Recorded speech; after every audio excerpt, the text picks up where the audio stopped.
with a lot of ice and water. Down to people selling love and danger there. Well, I do hear that they do that. I mean, I mean, nothing's perfect, but then they stack and it can get contamination.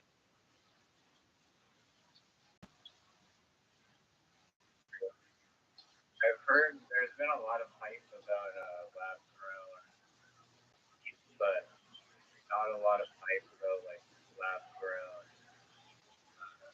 fish or salmon or fish. But apparently it might it's possible, I guess. Fish. I think that's true.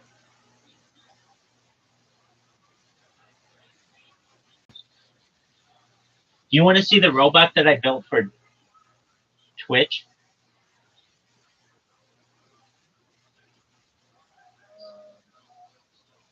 Like you've got a better thing going on. Really tired. All right. I understand. You took a amazing ass whooping. I get you. Well, we've got time in the future for you to be able to look at my robots. So you take care, and just know that whenever you want, feel free to awake me from my beauty rest for me to whoop your ass. Same goes for you. Feel free to with me if I insomnia so that you can gain any advantage that you gain victory. It's excellence, baby. What did we learn? What is the best comeback in the history of sports? What did you learn? Are there any other disadvantages that you want me to have? Yeah, use your phone. Yeah, use your phone like a normal person. Use your phone like a normal person.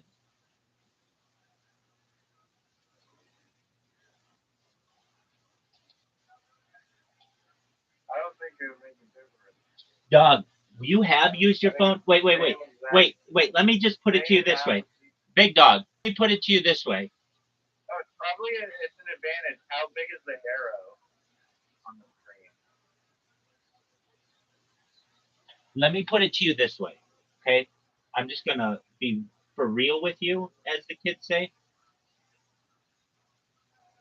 In the past, you have not played your normal self when you use your phone, and then you start doing very well to the point where I've been able to perceive that you have been using an alternate device, and you have had to admit that, yeah, you switched to your iPad. That's how big a difference it makes. I've only ever used my iPad. That's a lie. That's a lie, and that is recorded in the annals of history as a lie. Here's why. No, it's not. I was literally, I do not ever switch. I only play on my iPad. No. That is not a joke. Not at all. You know that you've played on your phone sometimes. No, I literally have not. I don't have to download it on my phone. My phone doesn't have it. Then why did you tell us in the past that you were playing with your phone? Oh, just the troll. And I guess I was losing and I was switching my iPad. All right. Explain why, if anything, it's actually easier to play on because you can see all of the screens much easier. Kids, do you hear the bullshit that this motherfucker's spouting? That's garbage. In the future annals of history, your words. Explain how having a bigger screen is any different than a small screen. It allows you more dexterity.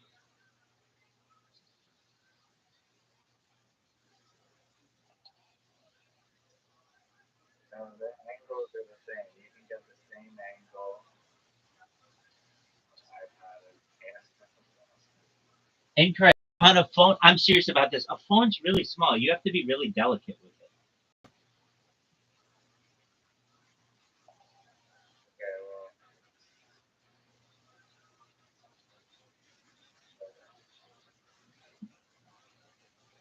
Have a good night. Take care, big dog. It was fun. Champion, kids. Champion. 5-time champion. I pissed. Excellent.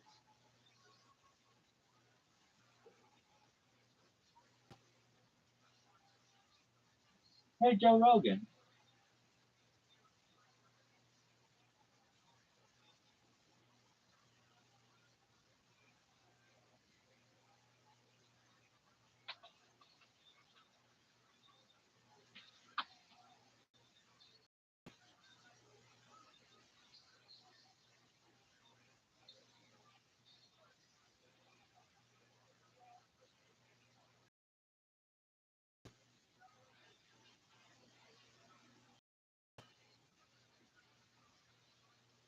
Champion. Sexiness.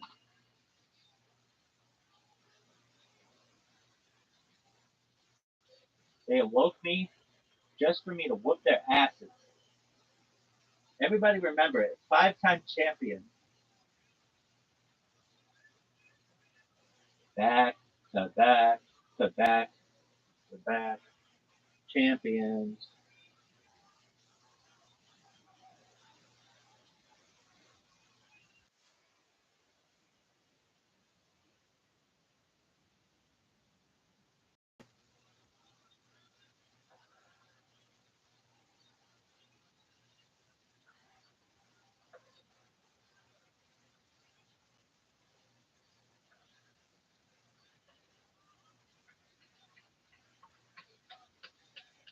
Who wants to watch the movie Air? That movie's amazing. I have to take a shit though.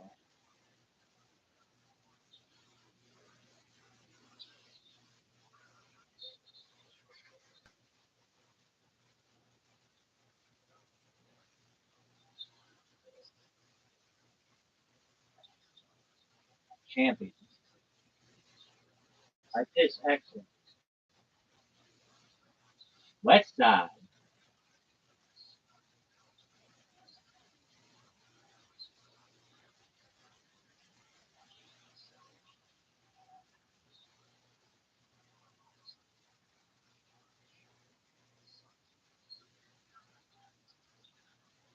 Untied, untried, undefeated.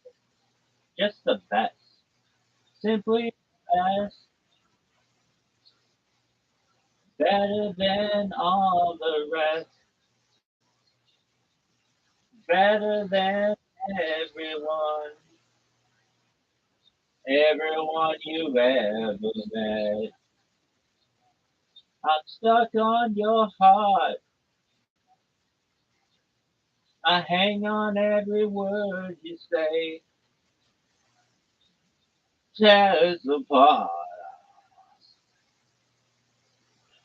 Baby, there will never be there. You're the best. Uh, better than all the rest. I'm better than everyone. Everyone I everyone you've ever met, baby. I'm the best. You're the best. Uh, uh, uh, better than all of the rest. Better than everyone. Everyone I ever met. I'm stuck on your heart. Hang on every word you say. Yes, apart. Baby, I will never be there. Tina Turner was born to sing that song about everybody's favorite rabbi. Simply the best, baby. Better than all the rest. Better than everyone. Everyone you've ever met. Can't stop, won't stop. Rockefeller. Sexiest person of all time. Best motherfucker ever. Ain't never ever been anybody better looking than this motherfucker. Ask Annie Robinson. She'll tell you what is up. West Side. I said, shit, champion. I'm the people's champion. Everybody loves me. The people's champion. I'm the best.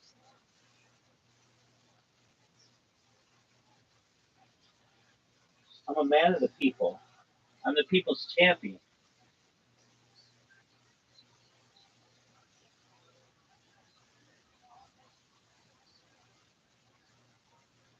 W. Brian Hubbard. I think you're very smart. Raekwon. Champion. Joe Rogan podcast. Check it out. That Joe Rogan experience. Train by day, Joe Rogan podcast by night. All day. Dr. Perry, thank you very much for being here. It's a pleasure and an honor to meet you. And Brian, would you explain your relationship and how you guys know each other? I have a public service career in Spectrum Tech.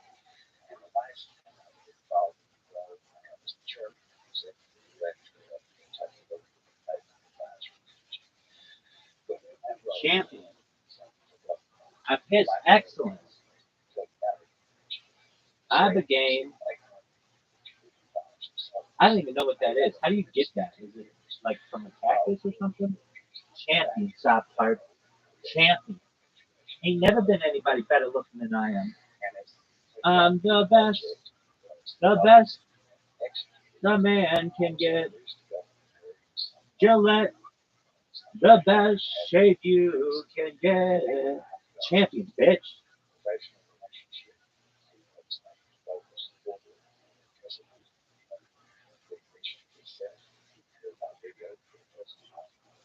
By men.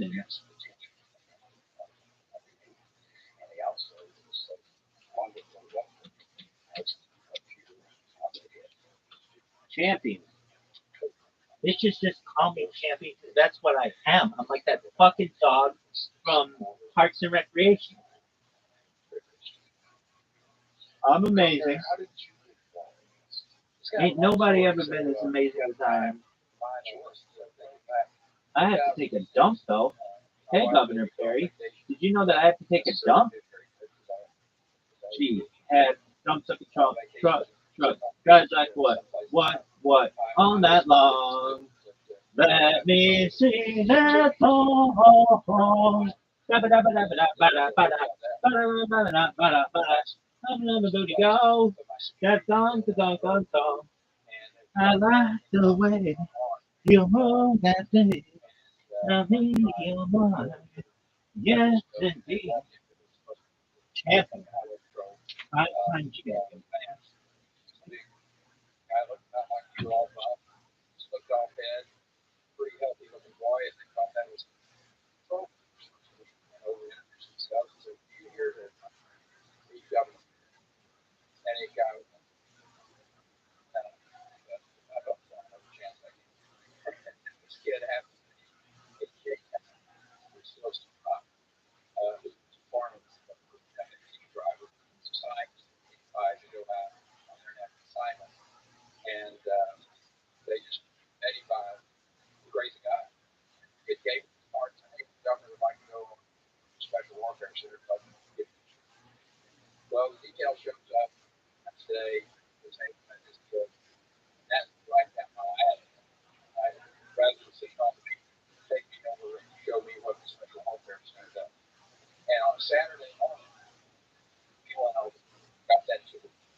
known each other those days. Hey, Joe, you ever threw off in the high seat?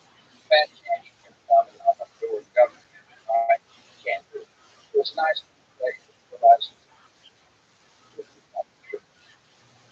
Well, we went back, looked up Operation Red Wing, and that's when my computer kind of blew up and figured out.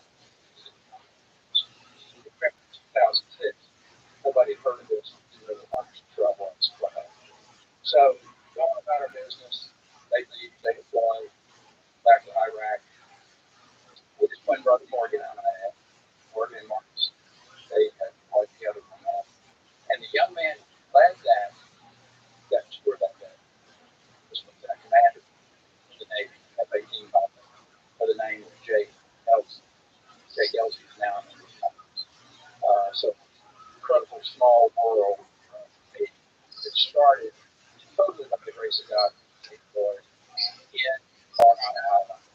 And I called his mom when I got back to said, hey, saw your son. You're all right. Went on about my business. That was August of 06. The following May of 07, phone rang and the security details said, young man down here said, you're son, I need to go to Texas. I said, that's a pretty good one. And Marcus was right. I said, yeah, no, I said, yeah. That was May of 07. And he lived with us for the next 2.5 years. In August of 09. And that's what started me in my life on this long journey, this adventure that's taken me to sit Joe Boger's table talking about veterans' mental health. We've been down literally dozens of rabbit trails. Uh, Frankly, most of them, they were interesting. They really did. You learn readiness, our government's ability to help. The market literally was separated from the Navy without the ability to have tribal. The only place to help was at the and he had to have some very specific surgeons on his back. I had I go, I'm not going to gave him that. I'll go raise money to find somebody that we can get you the type of stuff that you do. And I went to Houston. I talked to a doctor there, Stan Jones. He was the chief medical officer for a stem cell company now called Cell Phones. But he had heard about this by the Marcus Smith come out. And they could anyway. And that's what Marcus Control was doing great. Uh, medical company. I also went at that time with the secretary of maintenance. I called that place city that that road. I thought he said, here's what I've got. This kid, this kid, and I said, I've got this. Let me drop it off. And I said, I don't want to marry you. I said, you need to get this kid back because he's not fit for duty. Something that helps practice, which they did. I had talked to doing that. So the sadness of all of this, Joe, from my perspective, is Marcus and Trail was just fortunate in a lot of different ways. That by the grace of God, he met a guy that was happy to make a difference. There's literally thousands of young men and women out there today have mental health issues. And that's why I spent 17 years helping, being open to all the different ways as we help the government. Back in 07,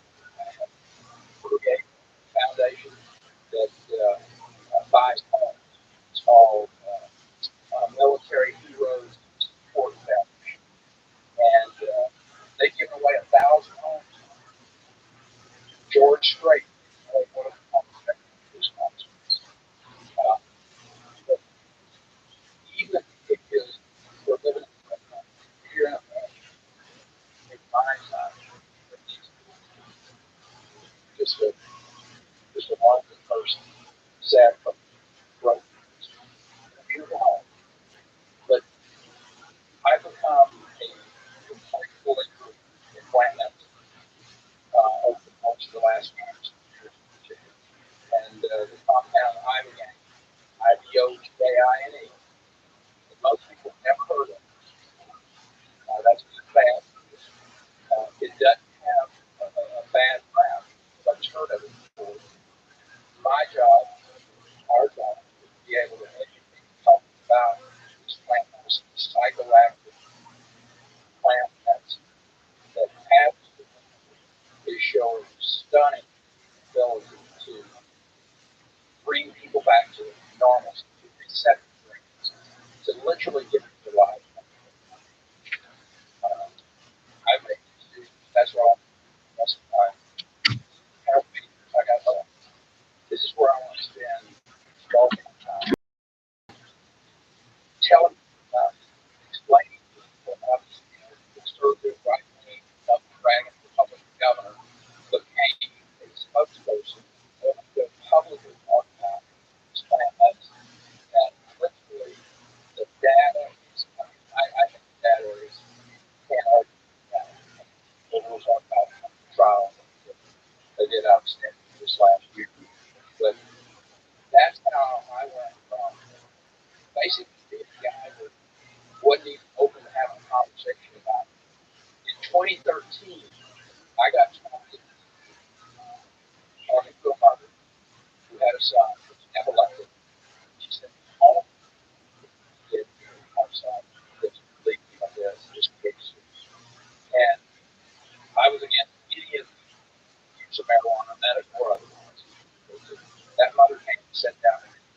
I looked at the data, I listened to some powerful story. We passed like medical use of THC for the cases of epilepsy. And that's my point with all of this, is that I'll never be sure anybody else, I may not agree on that. I'm not saying the drug. I want to respond. I've been on multiple stages together. One of the ones we did with Mass, big supporter of. And I know not going to get there. I'm going to take the drugs. It's not. And I don't want to get that confused with what we're doing here. This is medically diagnosed. Does have the proper medical people there for treatment, follow-up, all of that. And that's one of the reasons I think that our government, and thank God, Donald Trump won. I'm On very the open about phone. this. Donald Trump Let wants me to see that phone. that Ba, ba, will da, ba, open da, ba, da, ba, da, ba, da. for our veterans. And so I know I've covered a pretty broad piece of the landscape and all of that. I just talked about it. That's how I got here.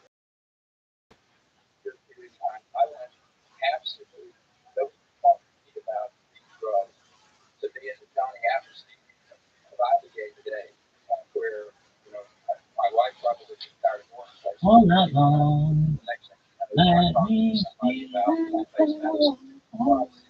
Ba, ba, da, ba, da, ba, da, ba, da, Our ba, da. society needs to be Now we do the really show. pushing this, And talking, talking to our economy, talking to our talking to people that are decision makers and the private Doobie sector, doobie doobie doo. educating the public about this so that we know that there is help. What motherfucker dare? You have where you're having this work contradictions, and we're talking possible that the population is different, how how and that's what got me this service. This, I believe, has the most powerful effect and positive.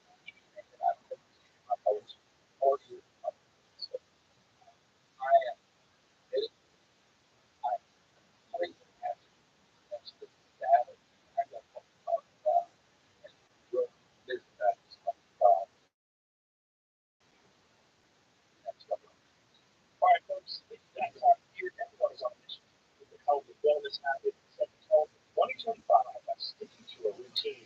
And while sticking to a healthy routine isn't always easy, it's so worth it. All know that I've been using HE1 for Yes, years. excellent.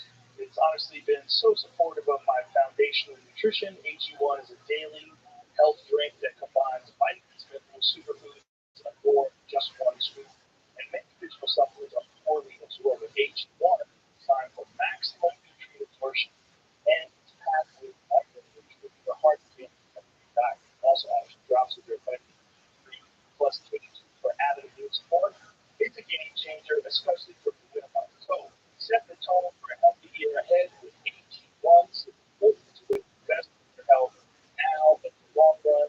That's why I've worked with that for so long. Try AG1 and get a free bottle, vitamin D3, K2, and 5 free AG1 travel packs with your first subscription at drinkag1.com/Joe Rogan. That's the $76 value gift for free.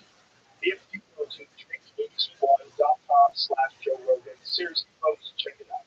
We've all been hungover, thinking about all the dumb stuff we did last night, wondering if anyone remembers. Unfortunately, someone does remember everything you do online, and they've got receipts. I'm talking about your internet and data brokers, and every shady marketing company that gets private activity. This year is going to be different. Give your online privacy a fresh start with ExpressVPN. ExpressVPN is the app that encrypts your online activity and reroutes secure servers, keeping your browsing history private from third parties and trying to IP address, making it impossible for data brokers to use it to track you. You don't have to be a tech genius to use ExpressVPN. No matter what device you're using, phone, tablet, laptop, or smart TV, just tap one button to make everything you do online private. It's incredibly fast, it doesn't slow down your streaming or downloading, and it lets you connect instantly to secure servers in All night 105 long. countries around the world. So, forget dry January this season. We're going to do private January with ExpressVPN. Get 4 extra months of fresh, clean privacy protection with my special link at expressvpn.com/logan. That's expressvpn.com/logan. Get 4 extra months of completely free. Tap the banner to learn more. Well, I think it's a great introduction to people that don't understand the concept of plant medicine. It's complicated. It's one of those drugs that it's not a hard drug. It's the definition of it has no potential whatsoever for addiction. That drug, in fact, it actually cures addiction. Rewiring the brain. And do you know how I've introduced psychos? I know. It was a habit. Hunter Thompson.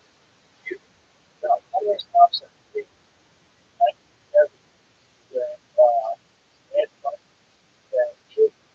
the government running for president during the primaries. He spread this rumor that Musk was addicted to ivory. He had a Brazilian witch doctor come to visit him, and he tanked Musk's blood. I thought, like, it was a new thing. No. Hunter Thompson. Okay, well, then we called the console. And what we do is just mix in a bunch of very obvious ingredients real. So he's like taking average, you can find that book. It's actually that's hilarious. There are other things. He literally decided to make this guy's political career by making it a book. It was a little bit but I never said he was. I never was a book before. The time is it all up. Yeah. Yeah, it's Gonzo was on Scotty with a race into depth. He just decided to storm. Right? The ball dropped. So that's how that's right? That's everyone says there is no medical purpose for this compound that might be, and it's and I've seen it used right clearly evidence. As a matter of fact, if there was a definition of a compound that was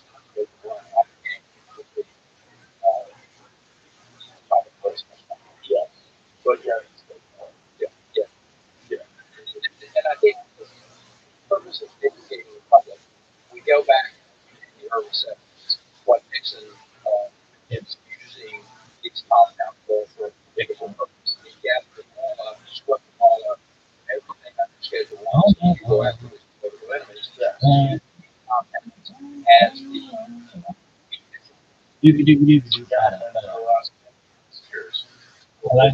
shows that I'm just asking. Well, many people don't know how good I am. It's really about angles and pretty amazing. Most people are so compassionate about the needs of veterans. There's some people who think they can swallow the cake. You better watch your step. You're my fault trying to do what I did. Oh, I'm on the mojo side in the middle of the front with the rubber dub. Joe, hold up, hey, that's so late.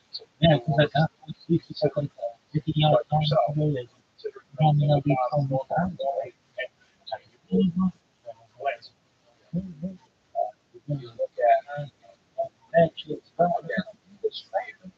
How I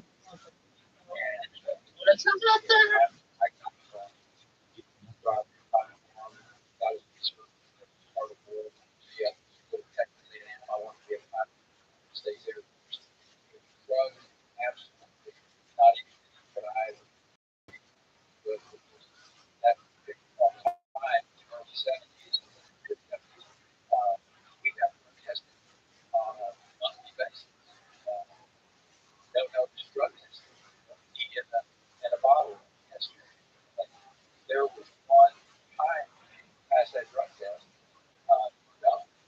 And so for years back of drugs, written it was involved the the political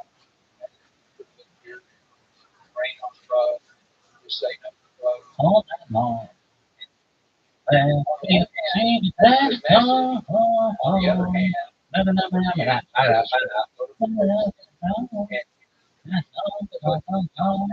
show me it, baby. Show me it. Show me that motherfucker. Work. Work.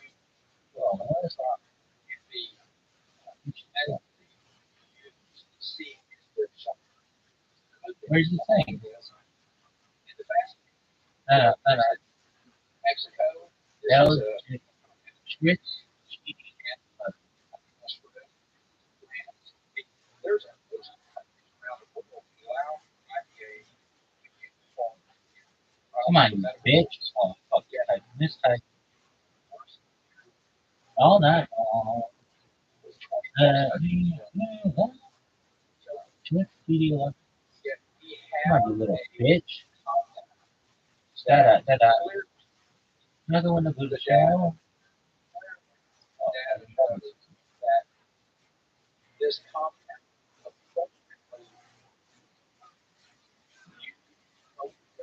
I know it's early. I have a question. Is driving therapy? What is driving to you? Are you ready for another diabolical day on the track? Dog. What is you know what would be really cool? But we're reuniting North South Korea. Milks and K-pop. Oh, no. Me. Oh, back when I'm good to go. Dude, the Kel guy and Keenan and Kel look like I've never seen them the same.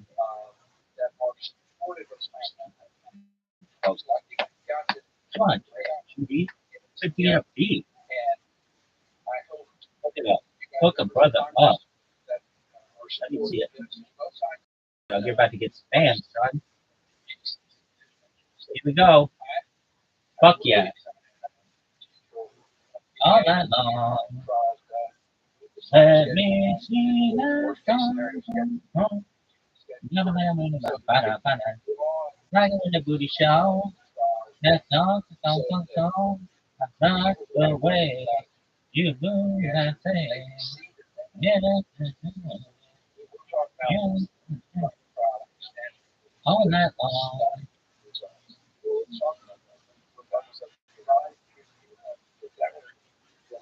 We'll save this motherfucker. Rich.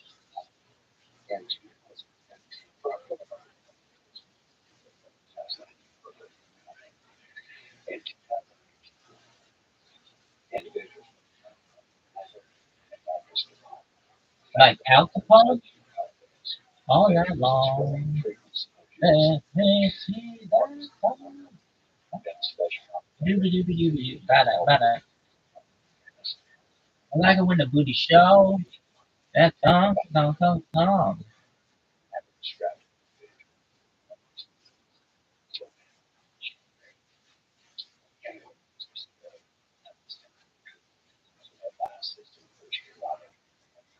Buster, Buster. That's trouble for humans. Out there, bitch.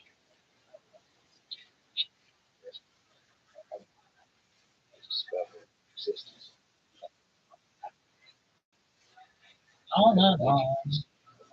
Let me see that song. Bada bada. Work, bitch. What is this? No. Answer.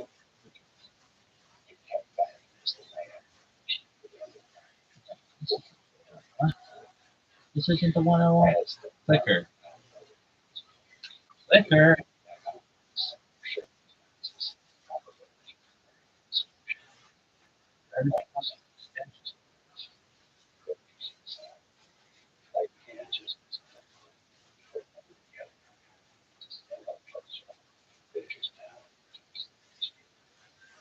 Let me take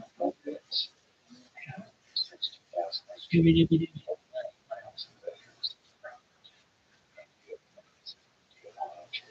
TJ, baby.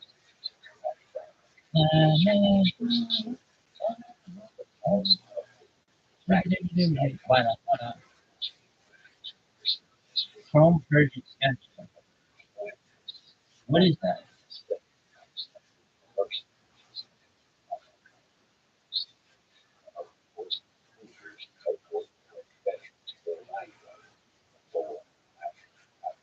I'm I'm legend. Champion. His excellent.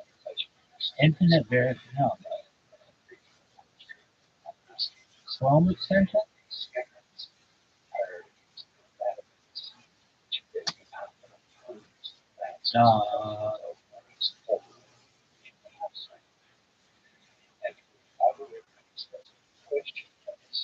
Uh, let me sing. Scooby-Dooby-Doo. Why not? Why not? Michael when the booty show. That song. Song, song, song.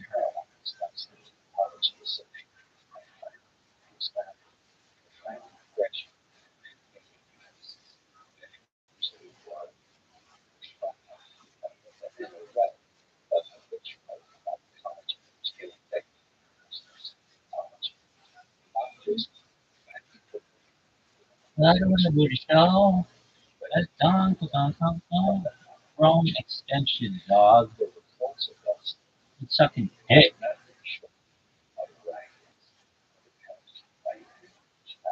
Extension. Super bright. Cloud flares. See?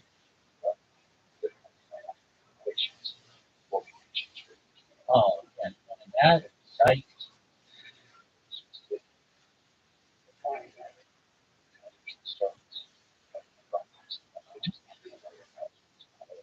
Dude, here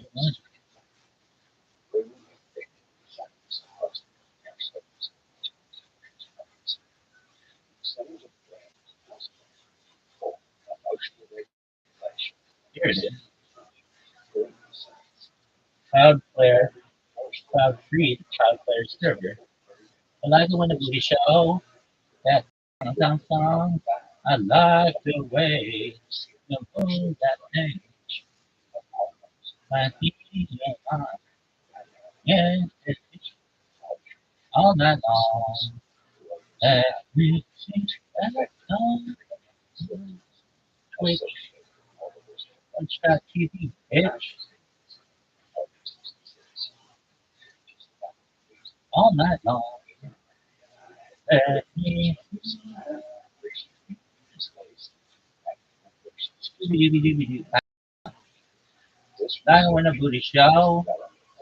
That song.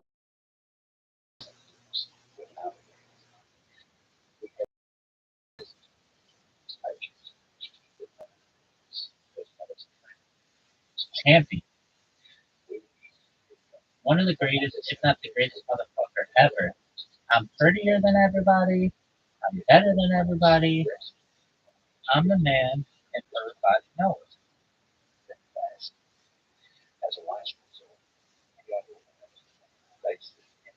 Champion. I piss excellent, bitch. Set time automatically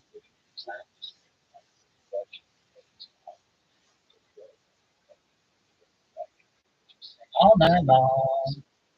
Let me see that song. Dooby-dooby-dooby-doo. Why not? Why not? I go in the booty show. That song, song, song, song. Change. Yo, kid, shut the fuck up. I'm the champion. Shit, I gotta change.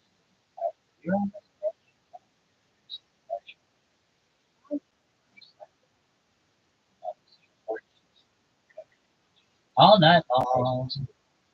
Let me say hi. Dooby-dooby-dooby-doo. Why not? Why not? Skibbity. Skibbity-dooby-doo-doo-doo-doo. Skibbity. What is that? No one knows. That's not what I'm saying. All night long. Let me say hi. Oh, oh, oh. Yabba-dabba-dabba-dabba-dabba-dabba. I can win a booty show. That song, song, song, song.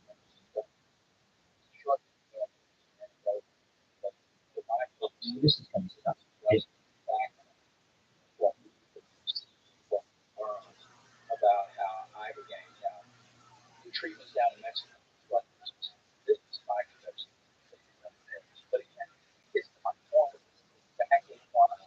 Dude, I don't know.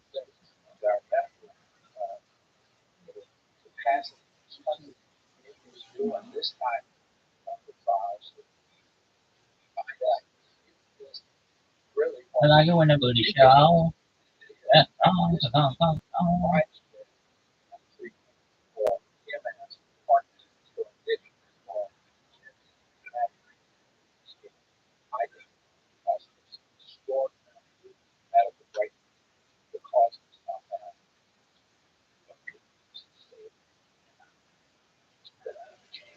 And I can win a booty show. That song, song, song, song. Scooby-Dooby-Dooby-Doo. Mail chicken. Work, bitch. This is why I got that capture bus.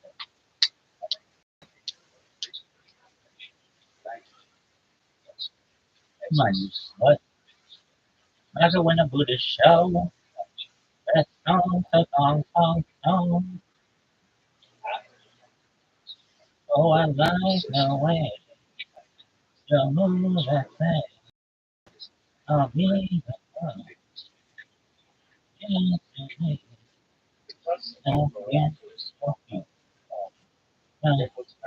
Yeah.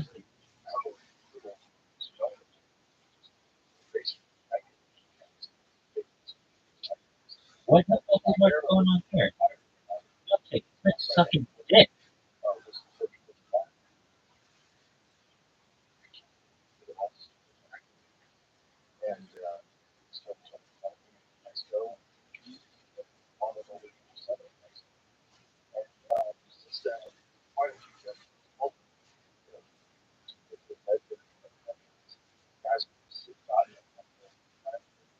There you go, slut.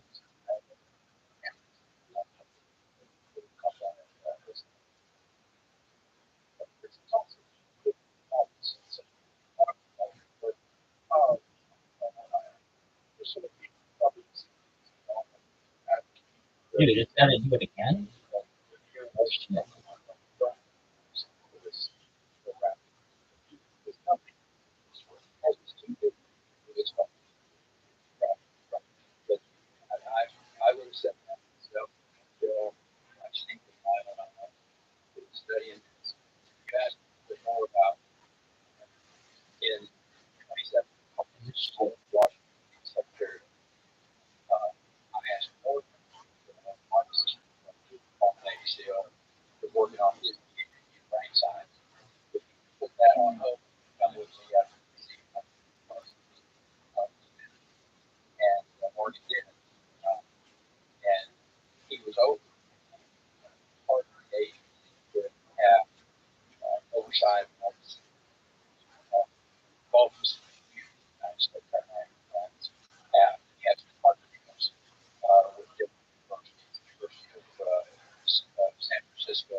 Oh, what is this bullshit?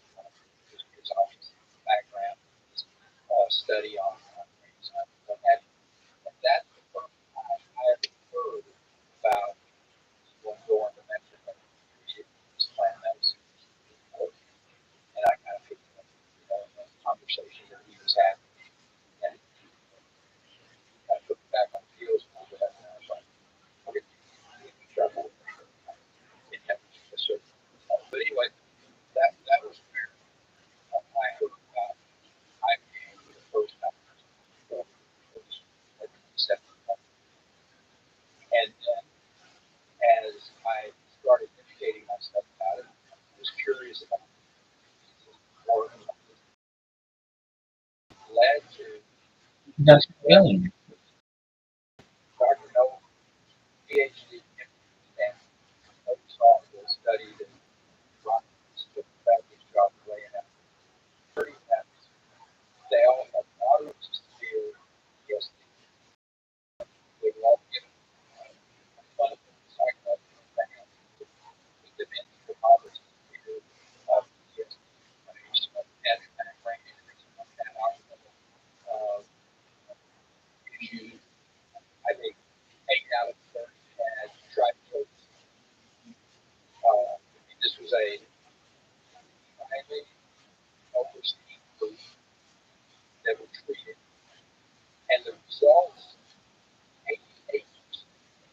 Hey, fucking Nick, what's going on here?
all night long.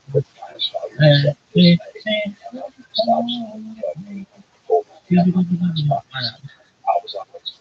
now you want to do the show. Toot, toot, toot, toot, toot.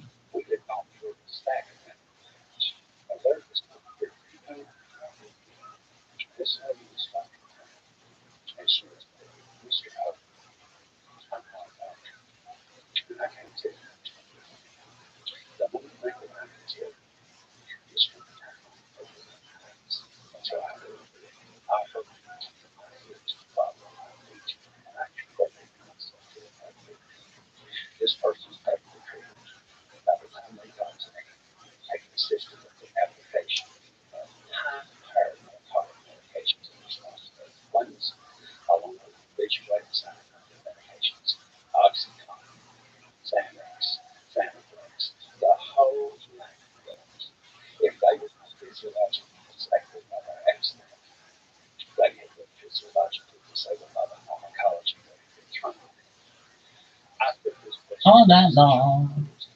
Let me sing that song. Now you want to do the show.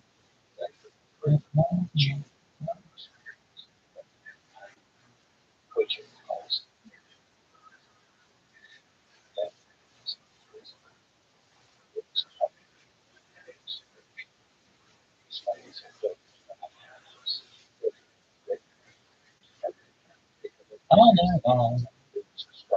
Let me sing.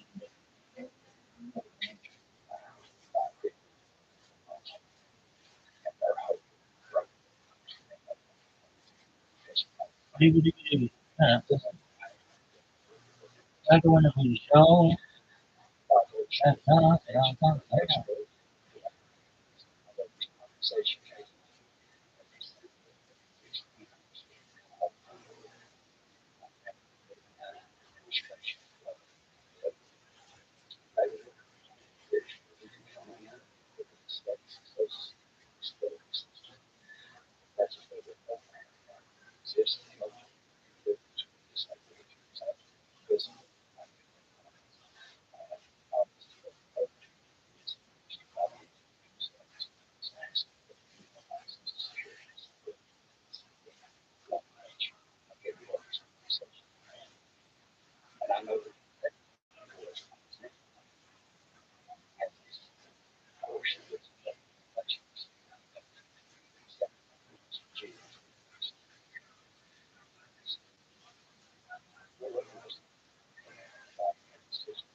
Oh, my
science, including the testimony of Dr. Mary Williams, Dr. Ken Albert, and Dr. Deborah Fish, who has been behind the around the development of against applications, opioid addiction, available for university.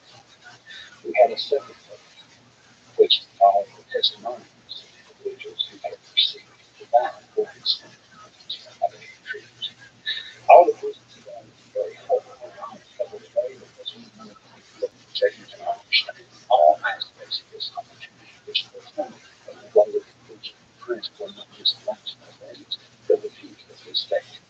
That second level hearing was one of the most moving of which I have ever heard. But I don't know if you listen to those testimonials, which include of coming up with three level conclusion. But the Allegheny must be developed as expeditiously and safely as possible for the sake of our brothers and sisters in the country. The third movement, which occurred in the request of the University of Kentucky, which along with many this year, offered proposals getting respectively centered on the question of whether the FDA would even consider doing clinical trials, given that it is repeatedly asserted as the unacceptable level of cardiac risk associated with these applications. Within that hearing, we were able to procure the testimony of the scientist general who is in charge of controlled substances research at the FDA, gentleman by the name of Dr. Walter Nunez, along with his colleague Dr. Walter Dunn, who sat on the FDA's advisory board for psychopharmacology. I believe he's still sits on that. And those gentlemen, after having heard the testimony, was questioned. The University of Kentucky's representative, which suggested that FDA would never approve it, began their testimony by saying, it has been asserted that the cardiac risk associated with navigating is qualified for consideration by the FDA for clinical trials. That is absolutely and completely incorrect.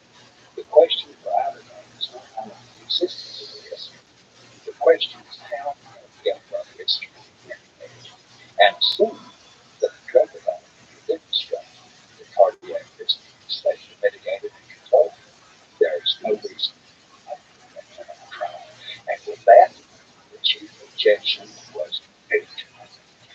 We have permanently fixed the due diligence to perform before my commission at the membership tonight, which ready to cast a decided vote to secure the allocation of $100 for focus on to be a fabulous future opportunity for the Kentucky to pioneer biomedical research that has revolutionized healthcare, not just addiction, but problems we also already.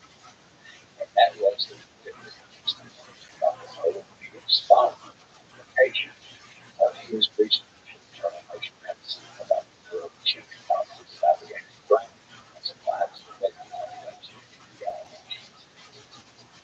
unfortunately, there was an election in Kentucky in 2023. My boss, Attorney General Henry Murphy, governor, and lost. She was reelected, and a new Kentucky attorney general in office. All this new I have not expressed its open-minded willingness to provide game consideration. I have briefed him individually with regard to in anticipation of takeoff. However, if you want, I reached out and asked him if I had an opportunity to briefly on all of the information gathered about this project. That energy the commitment of two significant philanthropic organizations, individuals, Jefferson Foundation, led by Stephen Jefferson, the other, the Stephen and Alexander Law Foundation, led by Stephen and Alexander Clement, and the third is the Melissa Edwards Foundation, all of which make a difference in hopefully to make this come to pass. Because drug developers who are willing to establish further bases in the and to anchor all of their research and development activity that happens in things therapeutic applications in that state. On the cusp of success, honest brothers and sisters December 15th, newly elected attorney general and members of this transition. But I thought this was going to be an opportunity to explain and secure approval, finalization of this project, heard into an change in which it was demanded that thousands of for having unapologetic advocate for research.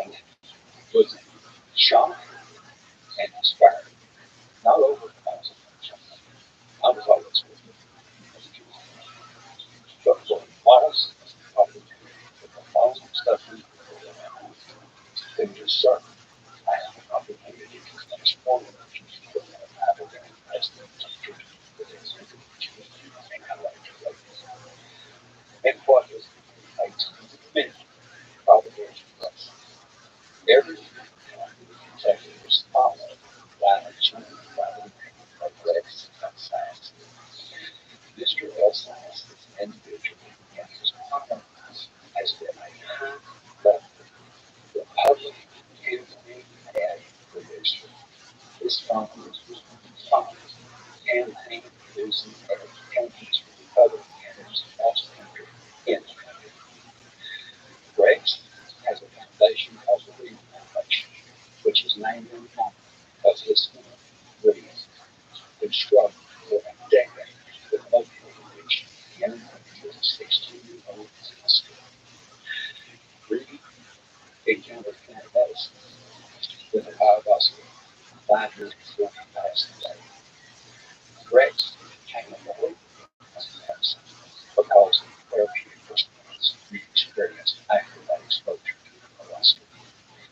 Rex was introduced to me, ironically, as deputy in February of 23. He showed up at every executive hearing, he showed up at public announcements, everything you need to help make a successful effort anytime. The Reed Foundation stands for basically all of the U.S. because Reed, unfortunately, tragically, died of a overdose. Rex became involved with the technical professional belief that Reed had the opportunity to just survive the treatment we are alive today. When I walked out of that meeting, thinking it was all over my heart, it killed me.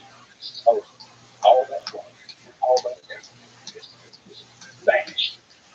Slowly. Yes, I can look pure opportunities to speak to the life of your future, to other elected officials across the country, have relationships with local organizations, to put them on temperature for serving what has been done, and transplant it to a state that has leadership that prevents you encouraged to complete the job that you have done. Joe, at this point, I had stated everything that I had become by way of reputation and by way of knowledge on this opportunity. I came with the public areas belief that this was the opportunity of a lifetime to generate millions of dollars on behalf of everything needs all of the I said, this is mission. And I will go anywhere, I will go to anyone, and will do whatever is necessary to keep this. And thankfully, the leadership of Governor Craig and his allies here we spent all the opportunity for the state of Texas to take the job. Taking I would say all my that is exactly what the course of the next guidelines. That's what what are the steps? What are the steps that need to be taken to implement this in Texas? So if you'll recall, I think 4 years ago, uh, Marcus Member were involved with Marcus Member's son. Were involved with the passage of a piece of legislation in Texas, keeping the psilocybin clinical trials there, and there was some concern that it was not going to. It generally takes about 3 legislative sessions for a controversial piece of legislation to get passed in most cases. We actually passed that first body gavel, so to speak. Alex Dominguez, who was a Democrat member of the State House, carried it. I helped Marcus Luttrell came and supported it, as did Morgan. And I think it passed 142 to 8 in the State House. And I think it passed the Senate without any opposing votes. And it became law. So we have already have a record that the state of Texas, conservative red state, would support the use of in this case, psychedelic plant medicine for the treatment of veterans. So we have this record of already supporting this. I began the challenge for us is to be able to educate the public about what is hydrogen, how does it work, what's the results. And I think we're going to be able to do that. The show obviously is a key step in that direction of being able to educate the public about this extraordinary compound that has amazing results out there, giving people their lives back, resetting, literally regenerating the brain, moving away with one treatment. I mean, just stunning results. We had Parkinson's and MS with this. It's a this broad base of being able to go out share with the people of the state of Texas that Texas can lead. As a matter of fact, our legislative session only lasted 100 the other year. Very concept of more places would look at that as a way to do business. But we know that we've got to get our work done. At the same time, there's this parallel track going on in Washington, D.C. They'll take longer. It's just, that's a fact. But Texas can lead the nation. What you started in Kentucky, and browbeat this, which we won't, but why Kentucky. But I think the leadership of Kentucky will look over their shoulder one of these days and see that they absolutely lost a great opportunity to lead the nation in the recovery of people who have lost their lives to opioids, traumatic brain injury, or in some form or fashion. And Texas is going to wear that mantle. And I think Texas is going to lead that mantle. We've got great leadership in both the House and the Senate that understand this issue, that we're going to spend time with to get a piece of legislation. The gain initiative is going to be known. We'll look for those private sector partners. We'll look for most likely the DA to be a partner in this as well, in our university system. So I'm very confident that with the proper education, the openness of this legislature, the love of our veterans we have in the state, the Texas Ibogaine Initiative will become the law of the land in the state of Texas by September of 2025. That's amazing. And what's the plan in terms of how do you see this out? How do you start it? Let's successful outcome of the Texas legislature for $50 million appropriation of projected $20 billion surplus comes to pass, and it's taxes not covered in that. Once that occurs, the very first to issue a notice of funding opportunity to solicit proposals for drug developers and have the capacity to medication. Within that notice of funding, a drug developer will be asked to provide information related to how they present the problem, how they would recruit business, how they would organize it in their street in such a way as to stay true to the ODA, which relates to assure successful treatment outcomes without complication. And as important, since we're talking about the use of people's money, how the drug developer would propose to recognize the state of Texas perpetual interest in any valuable intellectual property that was generated as a result of this project. People in your audience should know that buprenorphine, which is the generic name for brand suboxone, suffocate, and other derivatives, was created with a direct $62.5 million giveaway by the government to create the baseline compound. It was handed over to the pharmaceutical industry. Each company put its own twist on it, and then it was to agree 100% of the return on the people's investment. That cannot and will not happen around any project associated with navigating that involves public money. There has to be a return on investment to the state for the purposes of building out the treatment infrastructure that is needed to assure successful long-term outcomes. Bearing in mind, how the very less possible they can receive physiological restoration, which will give us a very long-term and definite recovery process that requires the delivery of long-term integration and support services that are necessary to come equipped to rebuild the lives.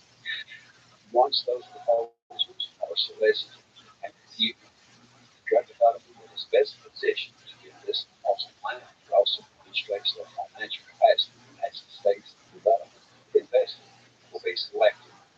Once selected, the drug developer will assume all of the legal, financial, logistical risks associated with getting it all the way up to FDA's approval.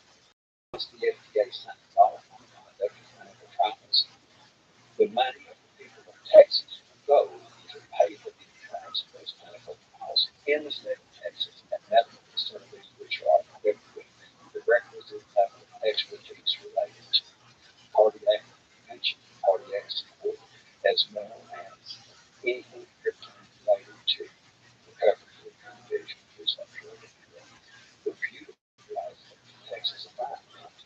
is the immense amount of fabulous medical expertise that exists here.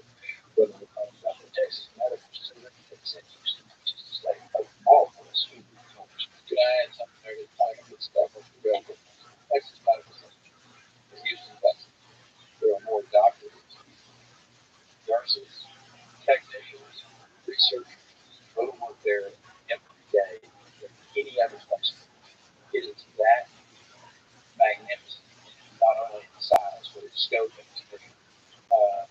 You said something, you said mouthful, when you talked about how good Texas, if you look at famous guys like University of Texas Southwestern, we are blessed in this country to have some of the greatest medical facilities, teaching schools, research institutions, and again, Joe, this kind of gets back to why this needs to be done.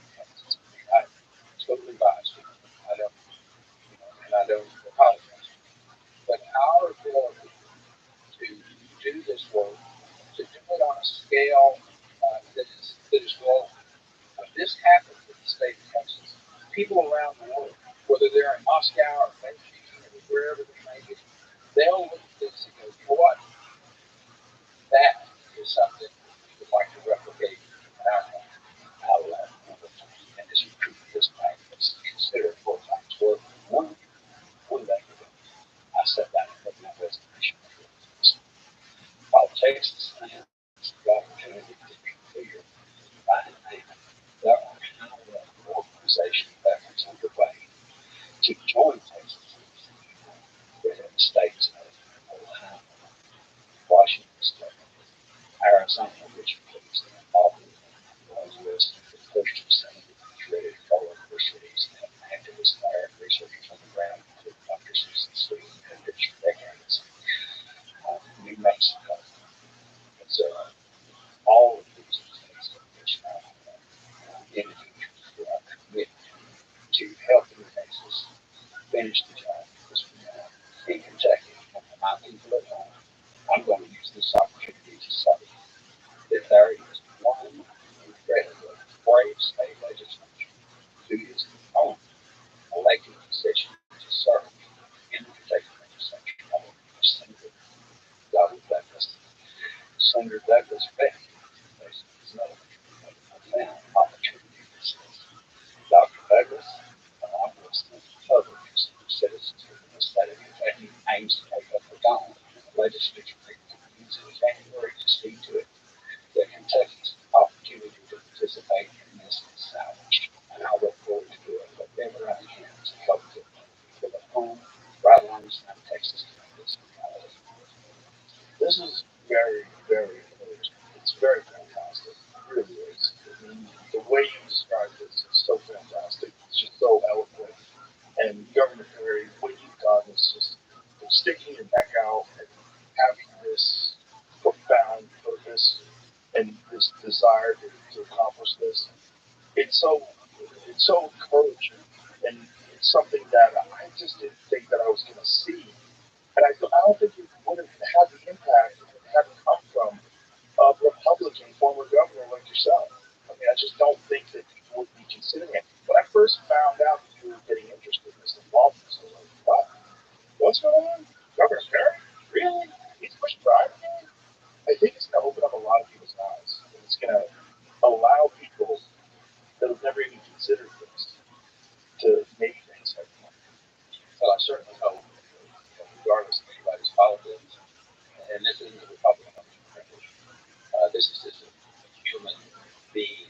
This is about how do we take care of in our case.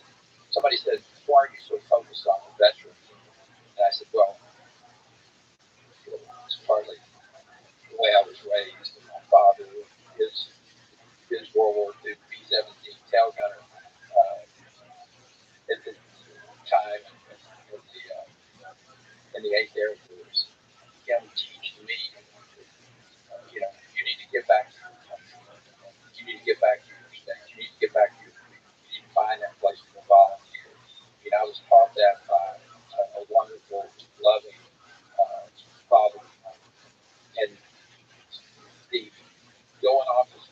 serving in the Air Force, having this heart that being the commander in chief of Texas forces as we sent our young men and women off to this war against terror in 2003, being engaged with traveling over Iraq and Afghanistan multiple times while I was without as Secretary of Energy, to be in their presence, to know this extraordinary group of young men and women who were willing to sacrifice their lives for us.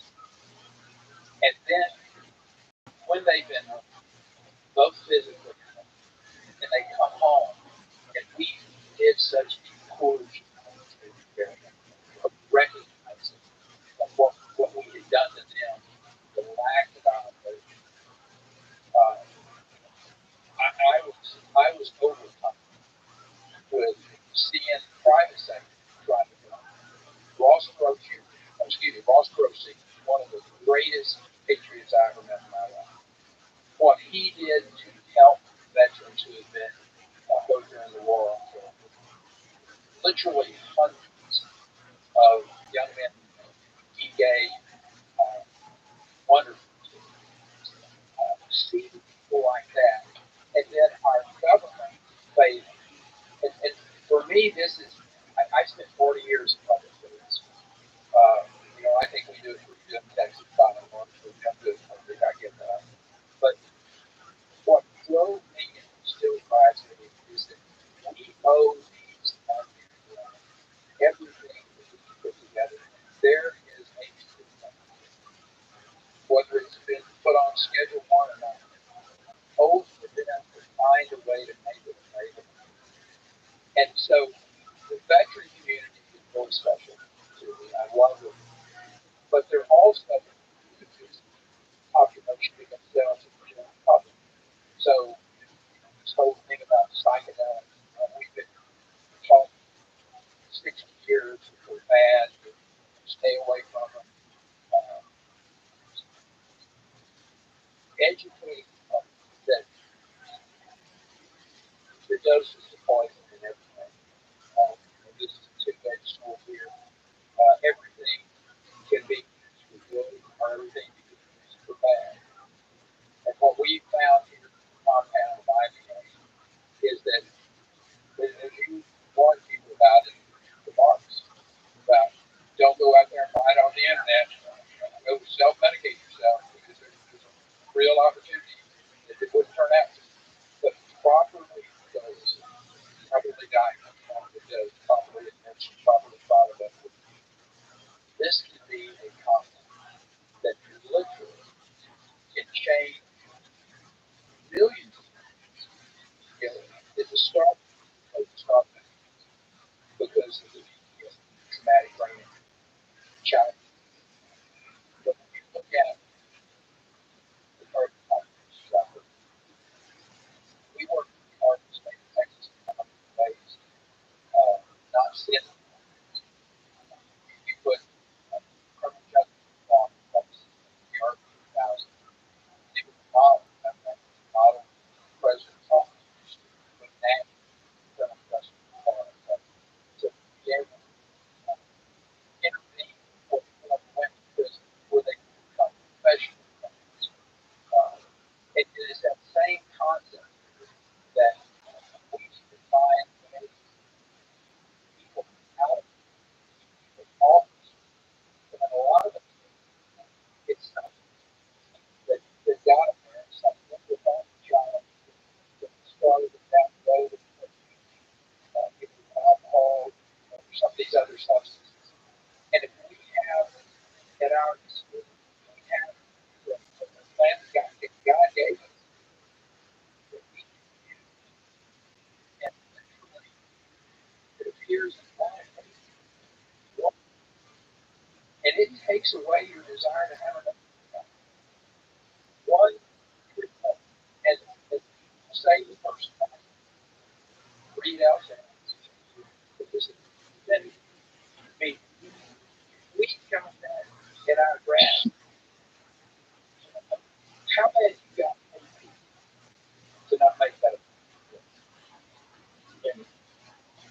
recently you were talking about this profound that people experience or recognize that they are alive, and that imagine all these downtrodden, forgotten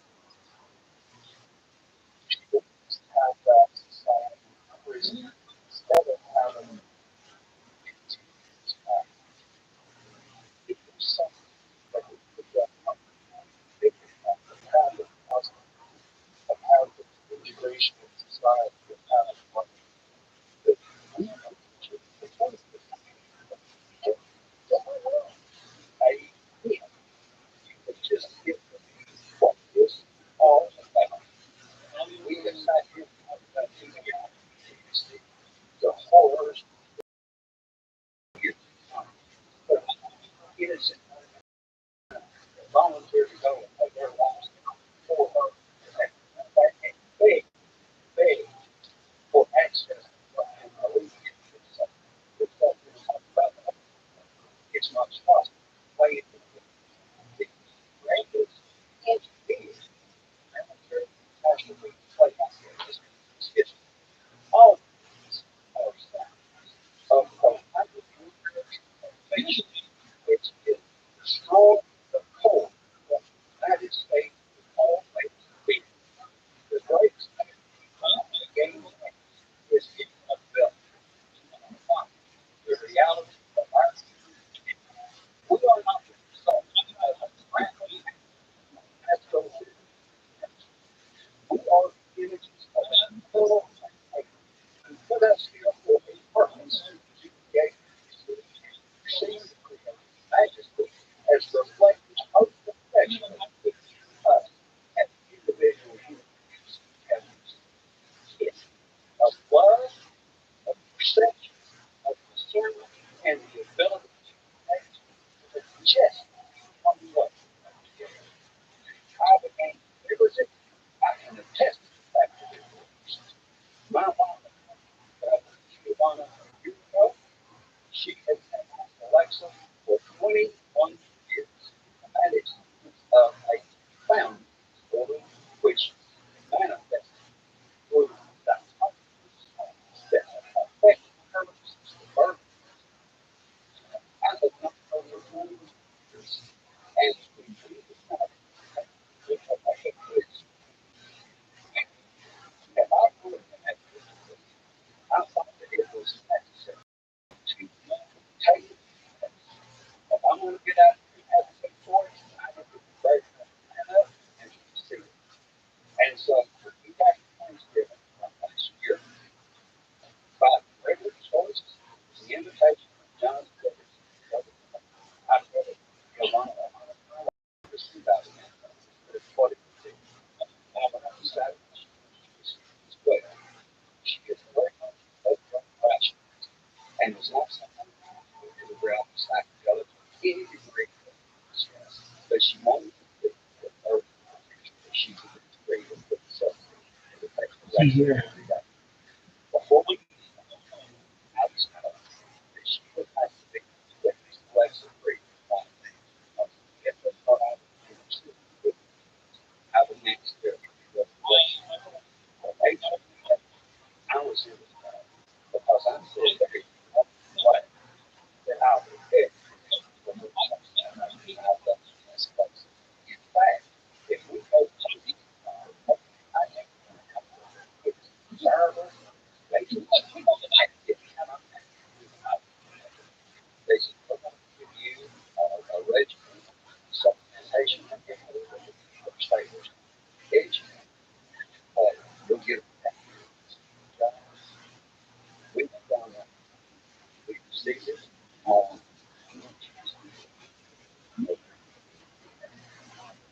don't know. Such a last remember it's not before we came here, we went to the and we were sitting as and living understanding how each occupation effectuates safe delivery. And what I can personally for me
the Texas public, Texas highway commission to educate the people. That's a very important goal, plan, making sure that the men and women out there in the news business understand this compound, understand what we're going to be doing, and so the public, I think that once the general public understands what this is, how it works, how it can be used in such a wonderful therapeutic way, and that the lives, literally the lives, say, if that particular point in time, then I think this becomes a good no-brainer for students and the general public to get behind this powerful way at this particular point in time. Then it's about the question that you asked, the importance, how do you structure getting the treatment center, getting trained, national media, to develop that, forward working with the Texas medical community, Texas legislature, Texas citizenry at large, to deal with it. Again, I'm excited about it. I think, again, it has the potential to be as profound, positive impact on the practice of medicine, particularly psychiatry, in the history of America. One thing I had spectrum, so to surface books, how the big were very recognized as well. It wasn't just for decades, obscured and great risk. We were hopefully as much for all of us. All of our expertise, best what I was taught as a scientist at the time, having base that makes scary for substitutes for policies. So we have those role models, getting better. Out there is not people signing specific out issues of policy and knowledge from this. And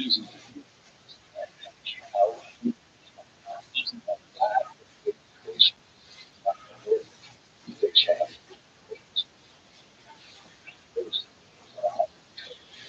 Dude, how you living, pimp? Where the fuck were you?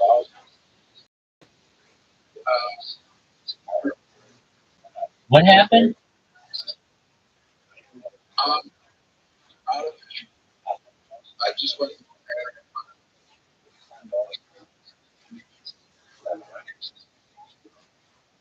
What did you do, big dog?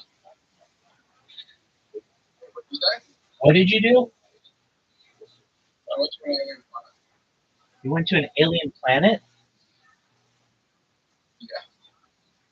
Dude, you just bounced on us.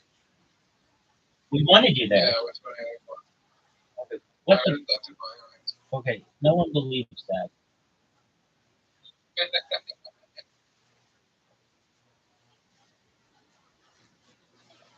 So where were you?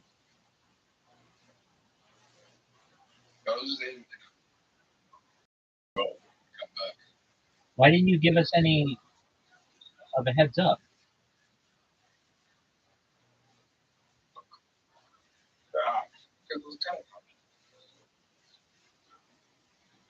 All you had to do is say, "Hey, I'm hungry. I'll be back," or whatever. Instead, you just douched us, and then we messaged you. We sent you invitations.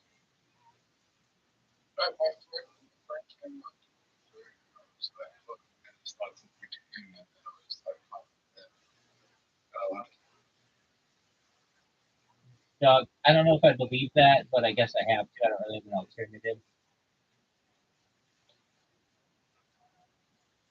All right. So what's good in your neck of the world? Sorry? What's good in your neck of the world? I was just thinking, what if there's negative comments out there that like uphold the capitalistic societies that create like finance like nothing wrong with their like own finance. They like divide finance. I get you. That could be a thing.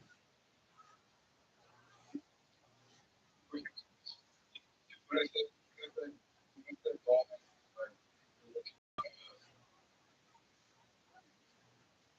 I would think that a species that advanced would no longer work on capitalistic principles.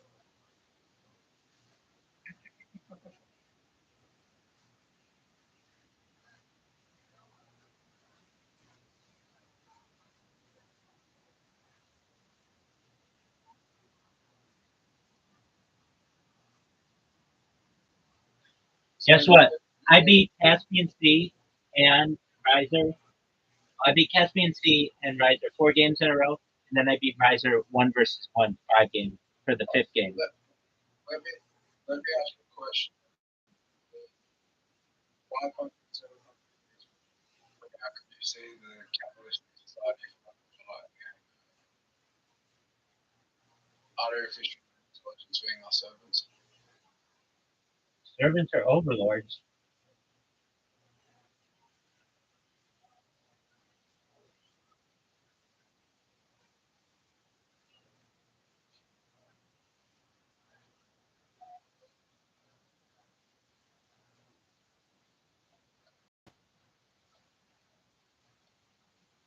But can you say the working time? Yeah, it already is.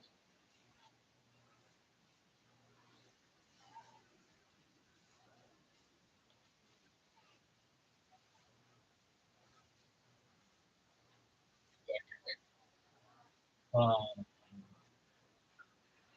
that's who you ask. You're asking me. I think, yeah, I mean, we have an opportunity now to possibly perform other functions that we didn't have time to perform previously, like art, spending time with family, and that kind of stuff.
What'd you say, Big Dog?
technology control system, which is ever exist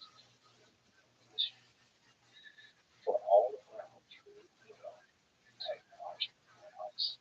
We are also living in a fluid, massive era that is hostile to individual identity. Citizens of you have studied those fungible revenues of listed actually requiring those businesses to reduce their lives, to reduce the revenue streams. We find ourselves in massive government systems which emphasize on segregation of towns. Those systems modify problems they are supposed to solve, and they sometimes sustain human progress. Government must be made to function honestly, accountable, and responsible to the genuine needs of the United people. Because if it does not, our society will inevitably collapse beneath the enormity of its corrupt directives.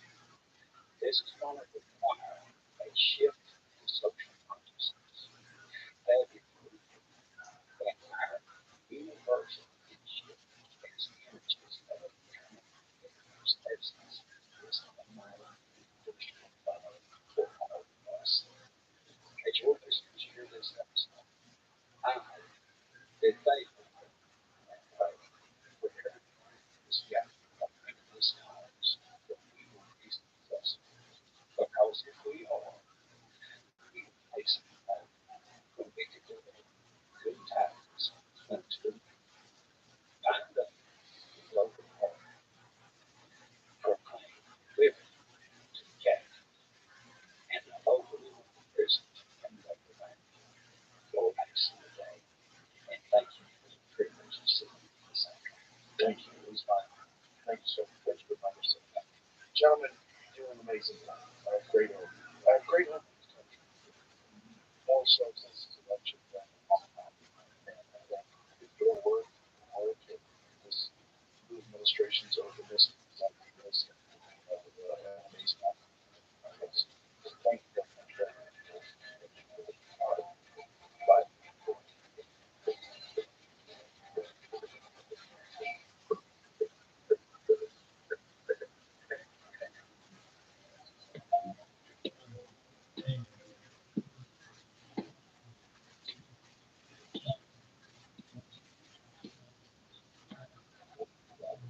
Joe Rogan Podcast, check it out.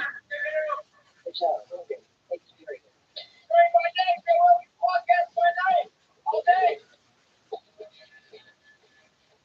Yeah.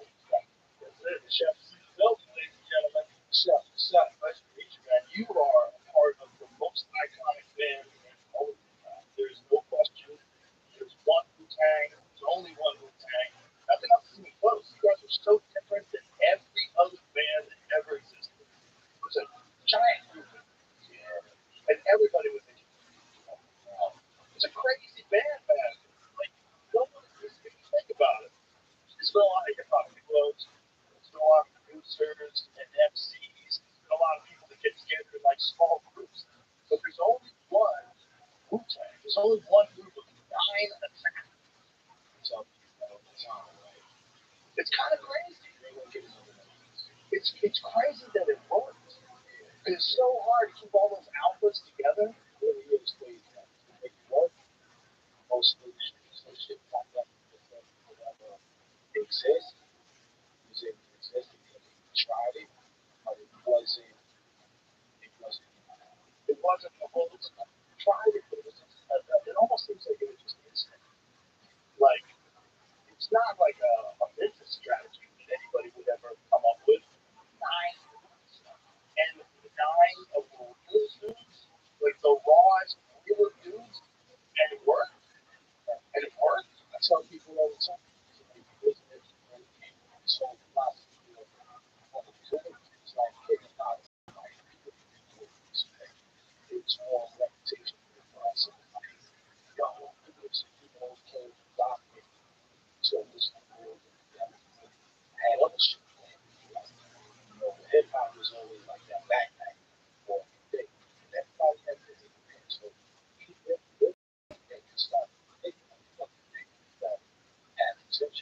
So it's like the mom. It's like, lucky Luciano, prime example. He did that, had attention, right? He keeps our attention. He's going to different forms, different types, show you. Do like so what you fucking do is whatever it takes for you to eat. That's talking about some other. Yeah. And that nothing good. Like, yo, especially if it's supposed to take you from the like that. I never had anything against you like that. But it's just something that you felt like at the end of the day, you try to shoot. Well, Will is a genius. And it's amazing that he was able to coordinate that. Because that's often the case, right? With other killers, like what dudes about motherfucker, they always assume that everybody else must like them. They always assume that everybody else is the enemy or competition. So to have 9 guys together like that as one group, you know, I told you when I was sending a message that said that we play protect your neck. I know. Whenever we have these tests, this was the most hilarious thing. So when you do shows, we hire police escort. So it's like fucking sirens and shit. Protect your neck. No, it's like the perfect song to play when you're getting a police escort.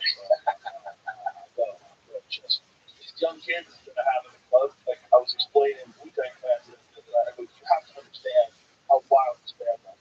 I go, when Old Dirty Bastards was in Rikers, they went to Rikers and performed in Rikers. Yeah, I fucking remember that. I told everybody, I was like, you know how crazy that is? Talking about like the biggest rap band in the fucking world, and they're performing in a penitentiary with one of the members of the biggest fucking hip hop stars in the world in jail, and then you got coming in the crowd. First and foremost, Old Dirty Bastard, like, that was shit. We came in and see, she was very happy. We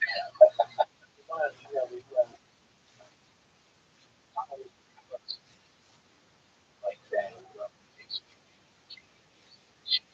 So that, that's what we got. Yeah, you go to the crowd and everybody, everyone go responsible for something happening. Once you got on that stage, it's like on the stage, you got to be such a black love.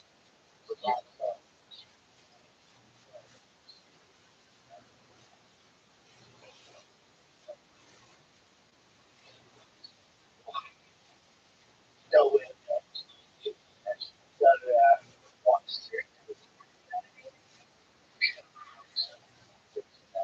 Wild that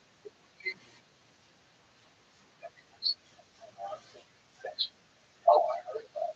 I heard that. It also said that you guys right. It was like people you have to understand for young people hip hop, they get it. But you have to understand my perspective. In the 1980s, there was no hip hop. In 1992, that was all they were hip hop. That's great for a teacher. Right. I mean, it was like Sugar Hill Gang, some hip hop, but it wasn't the thing. So the 90s hip hop. Yeah. I remember you said that because I told you time just what to me. Just on everything is connection. It was connection. So really when hip hop like you said, say it had to be 84 songs.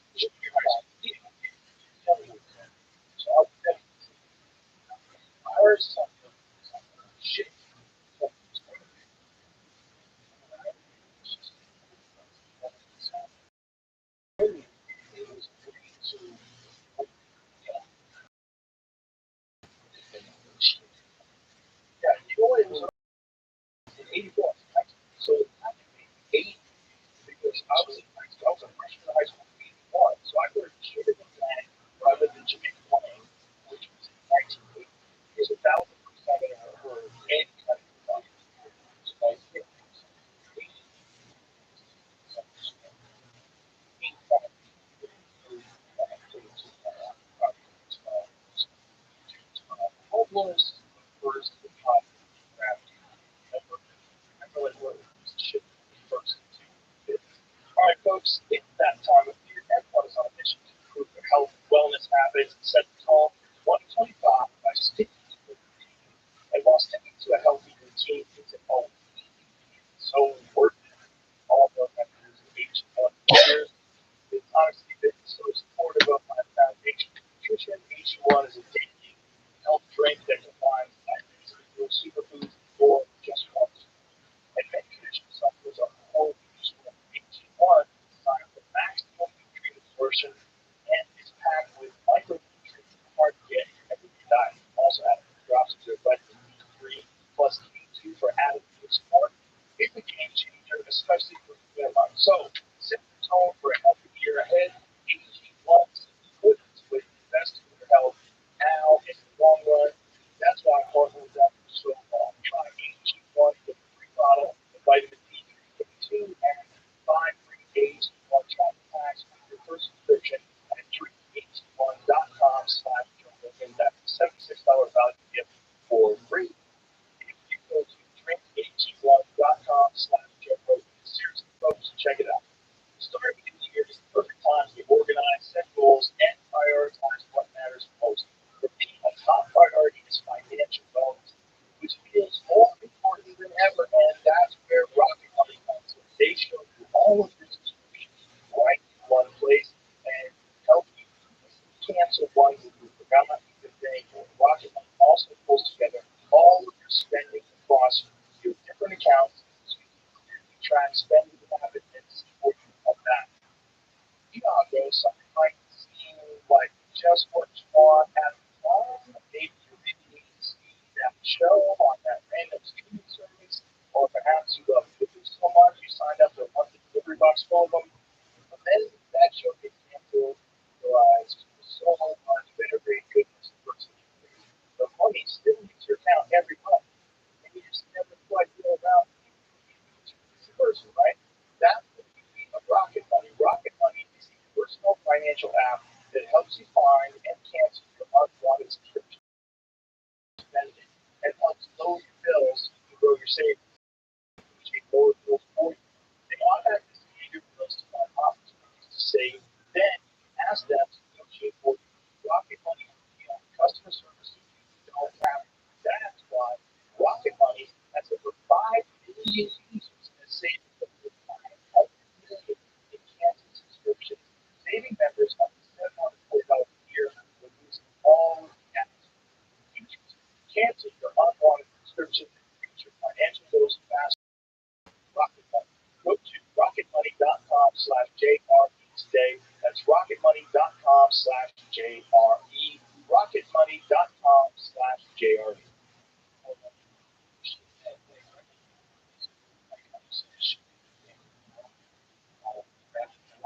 Yeah.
I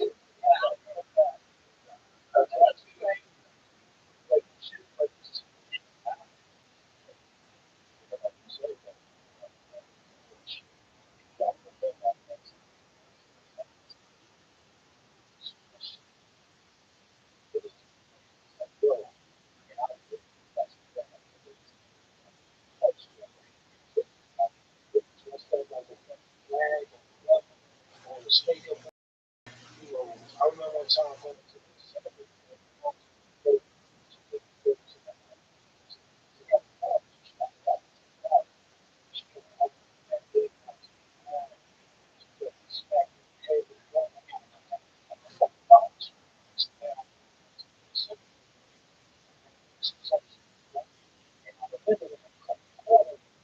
I see the motherfucker sleeping up. Oh wow, this shit's like green and red and all this. You got lipstick on the mother crazy. I walked out looking for that. It's like, what's up? So I'm trying to shoot like,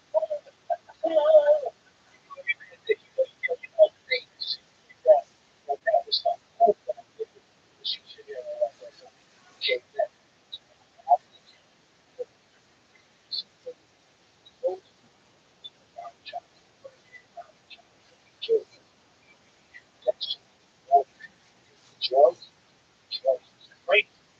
Like that's the big shift is crack. Yeah, that's also for crack. Yeah, that dope. Dope is more is dope and coke together, man. Shit, it, your time back there, man. But that's how come you say way back. He's like, I had people on my store right on the same so a bunch of Indians just make kids go cook some coke.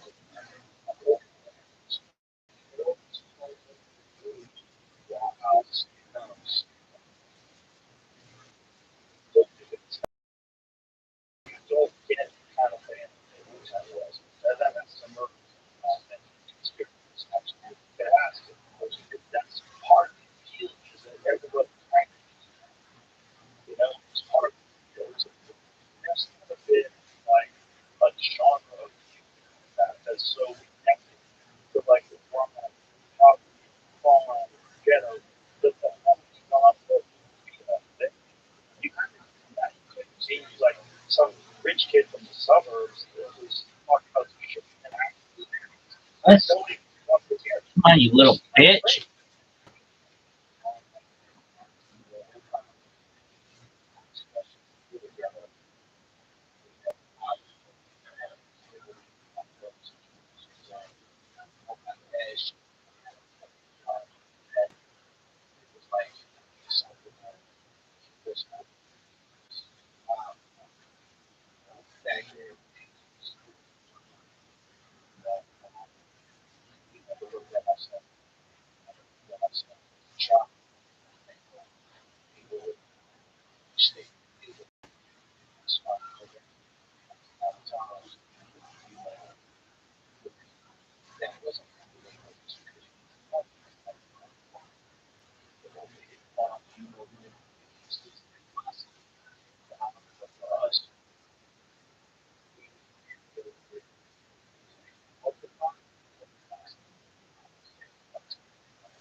So you call it it's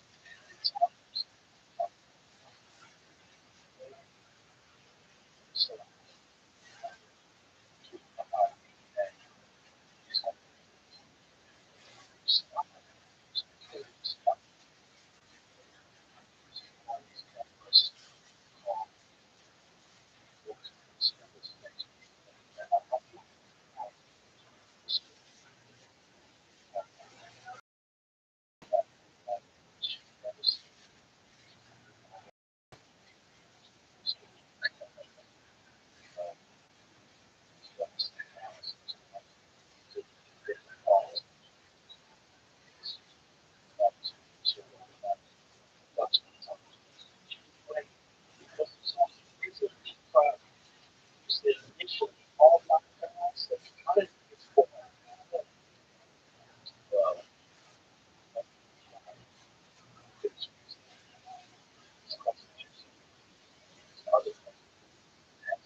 we all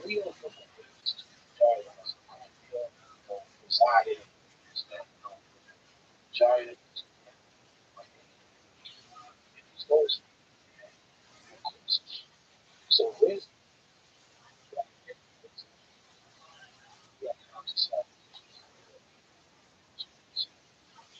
and also nation. So it's the place where stuff we have chisel. It's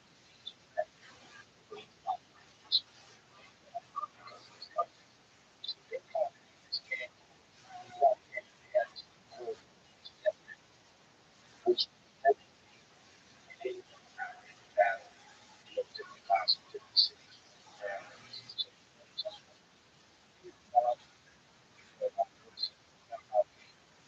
different cities. When we came to Staten Island, they came in and hang out with their cousins. So, we started to watch around.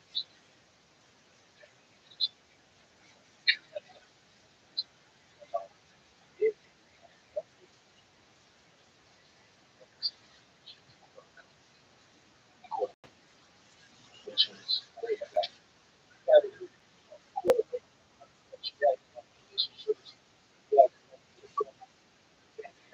Some type of next, some gas, place, to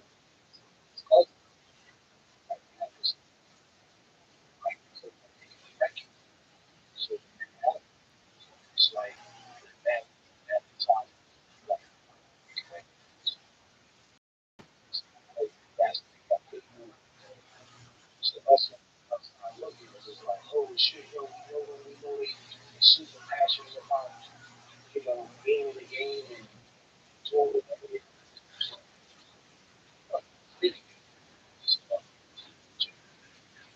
wow. So it's basketball, yeah, very long killers. One absolutely amazing how he's going because yeah, that's how just like Roger and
out here and came back to the community the wrecking.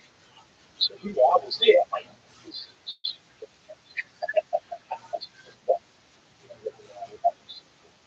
it wasn't. But for people like fast, and then that's what's up. What is situation? That's well, the dangerous thing about all this is when you have potential and you sign up for a contract, you don't know what's going to happen, and then you get locked in this people. And a lot of times you're getting done. And there's a lot of these companies, and yes, you can, which is how they make money by artists, so that this level, it's like money. I'm a fucking suck my dick. Like, he performed.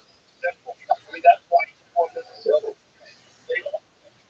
They didn't say he's like the most talented people in the world, and they get owned by people who provide no value, especially today. Today is great, right? It's no record. It's all gone. It's all gone. So for a young artist, still important to stay independent as long as they can. Like you're hanging on, hang on, hang on. Right? Don't fail it. Don't fucking sign. Fight that shit 10 years ago. Or 10 years ago. So it's getting not just 50%, but like some fucking like Bill Burr, like first comics. And you got a 60-40. It's like, oh, wait, 60-40. But it's not because he has to pay for all the distribution, all the printing of the CD, everything came out of this phone. It's just like, oh, that's yeah.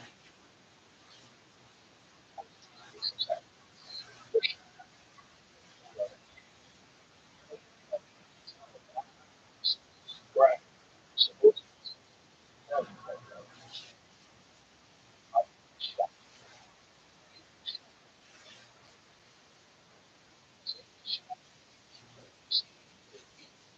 got to take a shot. You got to take a shot. And I ain't a shot. I just let it go. Right. Oh, get fucked. But see, the sacrifice every time. It's like every artist thinks that sacrifice because they you have to start. So even they lose if I'm honest, she is not in charge. It's in the so you can love it, change the world. It's like you want to go for it. So us back then, we didn't give a fuck. We cared about stuff. Everything. I just want to be heard. So my time, yeah, heard. So, I don't give a fuck.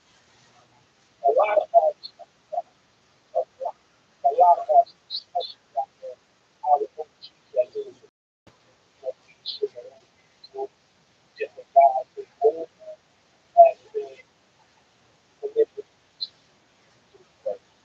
They almost made there's an argument for that, but I think it should be more fair. Oh, listen, I'm with you. I'm with you on that. But we just talking about the sacrifice. Yeah, sacrifices. If you're a young kid and that's step one, and now you're on the runway, okay, you got to take it. You got to take it. But it's oh, it should. It should. And I'm sure later, the attitude. Once it comes time, it's like I said, when I get to it, that's it. If you go into the that's it. Talk about shit.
there's ever smart people see that and put things on themselves, especially when you're struggling. When you're struggling, you're scared. Scared money doesn't make money. That's what it is. Everybody gets married. So you think, no, yeah, that's what you got to find. Yeah, that's right. You have to find real people, stay with the cats. So, guys, how that did. You guys know that did. To Carlos. Go down to the bodega.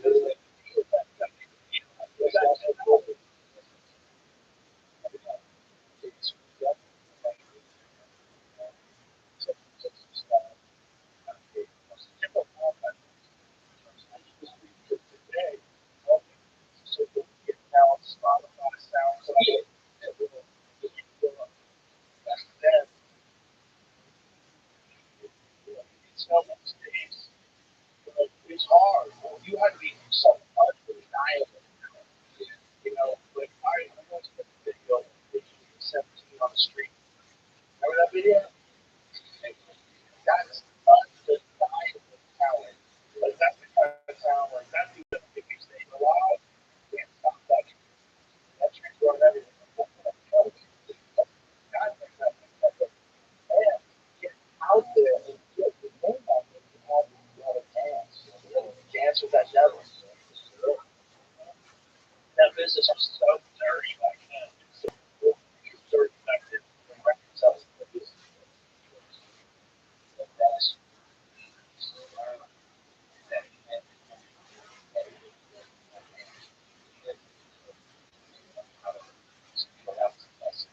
yeah. Sacrifice yourself. So yes. Yeah. So much better. Yeah.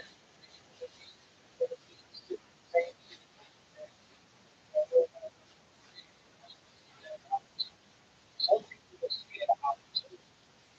It's like if a person offers you an opportunity, 9 times out of 10, it may not work for you to get the money, but when it makes the opportunity to help, yeah, it's all about trying to set the thing. It's like, yo, I watch this guy.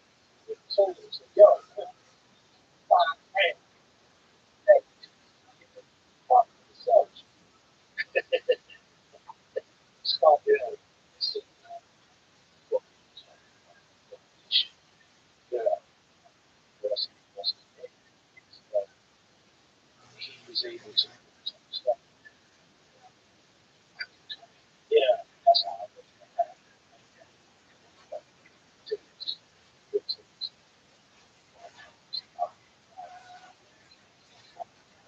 And for young people listening to this, every chance you take where you fail, that's a bonus. And you just keep taking chances. Keep going. Pick yourself back up. Figure out where you fucked up.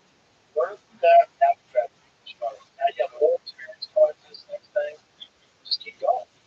Just keep going. Especially as artists. It's like so many artists that don't hit until they do. And then what we do is like, oh, I want to go back and their past stuff. Like, oh, this guy had fucking big out for this.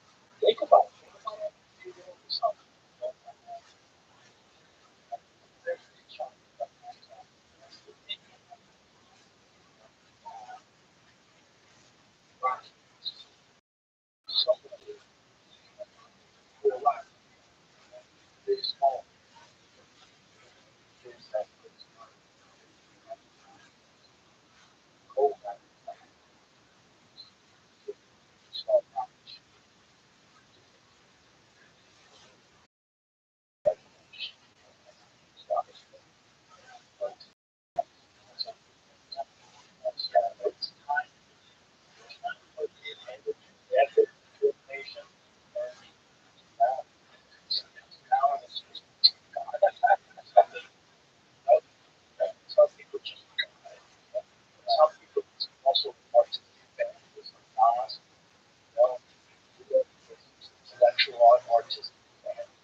The whole song, Samson, oh, I love Oz.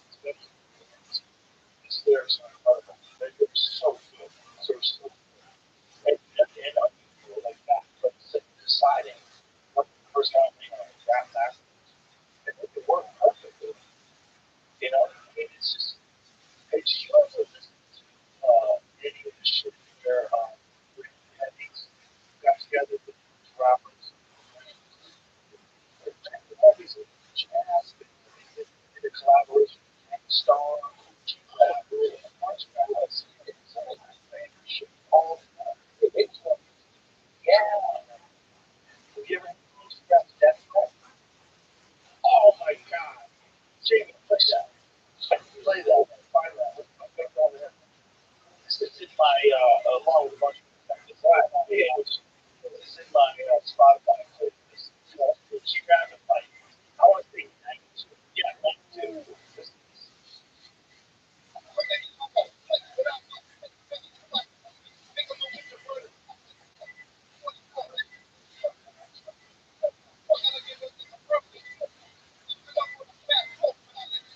I've never heard of it. How good is it?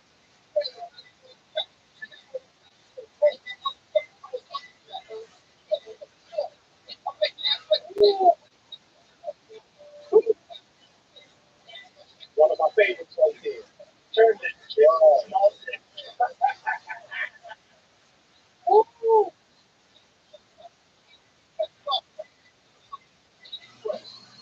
Nice. So good. Nice. So this was on the brand new Heavy's album. Yes. The brand new Heavy. Gangstar, and a bunch of different artists. And it's 92. Yeah, I was on a road trip. I was in Connecticut. He's like, oh, you gotta listen to it. I said, oh my God. And I kind of, yeah, I lost it. And someone brought it up like a few years back, like 6 or 7 years back. I was like, this guy, that's the thing about today. We like YouTube and, so many files on people upload shit. Totally forgot about like tin ball. Forgot about like content. Remember that? Oh, good though. Oh, good. Yeah, well, like shit, man. The Gucci rap, that to me was like, that defined my growth in the 1990s. The Drive. That's when Talk Talk came out. Yeah,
shit was good.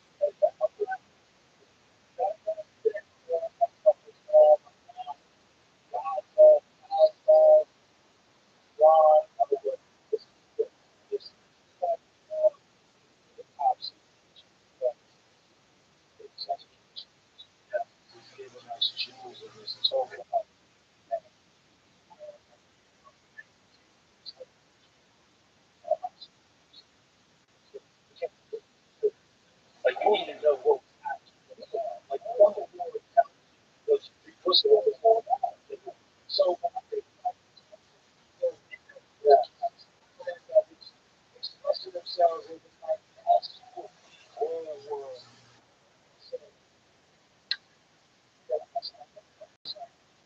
so I think some of that amazing more about all these riots and shit going on and things happening. You know, us living on the other side of the like, yo, bad, bro. You know, but you heard the song, it was real, bro. You respect. Yeah. Those was because you're getting older about society. You don't think about society more and you really talk about position. Just think about society. Right. So survival is really dealing with this moment and the that which what the other people the motherfucker like just talking about right. It's like damn, it's like, oh okay, I see what the fuck is going on. It's not just here, it's all over. Every ghetto or whatever the case may be. Yeah, that's what was happening. Yeah. So I just put me on some bullshit. Oh, and that's one of my favorite. I love it that it was. Like, what is bullshit? The 1990s ghetto boy era. Oof, oof. That, like, I remember the day I got from NWA. I was teaching Taekwondo in Revere, Massachusetts. I was at the gym, riding on the stair climber, and I just picked up this set. And I was like, what are you doing? About this, and I dumped it. This was the first song I listened to. I remember it was on the stair climber. See, see what I'm saying? See what I'm saying? Yeah. You're people talk about the police, like they're getting harassed by police in a way you never heard of before. But the police coming straight from the underground. It's like I was like, wow, straight from the underground. It was like, oh, it was like they were rapping and no one was listening. That's like they were rapping themselves, right? Yeah, but they didn't know one was listening. They were rapping like they were doing their friends, but the whole world was like, whoa.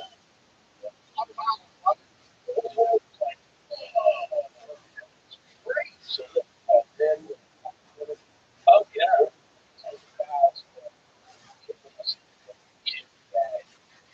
was removed. KRS was. Some of them of these. Bless you. Yeah.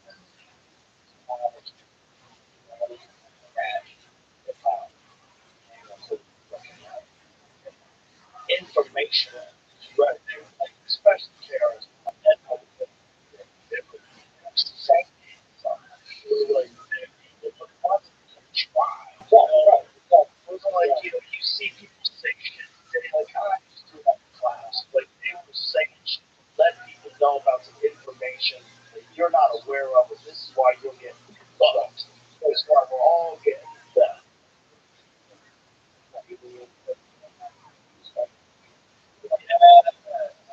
Yeah. Class. Class. Class.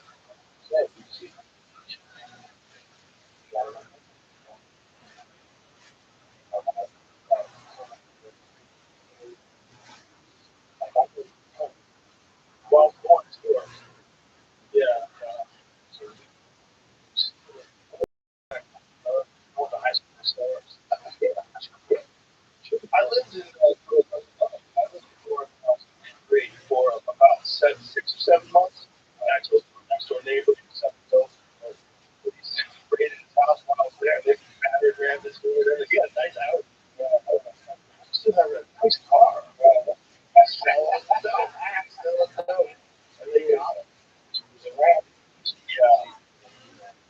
also become a supposed to live off the house 1991, I guess, 1991. That was a wild era. That's when the was just exploded. Yeah, big explode. All the same. Yeah, no, you don't need to. Oh, yeah. So, actually, oh, yeah. Today, I'm somewhere. My favorite workout songs. Big Daddy Kane, I go to work.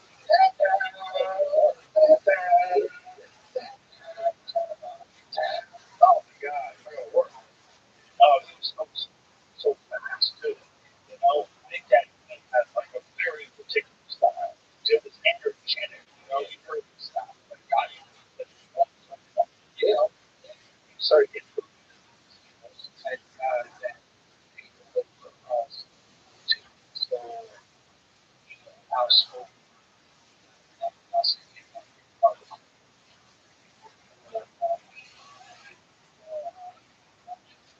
each one of them has how eggs and stuff. So they use the like right. This is what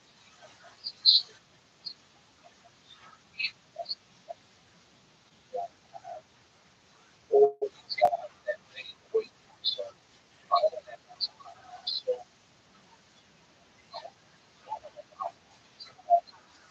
majority of them can't release it.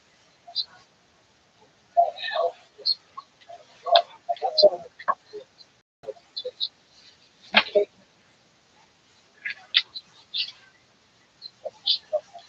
sorry. Even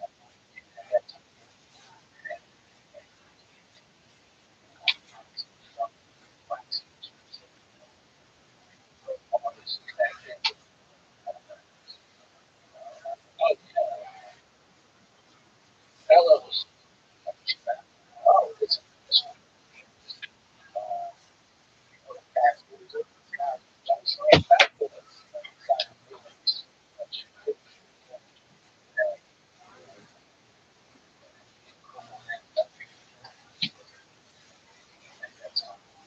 so much more the quality of the water level was very high. It was the areas were so good. Like you, oh, that was the thing about it. Yes, you know, it was like that was the style back then. It was like the most clever guy, the most clever lyrics. It was so important, you know. So many guys that just had it. Everybody was battling. So it's like more and more cleverness, more and more intricacies, more and more twists that goes there. It was just like finding an art form. But you know, so big. Right.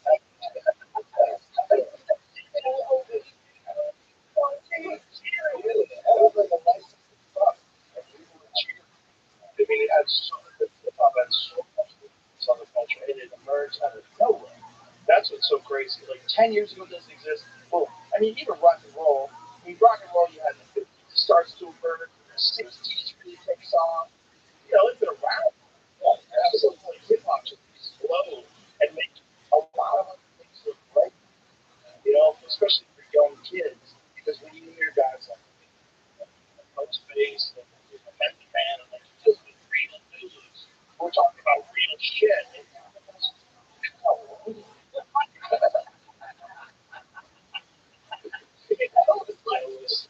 you know, it was like they didn't even swear.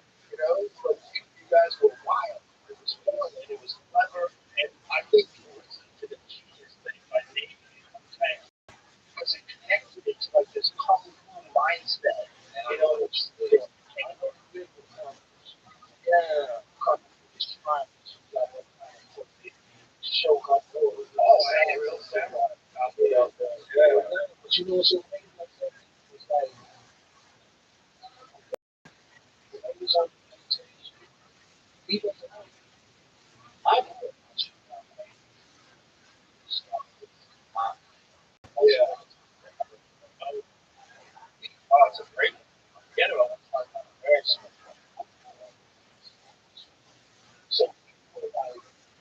Even even living around a lot of hustles, there a lot of other drugs was being sold in my community at that time, right? So the reason I came with the whole same philosophy, it was almost like, yeah, we love karate flicks. We were watching, you know about the karate flicks, straight clock, good clock. Yeah, we come on with sleeping shit is all trying to buy that shit. Once that goes, it's not crazy, man. It's really a question that that all that that that thing about Wu-Tang was a school that was this particular was crazy. They got kicked the fuck out of stuff. You know, they got kicked out. Yo, got bugged out. Wow. But we guys just look for so this came with the whole it's history. So that's how it's maxed up.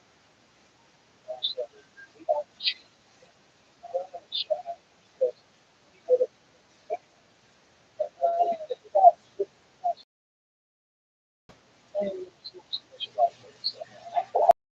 so we didn't we got yo, come on, you gotta kill somebody. Not fucking coming to 5 6 I'm at least with CQFOs, fucking UFOs,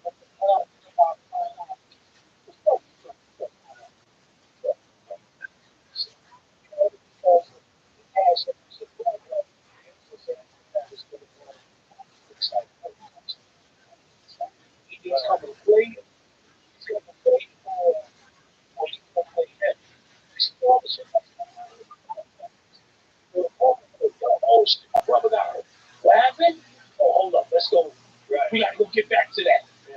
We gotta go figure that out. Oh shit. This is-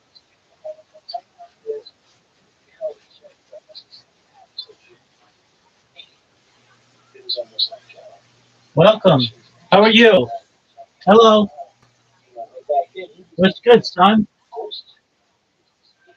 How are you? So, state was Good, how are you? Well, how'd you hear about me, my friend? Adrian, this whatever. Fuck yeah. Shout out to Aiden Ross. Shout out to his Discord. You know anything about me?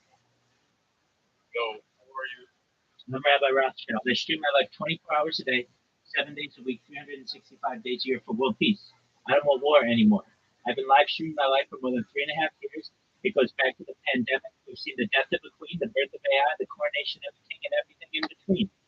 Essentially, data is Earth's number one resource, according to the Economist magazine. I have more data online than any person ever. We talk about some really interesting things on the stream, including anti-gravity, antimatter, alien disclosure. We talk about things like life extension technology, things like human growth hormone, stem cells. We talk about things like nootropics and cryonics. We talk about things like ambrosia therapy. I want to end world hunger.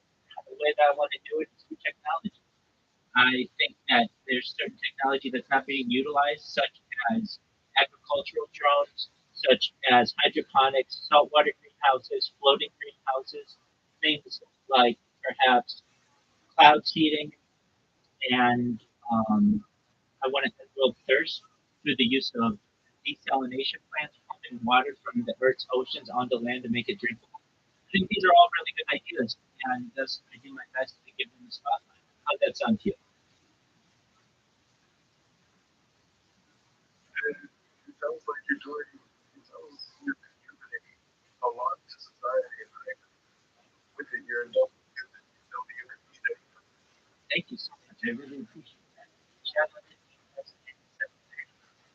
other things that we talked about, in addition to life extension and all that, de-extinction, bringing back animals that were once extinct back to Earth, back to life.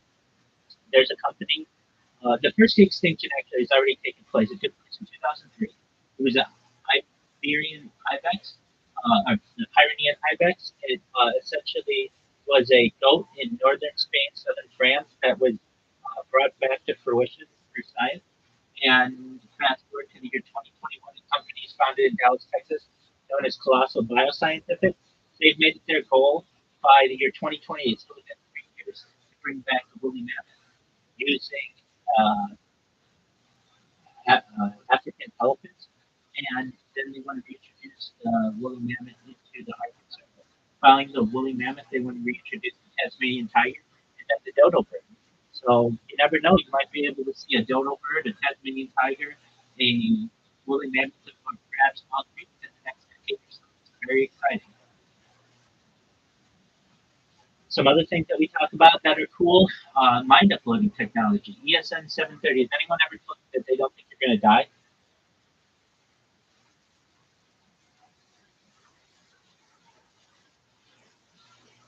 Yes, no. Has anyone ever told you they don't think you're going to die? Never told me that they think I'm gonna die. Has anyone ever told you ESN 730? I don't think you're going to die. Yes. Who told you that? Uh, my third grade teacher. Shout out to your ESN 730 third grade teacher. On what grounds did they say that you weren't going to die? That I wasn't gonna die. Yeah. Oh, I thought you said that I wasn't gonna die. No. So is anybody okay? So your third grade teacher is a little bit of a dick, uh, but I understand. Yeah. Okay. So has anybody ever told you that you're not going to die? Oh yes, my mother. Your mother is a wise woman. What does she say? She said, follow religion and be a good person. Like, you know, and God do everything. All right. At what point though did she say you're not going to die? I mean, like you're not going to die, as in your body is going to continue on after it breaks down. Not talking about an afterlife or anything like that. I'm talking about that your body, like your consciousness, will continue into the future. Has anyone ever said that they don't think you're going to die? So, like, you say not afterlife. I don't know. Absolutely. Let me explain. So I talked about life extension technology, utilizing things like stem cells and nootropics, cryonics, cryogenics, things like ambrosia therapy to increase your life expectancy. When you were born, it was probably going to be about age 80. I think we can expand that to age 100, 120. But eventually, ESM 730, you're going to say, Rabbi, my body's breaking down and I need help. And that's where the next type of technology comes into place. It's known as mind uploading technology. So what is mind uploading technology? ESM 730 in the apps? It's the ability to scan your brain like a CAT scan or an MRI into a computer. This would store every atom in your central nervous system, your peripheral nervous system, for later download as an android, an avatar, a cyborg, a cybernetic being, a clone of yourself, perhaps a robot or an ethereal being, whatever you want to be.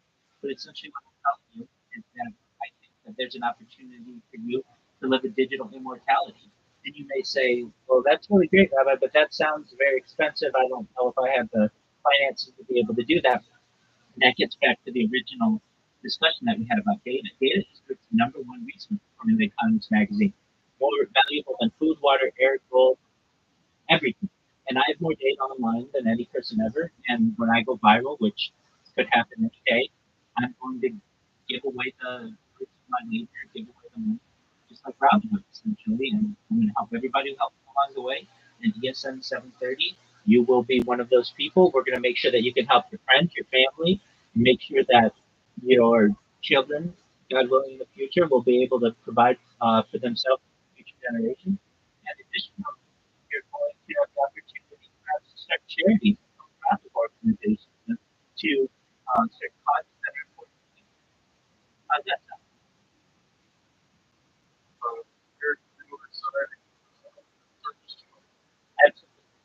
Well, that's a wonderful thing to hear, and you should know that you should continue having it because you have a friend in me. I'm here to help you whenever you need. I have other people in the community. I started this Discord like I mean, I was in Ada Ross's Discord before I even had my own Discord, and I figured that one day I'll start my own. And I've got over 1,500 people in here, and it continues to grow every day. I've got bots that I have created that spam on Kick and on Twitch 24 hours a day, 7 days a week. So a lot of people find out about me from there, and they find out about me from my friends in many Discords. And it's just a matter of time, and this goes viral. It's going to be very exciting. There's some technology that I possess that a lot of people don't know about in society. Do you speak any other languages, perhaps?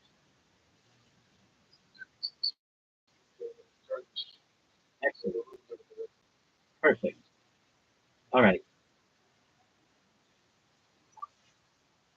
I want you to know that I think you're a special person. I only want good things for you. And hopefully in the future, people will be able to use this type of technology and universal translator to come together and communicate easily.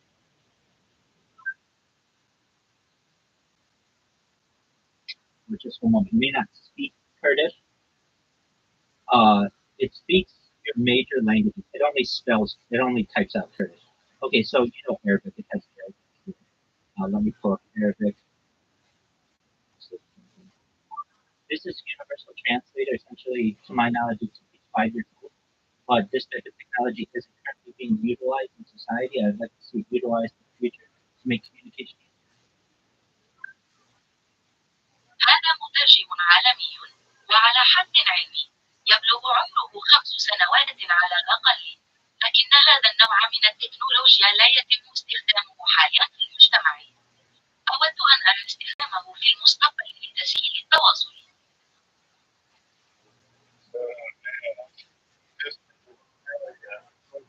Excellent, excellent. So you can see I'm doing what I can to help the world. I don't ask anything. I want to give you things in the future. So what does that mean? If you want to do anything to help, go ahead. Huge contributor to society.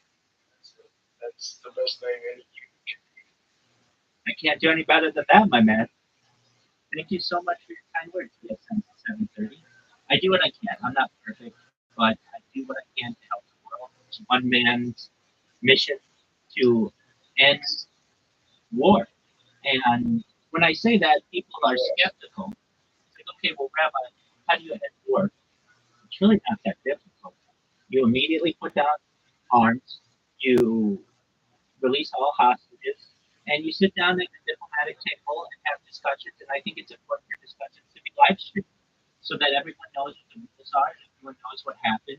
We don't have to go through third parties. We can watch what actually happened before our eyes. I think those are important aspects in order to have global unity. And it's not a matter with world peace of if, it's a matter of when. And the reason why I say that, if you study extraterrestrial civilizations, even in science fiction, but generally, if you are a believer in modern day extraterrestrial contact, at least what we hear from abductees is all of these civilizations have peace on their own home planet. The reason why is you can't travel the stars if you have civil wars going on your home planet. So eventually, we will have world peace. It may not happen today, it may not happen tomorrow, but someday, maybe within the next 100 years, maybe within the next 1,000 years, eventually we will have it. And then we can start to work on things like space tourism and things like terraforming of other planets, including Mars, including the moons of perhaps Jupiter, like Europa, including Venus, and then eventually get into interstellar and intergalactic travel. I know that the next closest star system is Alpha Centauri. It's 4 light years away, and essentially that may be the first place that we explore outside of our solar system, which is a really exciting opportunity. I'm not saying that this necessarily is going to happen within the next day or two, but with mind uploading technology, we may have the opportunity to witness all of this, and that's very exciting. The ability to have our consciousness or soul or whatever you want to describe it as continue on in perhaps another type of organism or perhaps another type of machine. all of this is what I feel. All of the things that I discuss, I feel are important conversations that aren't happening today's day and age. Even with other influencers, other streamers, they wouldn't be taken seriously if they talk about these things, or maybe they would, but they they're afraid or they don't know about these things. I do my best to be a light to the nations every single day. I do everything that I can to be able to discuss these topics in a rational way, and I explain them as well as I can. I'm in no means an expert on any of the things about which I speak, but I do know a little bit about all of them, or a little bit about a lot of things, and I do my best to share that knowledge with the world. So, with that, ESN 7:30, I'm glad that you had the opportunity to see me in Aiden Ross's stream. You probably realize this guy. And now you know why.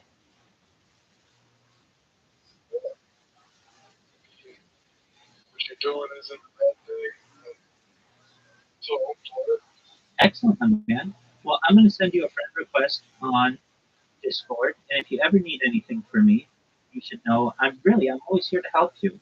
There are people who come in and just want to talk about their day. They just want a shoulder to cry on. They want to tell someone about something that happened in their life that's positive. Not true for all of them. You should know that you have a friend in me, and if there's anything I can do for you in the meantime, you let me know. thank you, man. I appreciate you. ESN 7:30. You take care. And again, whenever you're bored, I'm here. So come hit me up. We do a whole bunch of things in here. We watch sports.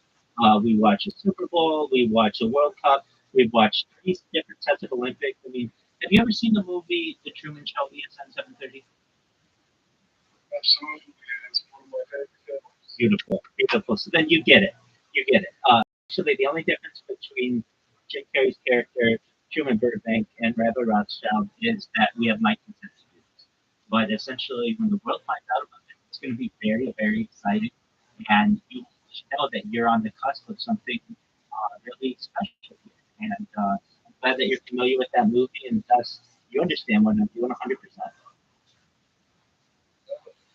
Beautiful. Of course. Excellent. Well, thank you. All right, brother. Take care, my friend. Come back whenever you have time. Peace. Absolutely. Shout out to ESN 7:30. What a nice person. He knows it.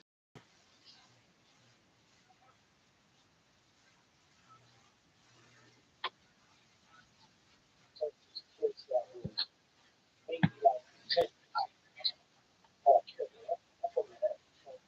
But West. they so drunk, get crazy, Canadians and nine, it was a melting pot. It was a melting pot of different nationalities and Spanish that the white people over here from all these things going on with this stuff. So, just,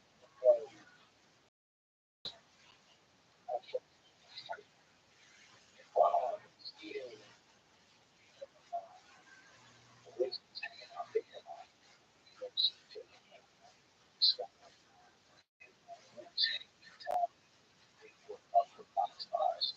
So,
back here. This is like our tradition.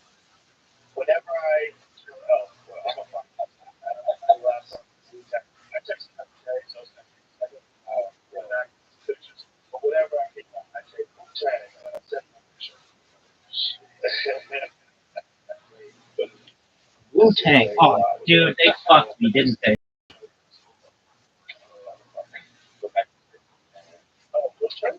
Oh, okay. Under campaign or just fine. Oh, good. Here it is.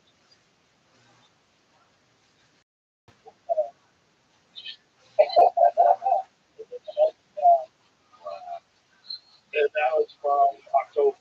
But I got used to doing that. Like every time I shoot out, I text Wu-Tang. So, no, I started in 2012. I shot that. That had this right there. Animal, I hunted. So, okay. I was he was out of it. I watched those for films.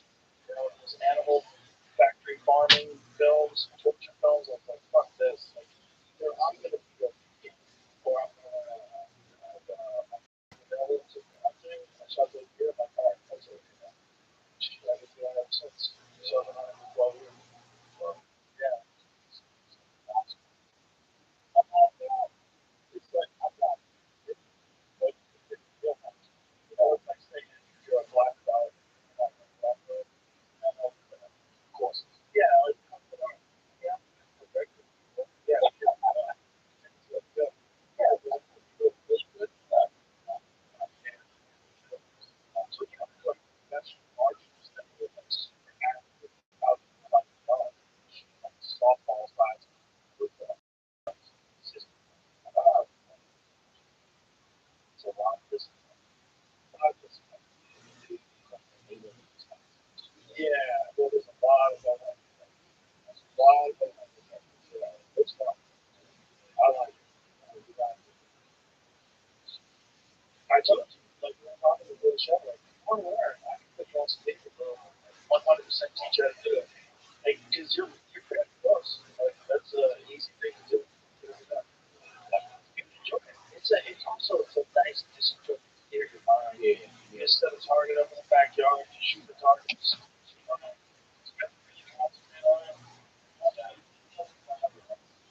For a guy like you, busy, so much shit going on, it's neat to have a bit like that. It's like a sport. Yeah. Yeah. But it's one of those things like shooting a free throw. Like at that moment, you can't think of anything else. If other shit gets in your head, it's like you're not going, but you gotta push all that. This big moment, that kind of stuff like frees your mind. It's like it flushes your mind out. That's what it all. That's what it's all about. Like it peace of mind and vibe to something. Yeah. I always say that for artists to practice just to keep a little break mentally. You could get close to something and lose sight of the big picture. You're all wrapped up in it. It's just like something else that was outside of it. Yeah, it's not. I should put it in the should take a look at it. Mix it up. Yeah. You know what? One cool thing about today is that it used to be thought at one point in time, I think it was like the early 2000s, that rap had, that hip hop had a shelf. That there would be classes.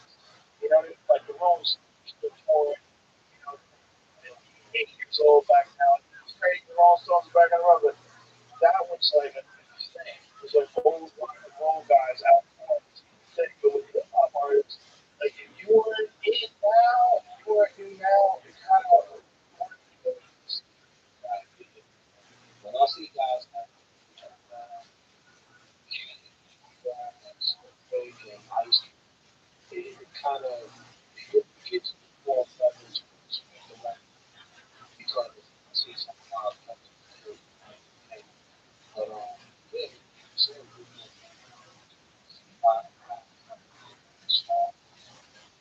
Jag, it's like, why not? Yeah. Well, hip hop, it wasn't really a thing.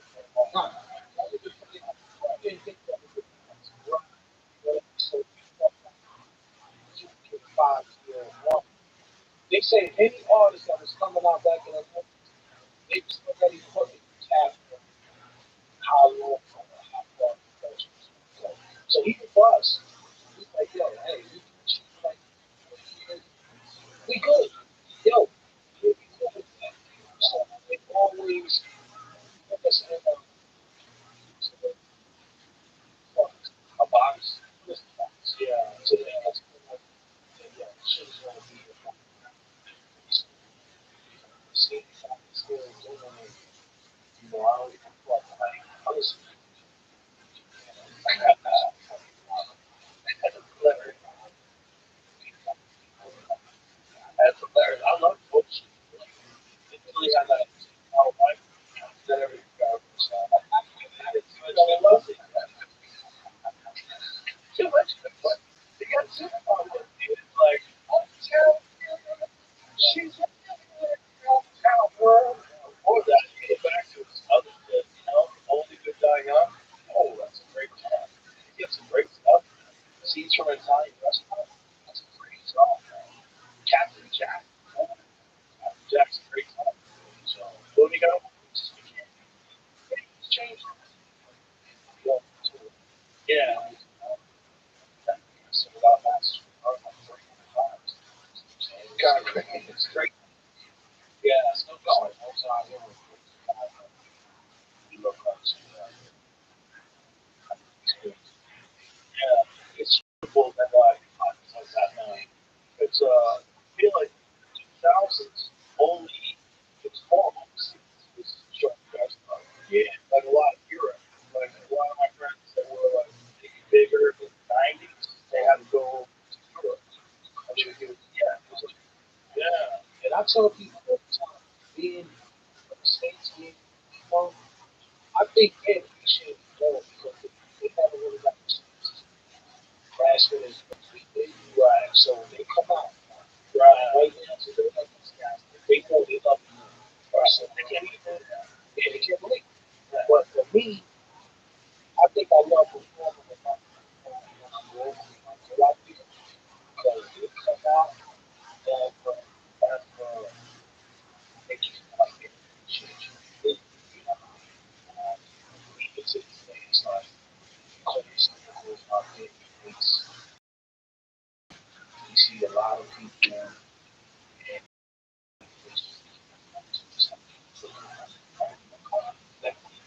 and that just different words. Like 17, 16 years old. Well, there's classic hip hop now. You know what I'm saying? Like when I was a kid, it was classic rock.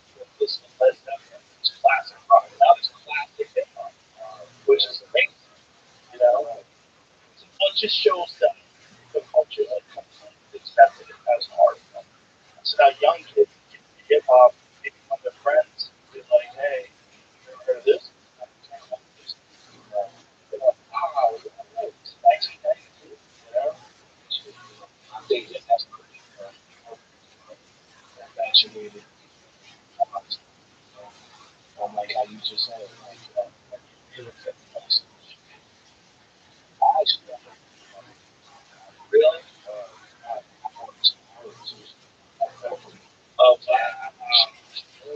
that's amazing. That's amazing.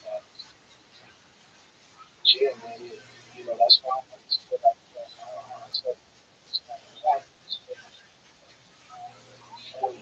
because games, dream yes, games are still in yourself. Like, if you have that, you're supposed to be something.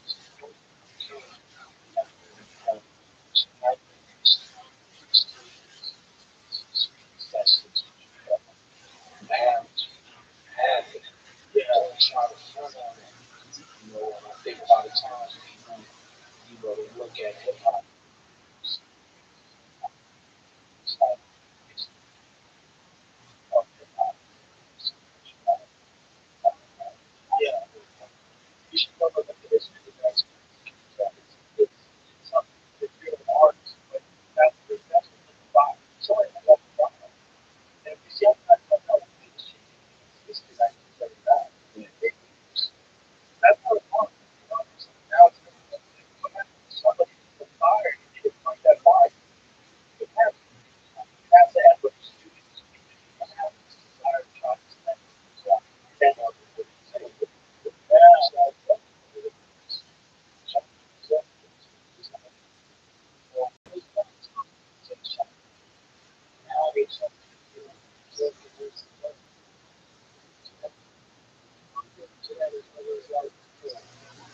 so different from honestly scary movies. Exactly. Chase. Exactly. I hate it.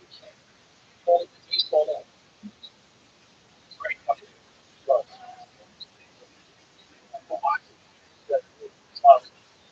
Right. Right.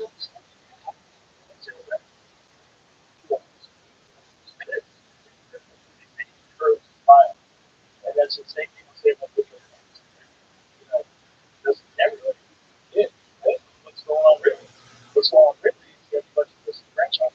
Don't have any hope. And they are around all the time. It's good stuff. But they're not. They have hope. They're not about violence. It's just violence. Art itself. Art itself is representative of that experience. You know, people they can't express themselves how they experience. People don't like this.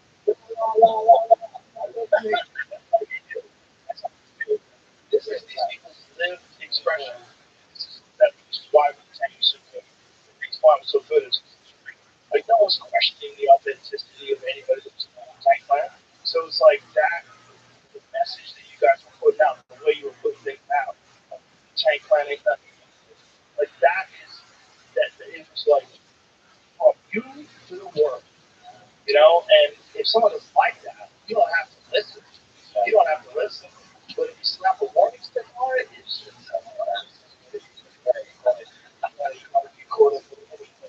yeah, it's like Tommy said, he made one thing that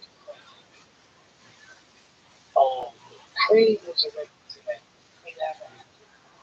He had the words of what we were. It wasn't a good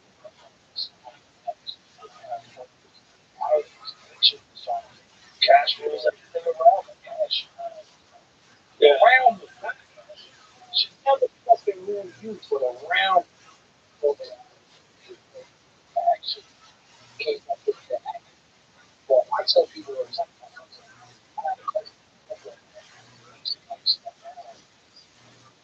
drugs with kids.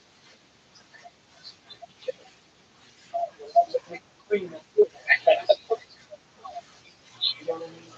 Hey, you know, sometimes you really you know, we make this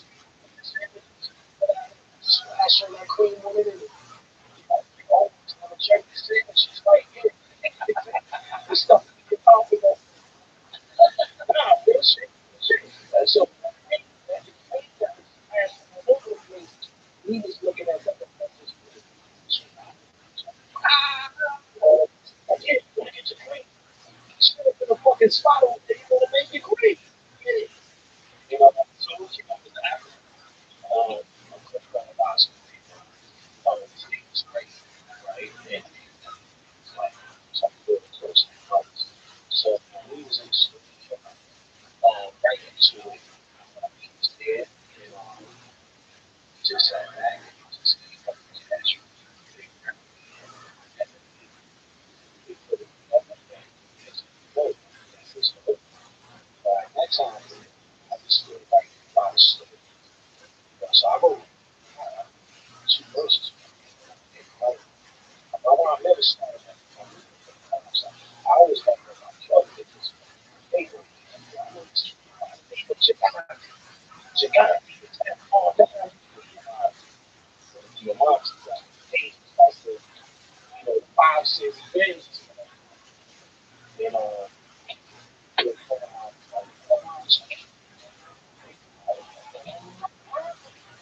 think that first paper is I like it. So he changed it. I changed it. So, so man,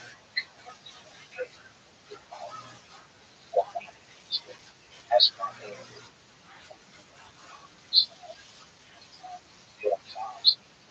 So he just told you harder. Harder. Yeah. The cream is crazy because it kicked viral. That the same dollar bills, you know, became viral. Like straight across the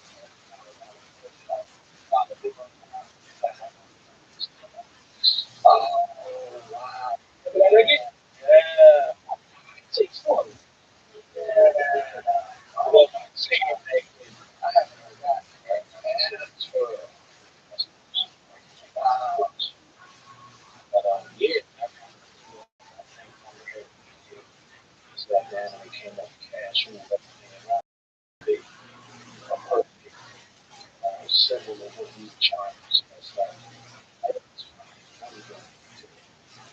So I think that I'm glad that push as first job to sacrifice without respect.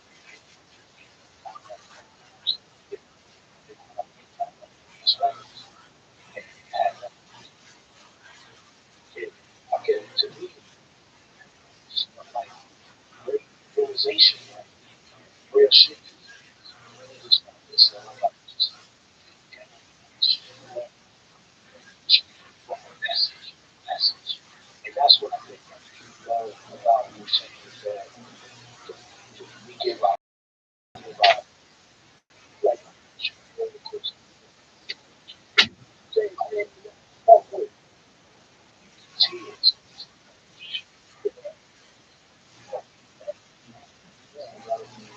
Get, get, get this. All about the good, small, small business, honest, and so like, it's crazy. It's crazy. Yeah.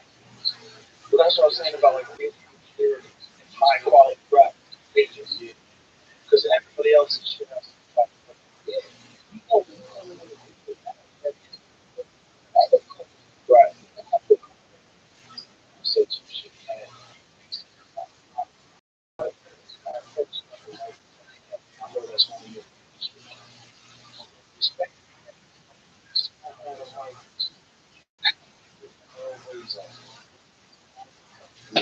Yeah, yeah, yeah. So you were like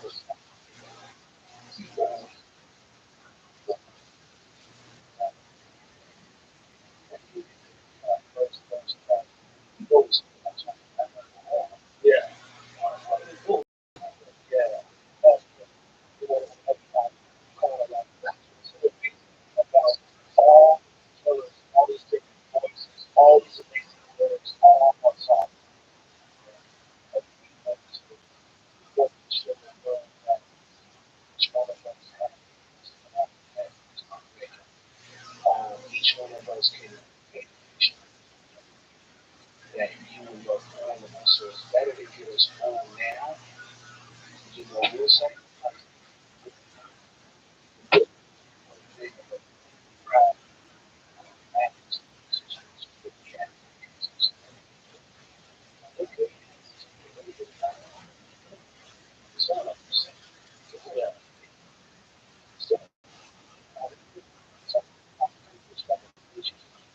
okay, cool. Once you got finished, once you got the money, you don't go out to it. But this is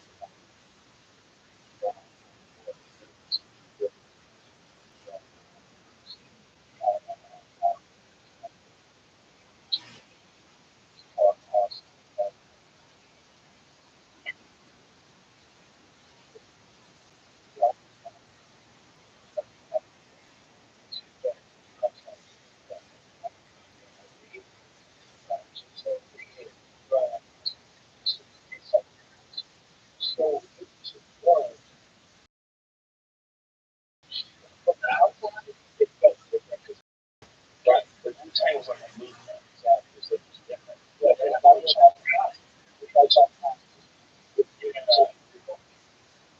but our son is a movement being created that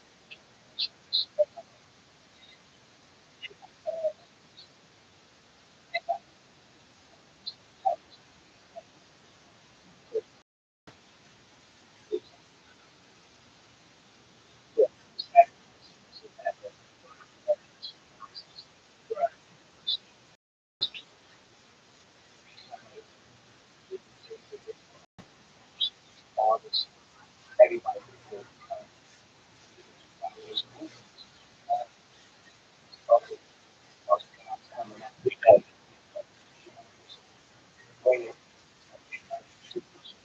George, which is not ever as it is Got it on. So it's like you said, yeah, it's one of the hardest parts to like because All right, kids. it's like all you got, Let's rock. everybody like, you have a great and how many great make right? You have somehow next to you have 16, 20, and you have the goal with all of them. I have to wait out to make sure they show them. However, that until it's all number one, us, like, so many places, guys, I know that's on the thing. We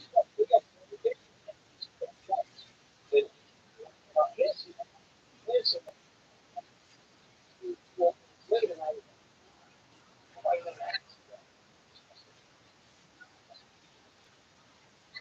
we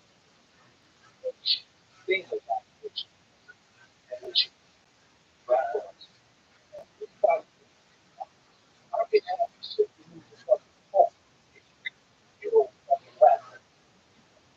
I can take what? If you get out of conversation, like a body of savage, so a lot of times, hey,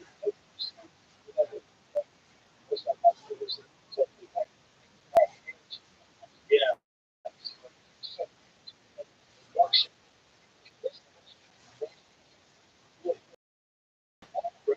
so also,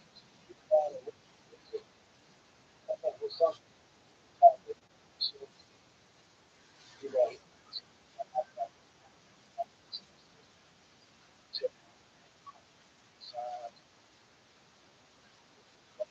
course, talk isolated, open, so it's like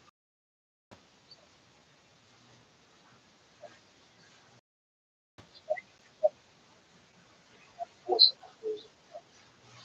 it's like Terry Bradshaw, especially if they became successful. They should have that behind it. I hear what you're saying, but for the years, I see your perspective as a lyricist. I see the thing is important because it's important. It started, it's not a damn good thing. Just it's not about it.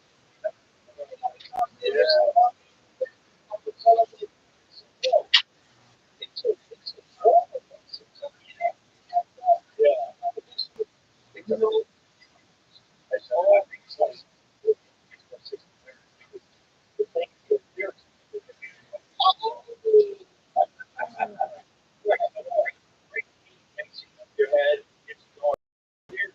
Go, oh,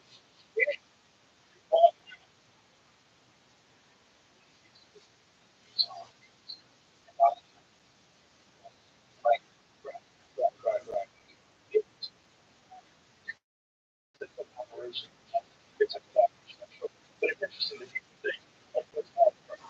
Like, what's more important? Breathing? Like, I like to check the heart. Oh, you have to go with that where collaboration comes in. Yeah, Scott's what you hear that? Well, he's so talented, so out there. Classes like readers, you know, like people that talk to their dad, it's coming out to oh, so it's like that God, it's so special. And you know, dread, GTE. that's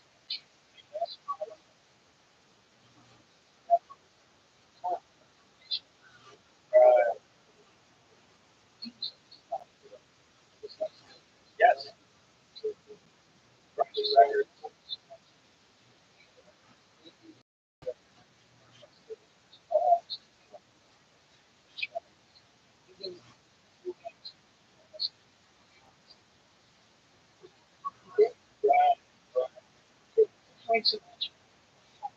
It's fucking music. Right. It's too much. Yeah.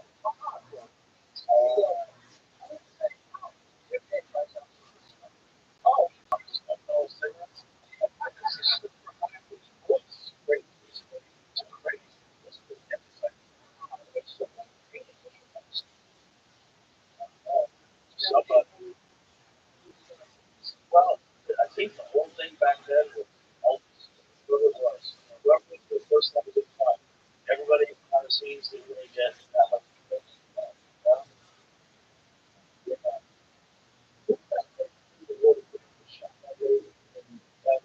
He produced all the Beatles shit. He had that one. You know, he tried for murder every day on Wild Pig. He could be the wall of sound. The whole thing was really insane. He goes back. He gets back to the day. He's on time. He put on some people sitting in the shit. It's like that. Oh, God? Yeah. And he shoots it. I want to see that. Hey, man, he's thinking about you. It's up there.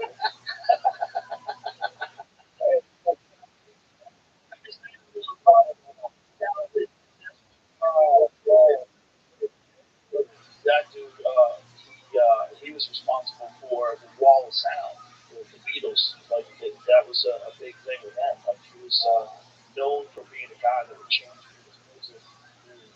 Russian Jewish. Oh, man. Yeah. What? And he was from the Bronx, huh? From the Bronx. Yeah. Wild, wild boy. And shot some lady, picked up some lady at a bar, took her back to his place, and shot her in the mouth. Yeah, he would put guns in people's mouths. Like he was known for threatening people. If you want to get out of this fucking contract, just shove a gun in your mouth. What's that? He pulled a gun on Cher. Cher recalls stopping Phil Spector in his tracks and he pulled a gun on her. He couldn't pull that shit with me. Right. We had this really strange relationship. You don't say. You don't say. You know, well, it's like the music business at one point in time was run entirely by gangsters. Of course. That's the story about Hendrix. You know, the story about Hendrix is that his manager killed him. That's the conspiracy. Is that his manager killed him because it's more valuable for Hendrix to be dead. His music is a maestro, like a one in a billion year talent, and that they knew his recordings of him, and they could kill him. And so that's what that friend jumped off the top of the building. Yeah, to own his shit, because he was going to leave his management. His bodyguard wrote a book about it years later, and it just came out like I want to say like 10 years ago, one not long ago, where the bodyguard killed him, killed Hendrix, and threw the girlfriend off the roof. Oh, yeah, pretty much. They need to do a real Wu-Tang movie. I know Hulu had a series, but they need a real, like, Quentin Tarantino needs to do. That's me, man. I know Quentin Tarantino. That's what I think. I think Quentin Tarantino wants to do one more movie. How about he does a fucking Wu-Tang movie? The real Wu-Tang movie. It's like Hulu's great, but it has to be on Hulu. You can only get that one. It's so wild on Hulu. You know, like for it to be real, it has to be a movie. Let me tell you something. I wrote a book, right? And inside my book, I talked about how Q-Tip, a good friend of mine, Q-Tip, he had me and Leonardo something. Leonardo DiCaprio? Huh? Leonardo DiCaprio? And I remember Q-Tip was like, yo, set up with me, you and Leonardo and me in Brooklyn at this small pizza shop, one of Leonardo's favorite spots. And, talking. Yeah, that's what's up. So me and Leonardo, we started talking. And he's like, yo, you took the telling me that you was thinking about trying to get guys together with me. I was like, yeah, this is what I was thinking. So make a long story short, I set up a meeting with Rizzo, myself, Leonardo's people in LA. And I told Rizzo, I said, listen, before we do this Hulu thing, which back in the day was a business production thing that whatever he was doing. I said, I think we need to make it realistic, real life movie of us. So that it should be nothing that we should play with because people need to know our whole story. So Wizard entertained the conversation, but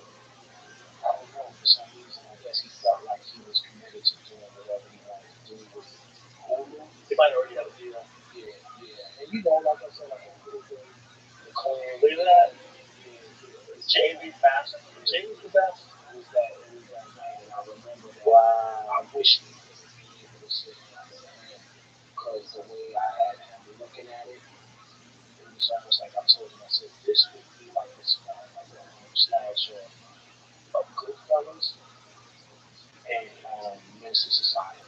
Yeah. Yeah. Kind of talk about our story.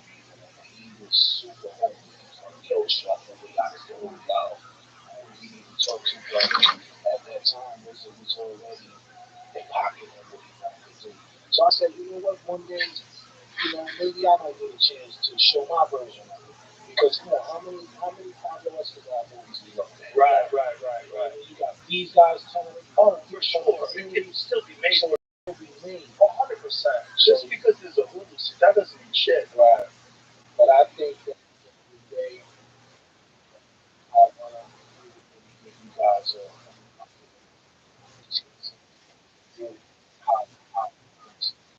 I think it would be stressful. A music but you gotta see some Netflix would be wild. It was like Netflix has shit like Ozark. They get wild about that. They get wild. That hell has to be wild.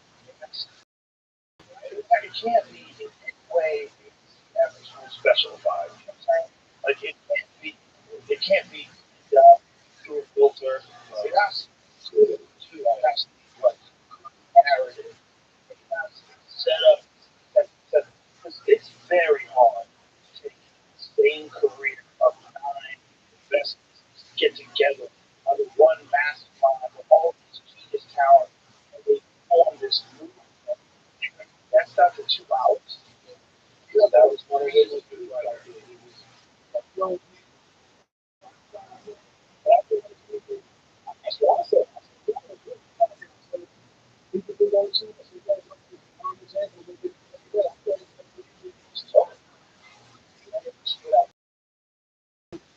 That was Trey and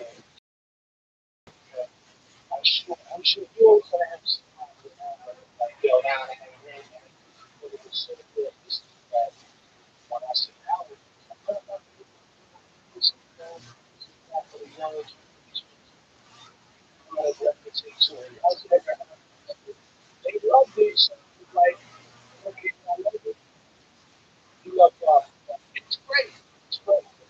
And open writers. Open you guys should look at writers concert. We'll open you guys. That's the opening of the movie. That's the opening of the great. That just get everybody on the right away. And then bring them back together. Right after. Put the year. That's all you think. Yeah. Yeah. No brainer for one time. Start with Rikers. Start with Rikers. Here we go. 1995. What do you think of most of the masters? Rikers. And then start. So start with Rikers. That's that's. I mean, just think about incredible amount of talent, not just just like the world champion, Calvin Chapman. Not even the highest two it doesn't just great physics. Doesn't he have some place? So you just that like that. It's like, come on, this is real. Just that. Yeah, think of a movie like that. Think of a movie that starts up with the date. You guys go in, belong to that. The whole shit risk, checking everybody down. The guy reading you the rules, the warning, telling you you're not going to the crowd. We got you. Think about it. That's the beginning of the movie. Old Dirty Bastard. That's an incredible opening for a movie. And it really happened. Gold bullshit. This isn't a bunch of dorks sitting around a table coming up with some nonsense. This is some shit that you lived through. That would be incredible. It's just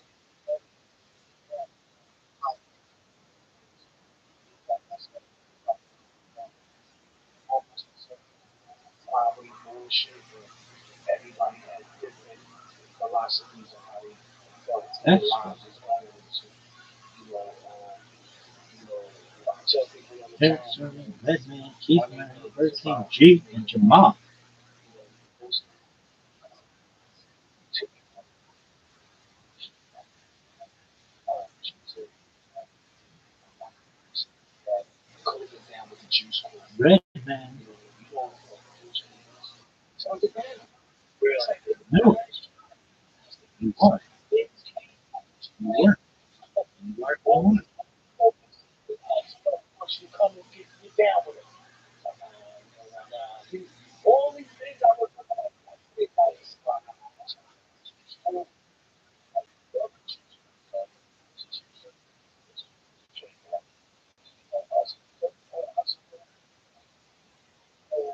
older.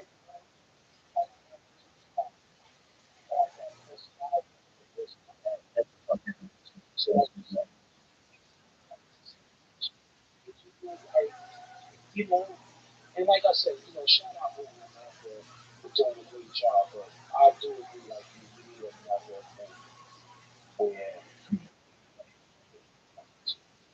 yeah,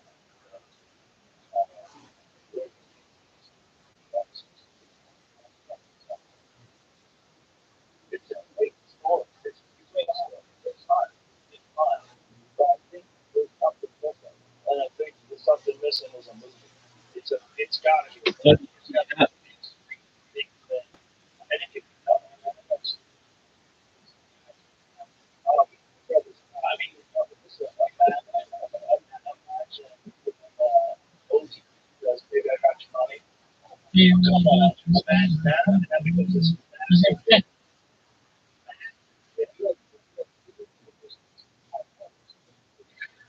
so fucking out.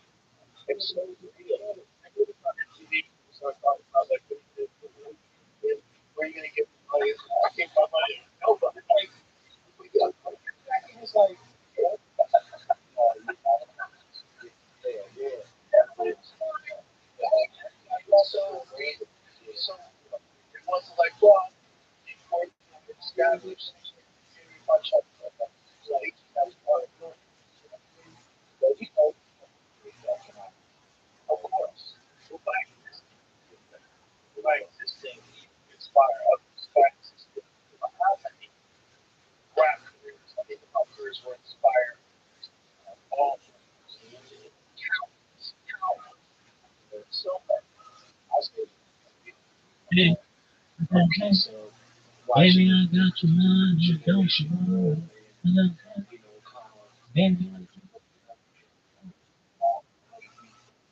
I said, hey, I said,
baby, I got your money, don't you worry.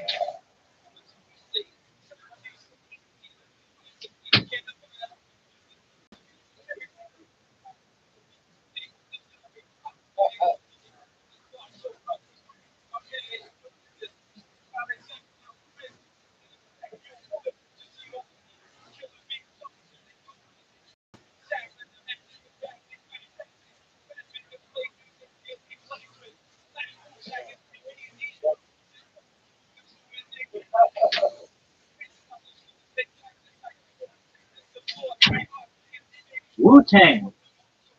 You know it. Who the fuck knows what they?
But it made me think about sports, and it made me think about how coaches and people outside of the group are so important. See, how we were designed, we hunted up. We never really had people around us trying to push the narrative more to show us our true power.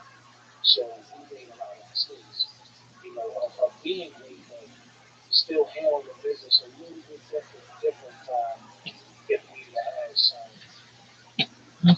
coaches, some guidance. The problem was back then, no one knew what was going on, because it was so fresh, it was so new. The whole genre had only existed for 6 or 7 years, so it was chaotic, so exciting, but it wasn't a lot of experts how to manage it. Today, you could, I'm on a and say, hey, what should I do? Help me out. What's the path that you think that I should take? You can give them your advice with that plan, like, do that. That's how it's going to work. They would have told you that's not going to work. Get back to it. I didn't do that. But it worked. It didn't just work, like celebrating everybody, like amplified all voices. That's what was great. Is it didn't work. It worked better than being by yourself. I'm telling you, I think you feel that peace going on.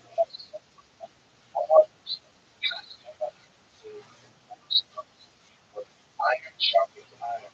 That's what yeah, you guys have so many. Hey, That's what's incredible. It's so hard. That's why which is crazy.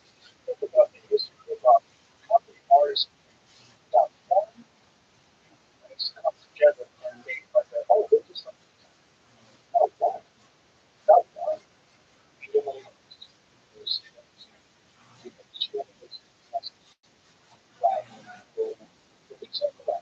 sometimes you have a lot of things. You got everybody. I can't. I couldn't. Anyone who did what we did at that level back then, I couldn't because when I got out of the start got off to that. Just it was cool. I mean, what incredible, incredible. That's so different than anything else. Like get down to the lyrics, the environment. Yeah. Oh, it's incredible. Incredible. This is really times. Gucci sweaters. All timers. All timers. All that.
That sucks.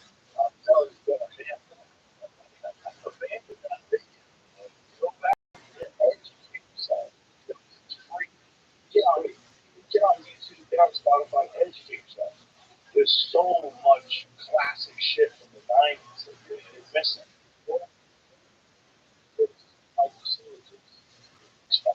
Yeah. It's a lot of stuff. It's not, it's not, it's not,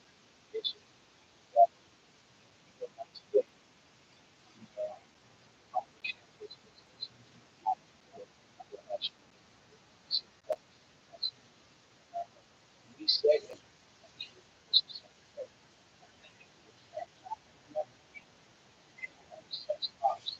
but there's a kind of exposing systems that man, I sit there and okay, this is talking about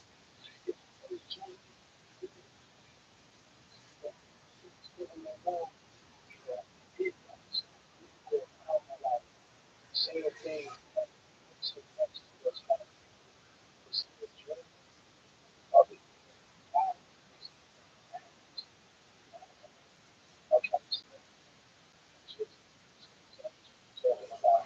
Science, talking about this, like, you know, culture,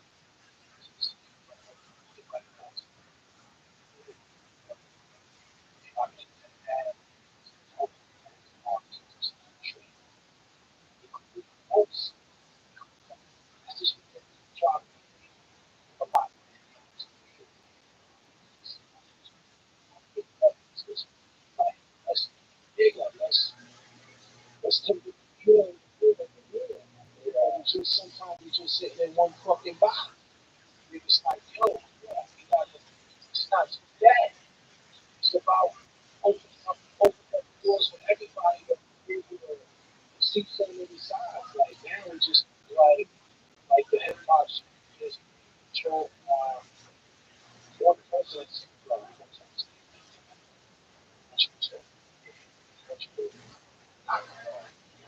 whatever they think. Why is that the case? Because the same people trying to take the risk of the tree and trying to stop. People always do that. They do that. They do that in podcasts. They do that.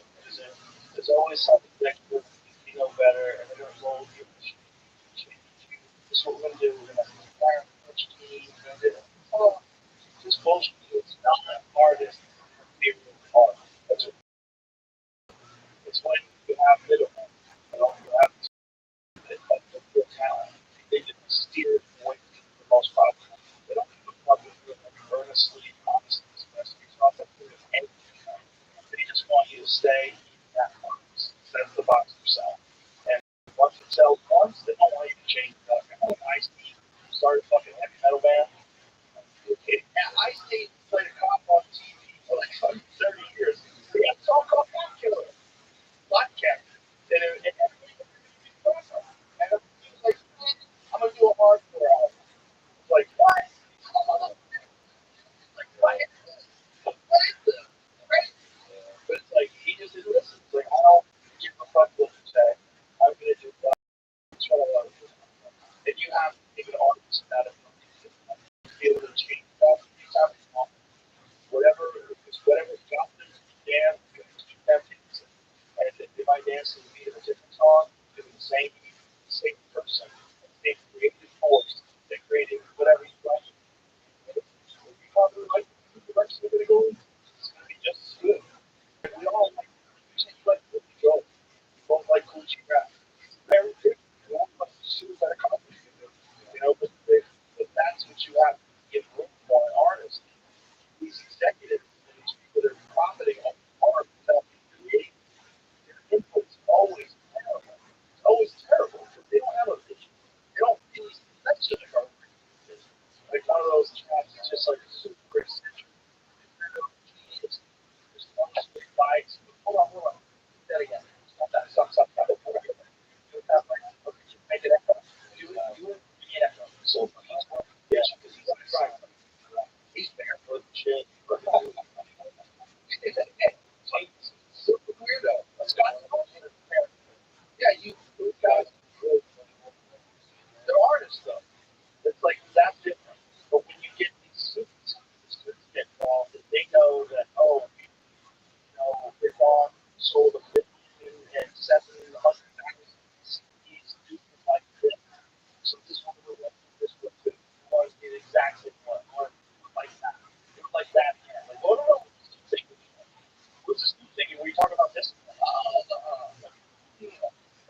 it's a great fucking song. Great lyric. Yes. That's listen about the knowledge of reason I think it's smaller. Not most people want to still like they want to look at the pictures. Let them see what make these choices. Go that way, go this way. I think all it takes is someone today to grasp and then I can if someone today there's this point out in society, you can be artists, but you can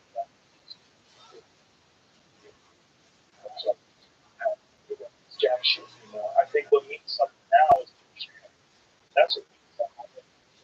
Someone put it on Spotify, put it on SoundCloud, someone someone you send it to somebody, they send it to 10 people, and then it goes viral. That's what it's all about. I think it's just being undeniable. Be undeniable. Some shit that you listen to, you know, yo, listen, first time, first time. Yeah, listen to that shit. That's how that's how we all get so anyway.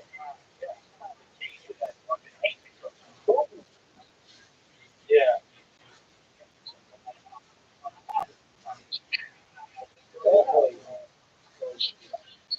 I just been working on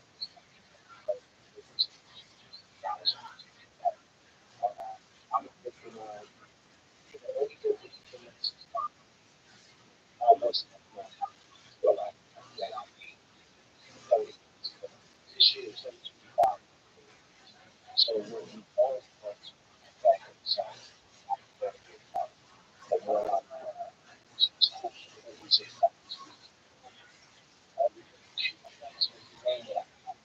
the main one, as I said, and you got to start the programs. So yeah, you know, I take plan, but this is something that you like I say, my team seconds.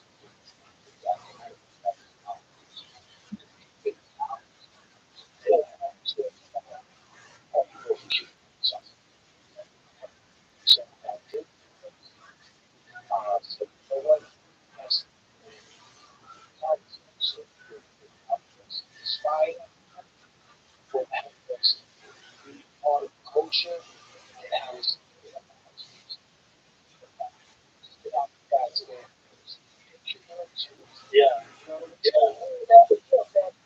Oh, my album.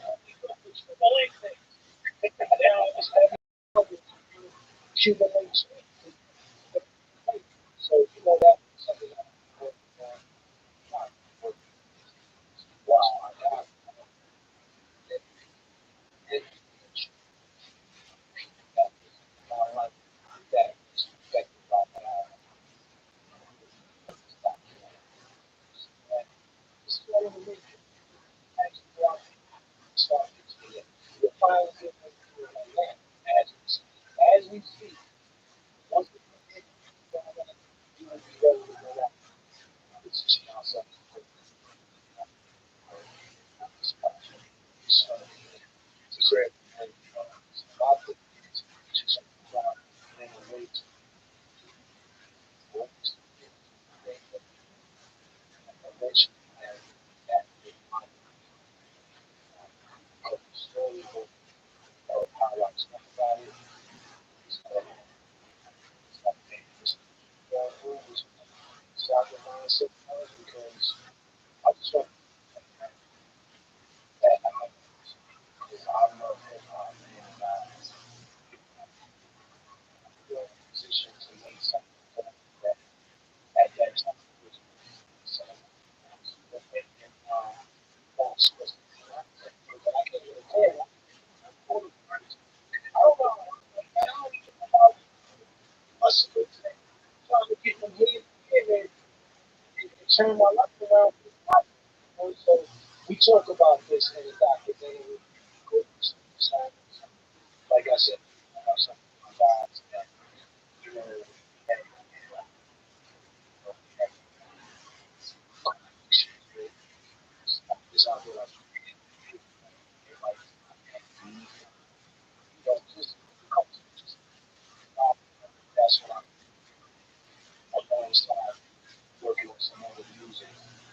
said, well, yeah, let me get this like first, and then the drops and good music. So I definitely. It was a new album. I still probably love it. Yeah. And I love it. An album on mission. Close. Yeah. Yeah. Yeah. Yeah. I feel like it's satisfying. Everybody follows motion. Nobody wants to like call out that makes sense. It's like, oh, right. Nothing that don't feel like it's goes like this is that thing about Africa. This that bring whatever is what stop being, you know what I mean? So this is the same concept I'm thinking with my life. Something that this is right. I don't care. I know what I know from coming up as a young hip hop and what this guy is. I have goals. I got a lot of things that I want to do. That's what I still love it. And I'm telling you, the young kids that I have in the comic book show that I played in 1990s, oh, they just don't know yet. They just don't. And we can't because there wasn't enough. Also, we got so much hit. They're getting inundated by all these new artists. Yeah. There's so much shit going on. So much shit going on. So much. So all this is now kids like 50, 55, that's it. Well, whatever. So that's what like big shit. My pockets are honest. I don't consider myself my pockets, because I'm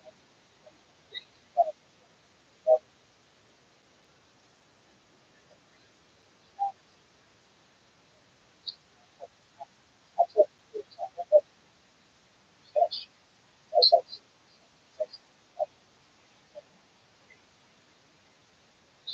that's big that passion. Give it every single I'm ready. Thank you very much. Real pleasure. Thank you. Everything that over the years I've been thank you. And I hope somebody listens to this and makes that fucking make it. We go ahead and figure it out. I'm just that's right. Make that records. Listen. Never. Never. Never.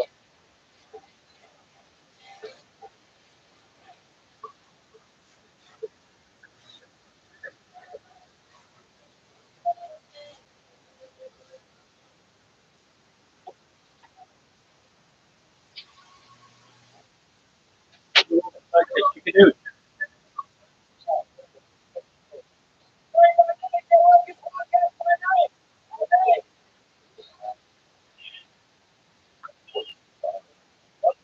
Hello. How are you? How are you?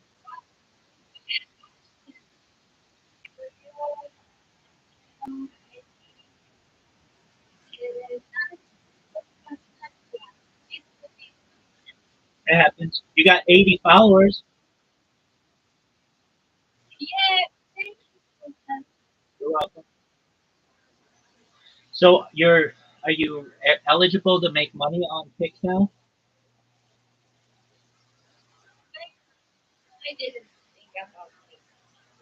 Yeah, no, I understand. I'm the same.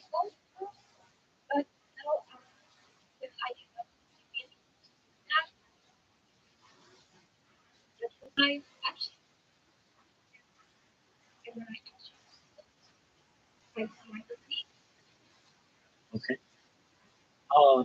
Have you thought about multi-stream application? Multi-stream. It's the next wave of streaming. So basically, instead of just being live on Kick only, you go live on Kick and YouTube and Rumble and Twitch all at the same time.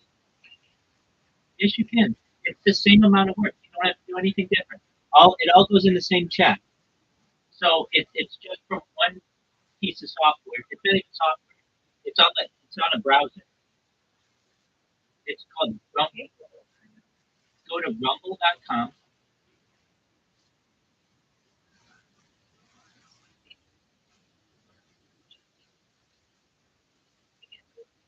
Rumble, RUMBLE, RUMBLE.com.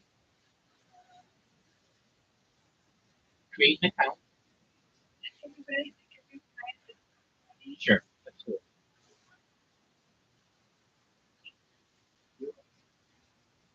It'll take you 20 minutes to set up, and then it's all done.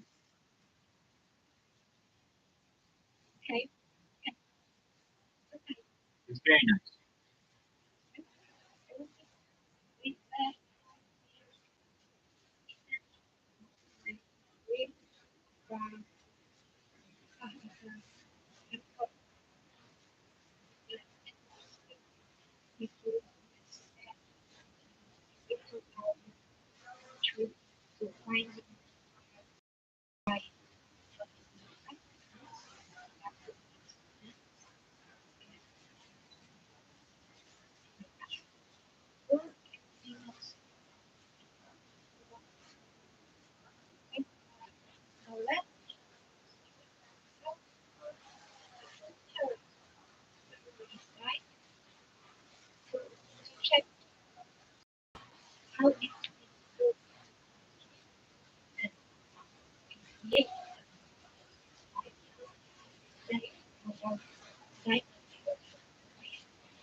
Yes.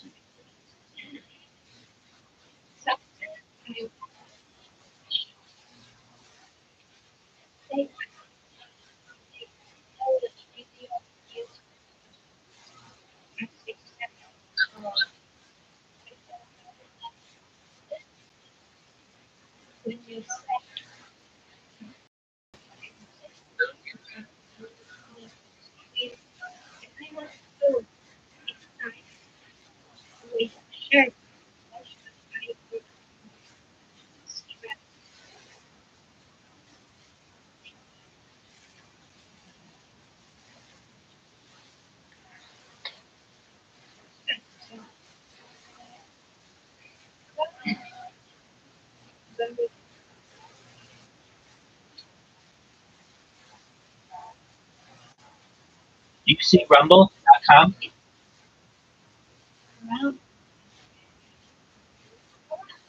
Rumble, yes.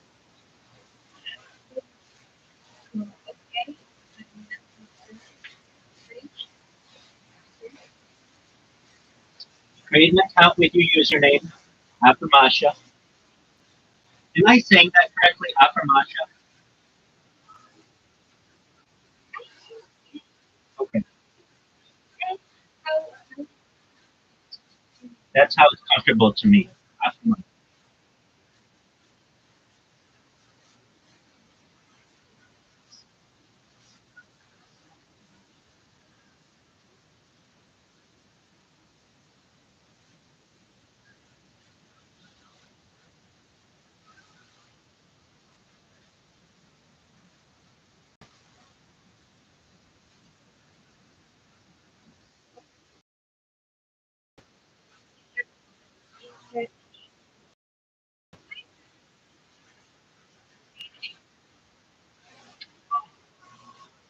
It's written in all languages.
Okay.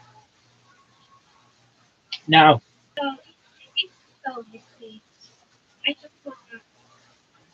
just hold on. You'll be happy that you at least explored this. Do you see in the upper right corner? It says create, upload, and then Rumble Studio.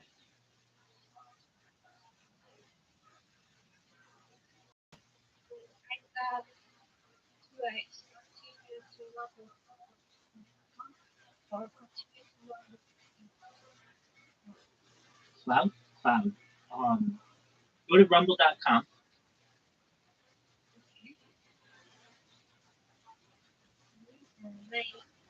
Excellent. On the upper right corner, you should see like a little plus symbol that says like go live, upload, and then Rumble Studio. Press Rumble Studio.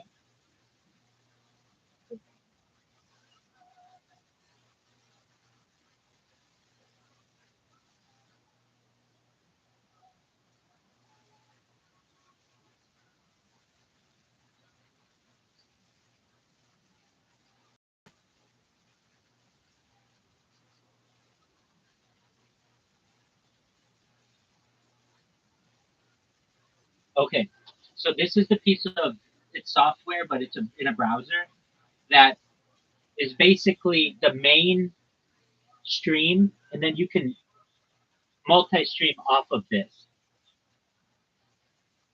So what you do you have a Twitch account?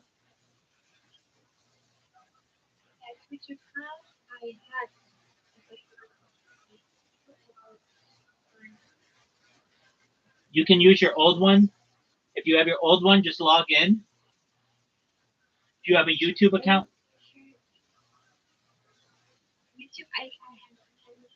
Excellent. So let's do YouTube first. Okay. Oh yeah, perfect. Thank you. We're gonna make it. You're gonna be really happy with this. And you start earning money immediately. Not a whole lot, but and I know money's not important, but it's something. At least it shows that they care. Okay. It's loading. Okay, account verification. You have to put in your telephone number.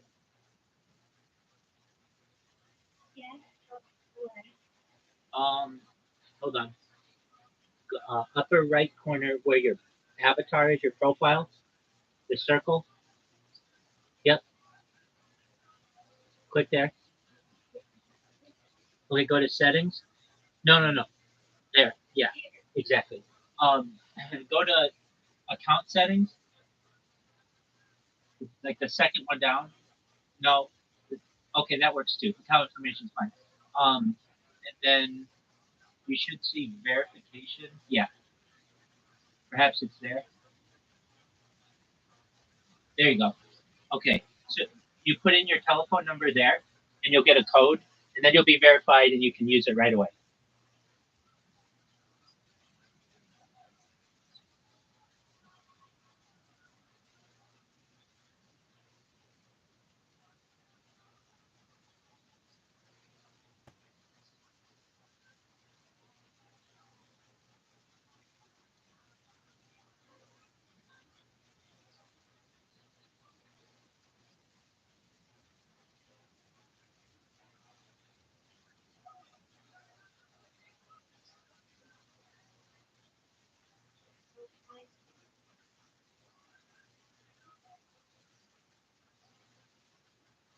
Excellent, verified. Okay, now do you see where the camera is in the upper right corner? Upper right corner, left. There you go. Yep, Rumble Studio, the bottom one. That one. Yep, perfect. Okay, so this is like the home page. On the left, you see the gear. On the left, yeah, the fourth one down. That one. Yep. No, no, fourth last one. The fourth one. Keep that the gear. Yes. Excellent. Now, do you see where manage destinations? Look, yep, right there. Yep. Okay, perfect. So now you press add. new destination, and then you log in with your YouTube. So go to YouTube.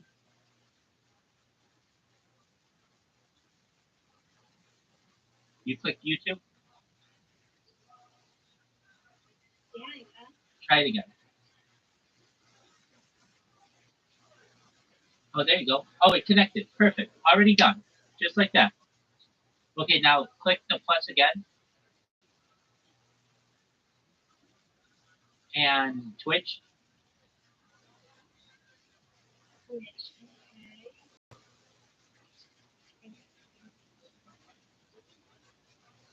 Hold on, just let it be. Just let it be. Or did it open that for you? That's okay. Yeah, just log in with. That's okay. Log in with your Twitch. Yeah.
Excellent.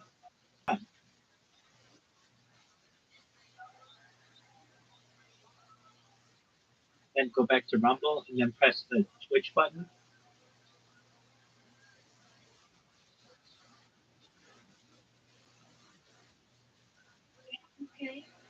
Go to Rumble. Yep. Yep. And just give it a second, and it should connect it. There you go. Yay. Okay. The last one for now that you want to do is okay. And in order to do this, you have to do. There's like one extra step per kick. So just one moment, and we will get it done. Just one moment.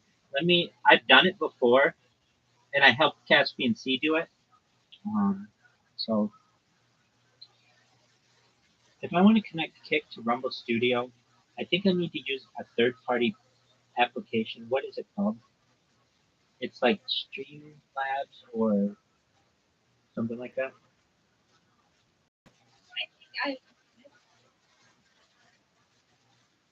Yeah, but here's the thing. Every time you do a stream, you're gonna have to upload a new code, and it's a pain. You want it to just be as easy as possible. So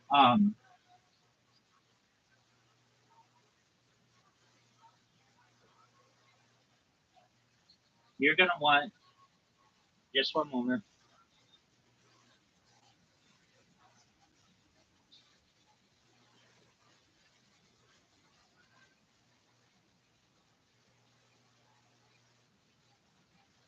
Yeah, I think it's this. I think. Okay. Go to new tab.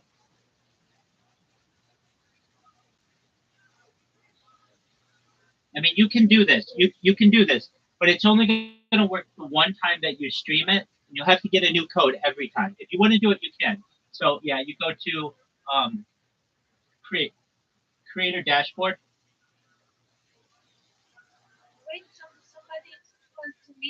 Okay, I understand.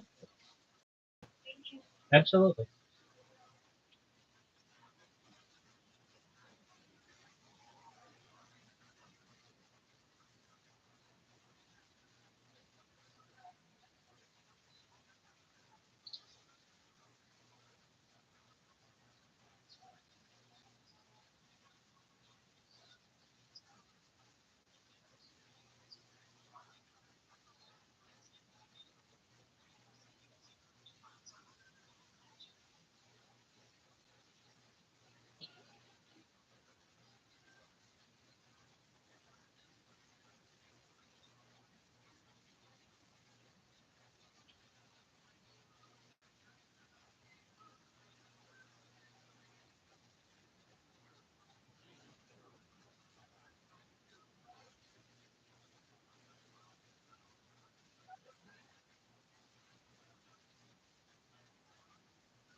Excellent. Okay, so I want to make sure that you're aware of something.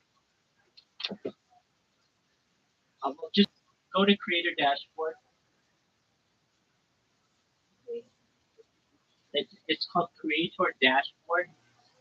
Creator Dashboard. No. It is okay.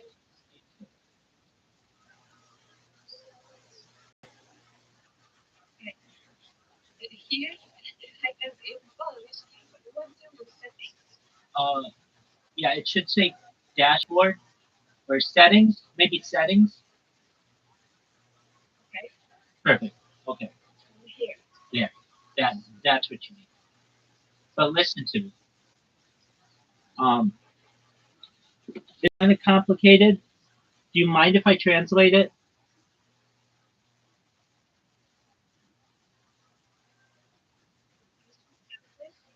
Do you mind if I translate it? So just one moment. This part is a little complicated. If you don't mind, I'm just going to translate it. Ta część jest trochę skomplikowana. Jeśli nie masz nic przeciwko, po prostu ją przetłumaczę. If you put the numbers in there, it will only work on the first time that you stream. You want it to work every time that you stream so that you don't have to keep putting the numbers in. If you want, I can show you how you can get that done. But maybe for right now, you just do it that way. Jeśli wpiszesz tam liczbę, zadziała to tylko za pierwszym razem, gdy będziesz streamować. Chciałeś, żeby działało za każdym razem, gdy będziesz streamować, więc nie musisz ciągle wpisywać liczb, jeśli chcesz. Mogę ci pokazać, jak to zrobić, ale może na razie po prostu zrób to w ten sposób. Correct. So you put. Yes. And that's what I want to show you. Dobrze, więc umieściłeś. You go to New Tab. No, New Tab, like a new one. Yep. And I think I could be wrong. To Restream, it's RESTREAM.io. I think so. That way. Yeah. Okay. Now,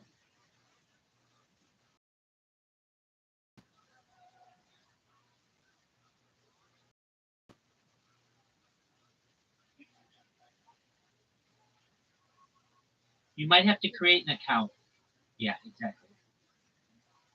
Yes.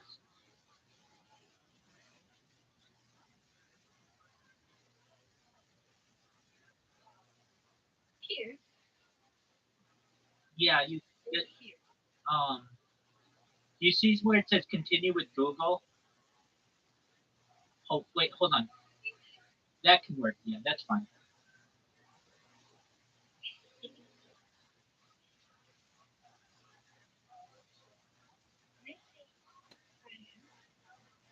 There you go.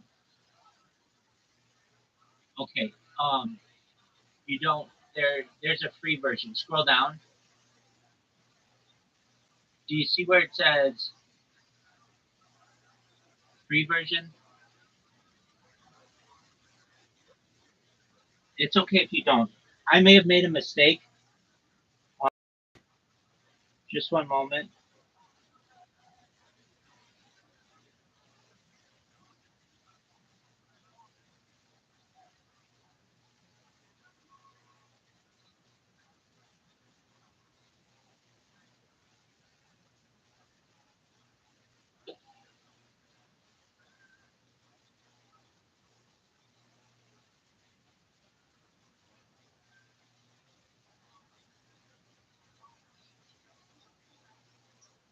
Okay.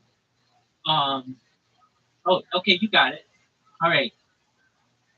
Now go to the main page, like home, main page. There you go. Yeah.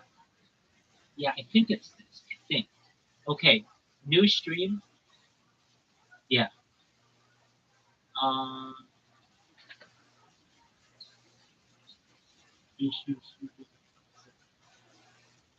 no, it's not this one. Okay.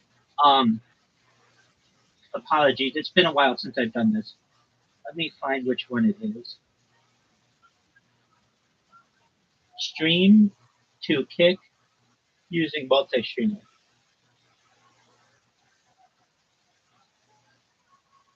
Okay, good. Um,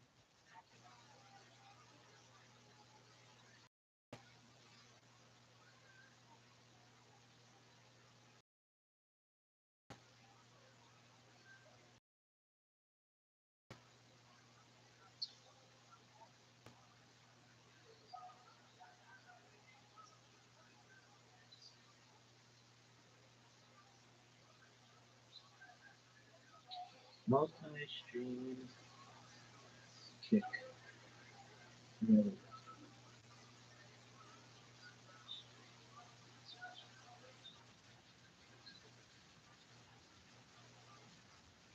Okay, yeah, it is restream.io. Okay. Um, okay, go to um, the homepage of Restream. Yeah, whatever the homepage is.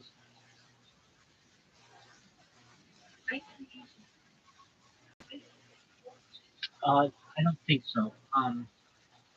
Let's see. Okay. Um, RTMP settings. The second one. Yeah. And let's see if I can see.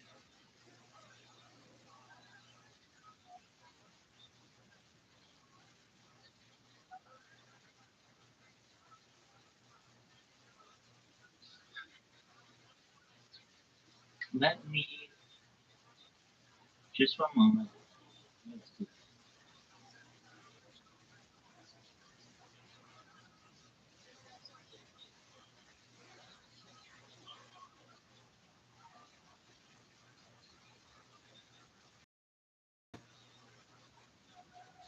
Yeah, it is this one. Um, let me. Oh, I know. Just one moment. Let me try with my phone so I can zoom in and see it better.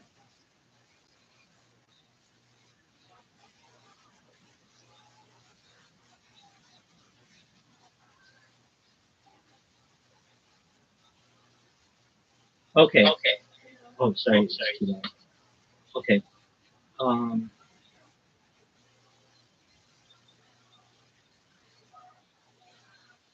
okay. That. Copy that, and put it into Rumble.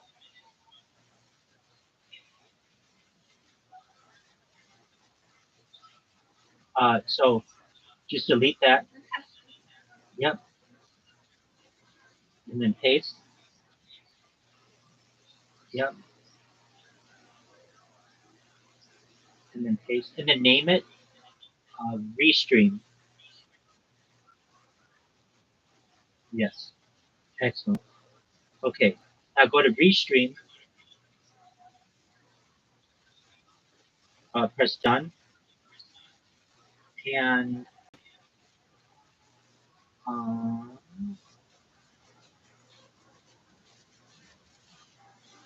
uh, oh yeah, there you go. Okay. Connect your encoder. Hold on one second.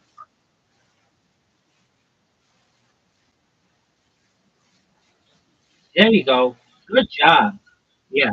You'll find kick in there. Or you should. There you go. And you put your kick information in. Yes.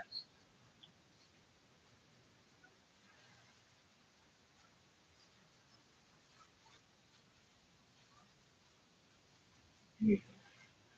And then you it's going to be kick.com/Aftermasha.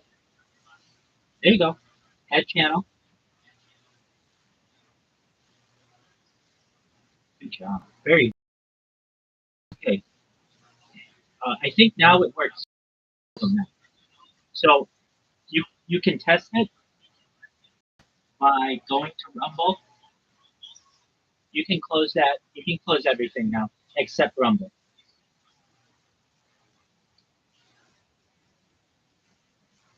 Okay, keep that open. And then, do you want to test it now? Is that okay? It'll take 5 minutes. Okay. Do you see the house?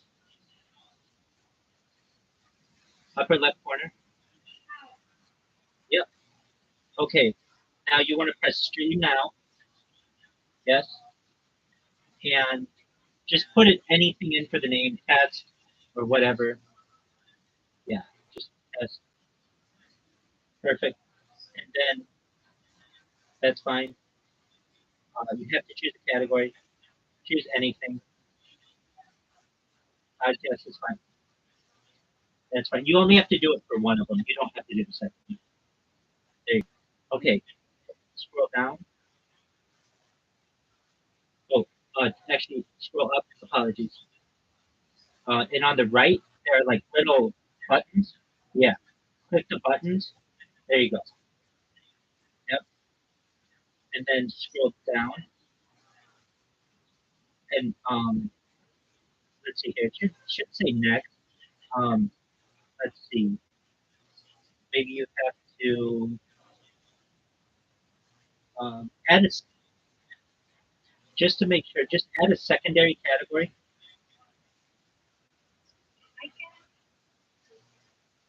Oh, yeah, yeah, yeah. Now do it. Yeah. There you go. So it's going to stream on 4 things at once. It's going to stream on YouTube, Rumble, Kick, and Twitch. You say, no, you don't need OBS. No, you're fine. Just that. Oh, you can if you want. If you want OBS, you can, but you don't have to. You can just press, got it? Yep. Now at the top, you click, hold on, go back. The second one in, go to the top, all the way to the top. Okay, the second, that one. That one. Yep. And then scroll down. Okay. And do you see there's a microphone with like a cross through it or like a slash through it? Yep. That's going to turn on your microphone. And then that will turn on your camera. And if you want to choose what camera it is, if you want to choose what camera it is, click the little bottom, the down arrow.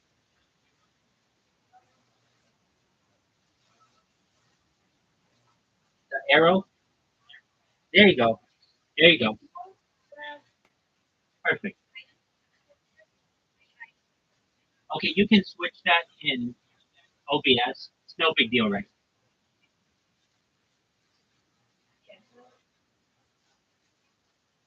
Okay, and then in the upper left corner it says go live.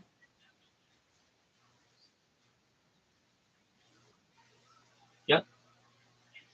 And then you press go live. Okay. So YouTube failed for some reason. Have you ever streamed on YouTube before? Okay. Press end screen. No big deal. You just have to verify your account with YouTube. It'll take 24 hours for YouTube only. Okay, so go to YouTube in a new tab. Yep, you're very smart. You're very smart. Okay. Do you see? Nope, nope, nope. Click out of there. Yeah. Do you see the plus?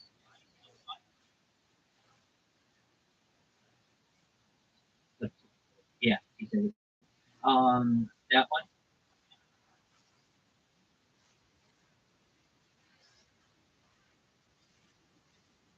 You have to verify. Yep.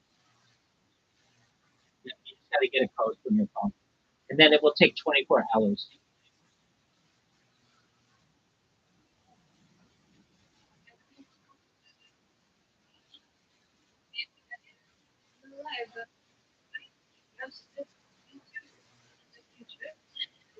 Okay, well, you don't have to do it there. You can just turn that one off.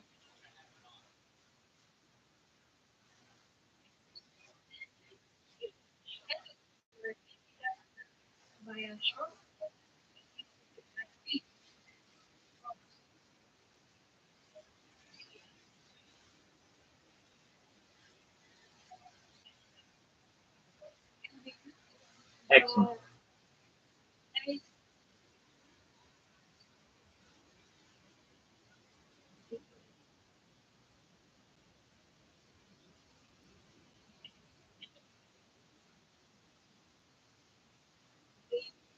Oh, addicted. Yes, absolutely. Okay.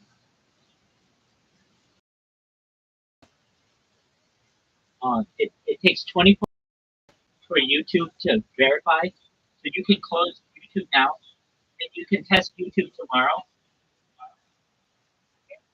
But now you're going to just test Twitch, Rumble, and Kick. So you can. Oh, that's okay. Wrap up and leave. That's fine. It's because we stopped it. And just we're going to do it again, but don't turn on YouTube. So just Twitch and restream. Nope, nope, nope. That's right. That's okay. You can do it from here. That's right. Hold on. No, no, no, no, no, no. Turn off YouTube. There you go. Yep.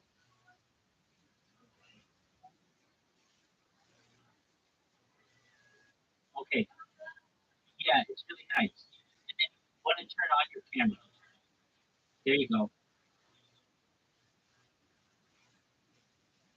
And then at the top, you want to press the second one. Okay, so we'll test it now, and I'll tell you if you're live.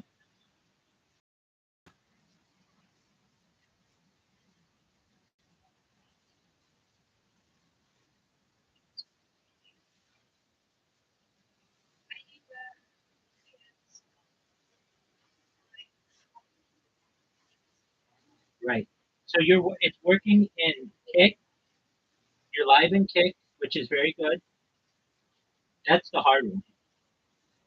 And then we'll try you in Twitch. Are you Aframatia on Twitch?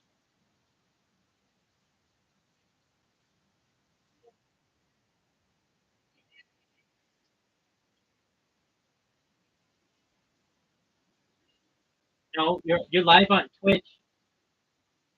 You're live on Kick too. You're live on Kick too. I just saw you.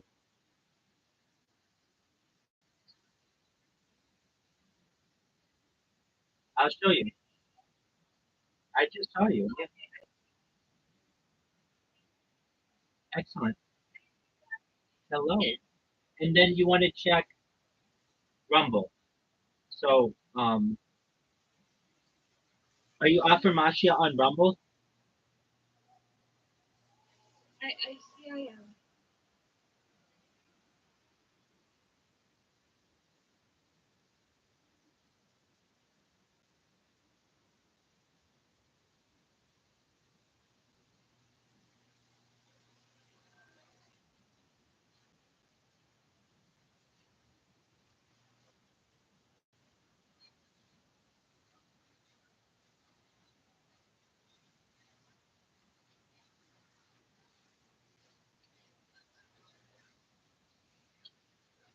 Yeah. What is your name on Rumble?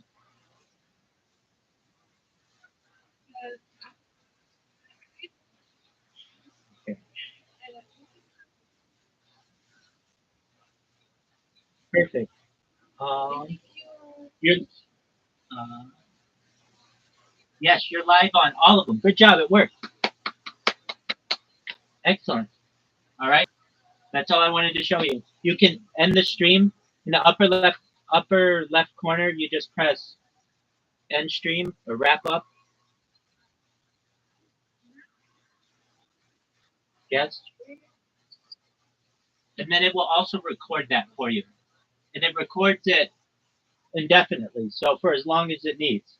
So you can delete it if you don't want it, but Now you multi-stream. So now you'll have a much bigger um, audience, and when they type to you, it all shows up in Rumble Studio.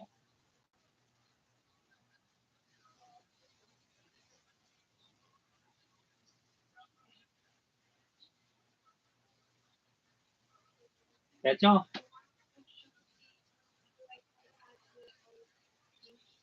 Oh yeah. So if you want to do OBS, then what you do is you open OBS.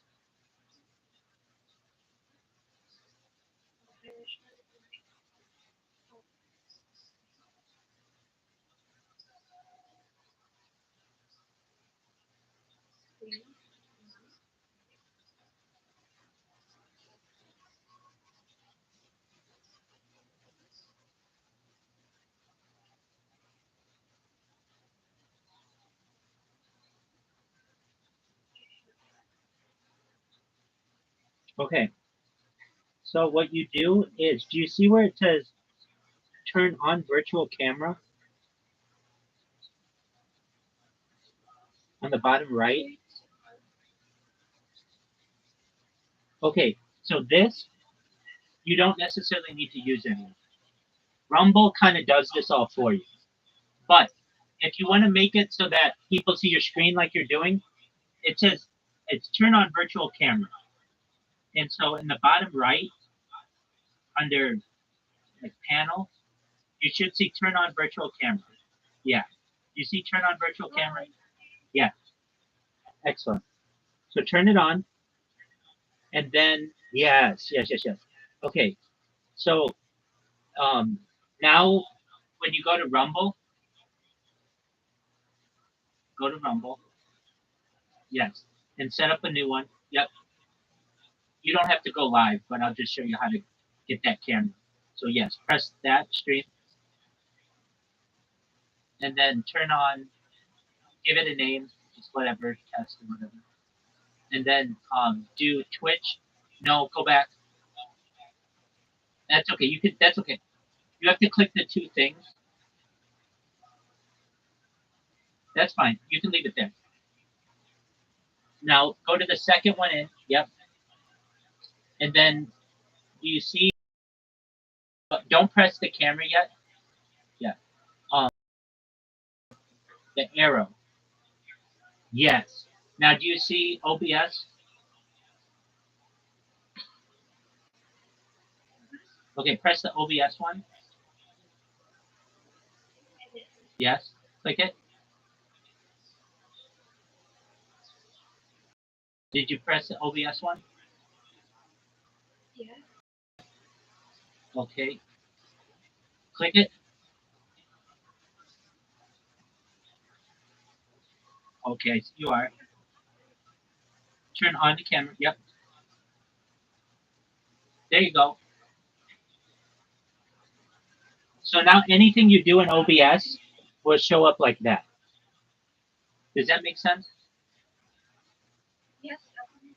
Excellent. You're welcome. And then tomorrow, after 24 hours, try YouTube and then it'll work. You're welcome, my friend. If you need anything else, I'm here for you. You know that.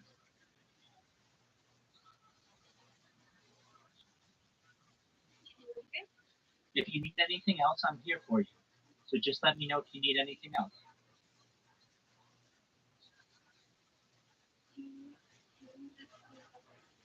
Okay, I will. Yeah, I know what you can do.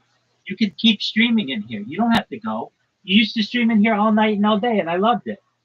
Be like Caspian Sea.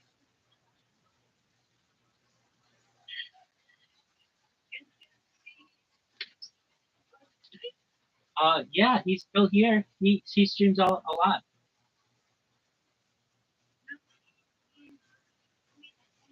He's not stupid. That's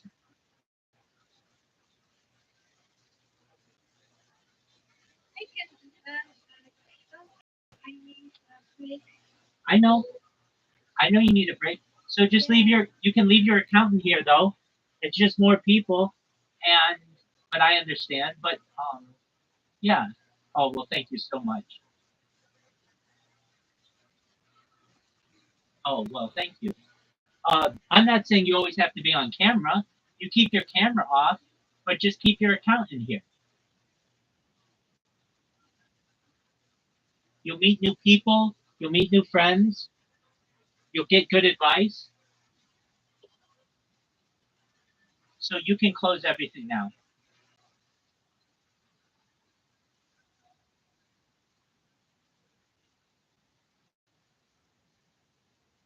And you do what you need to do now. You don't have to share your screen anymore. And you do whatever you need to do now. But I want you to know I appreciate you being my friend. And if you need anything else, you let me know, okay?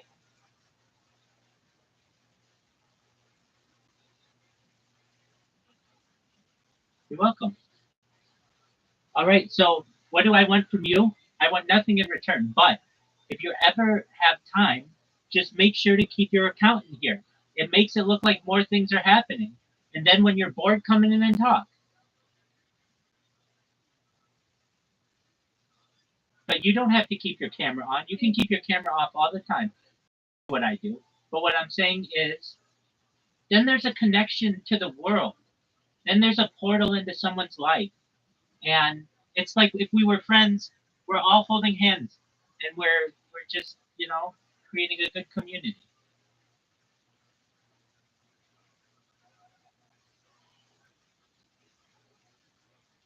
Very well. You go do what you need to do. Go play with your dog. Go surf the internet. I'm and if you have any questions, I'm here for you, okay? Excellent. I'm gonna watch this podcast if you wanna watch it. Do you wanna watch it?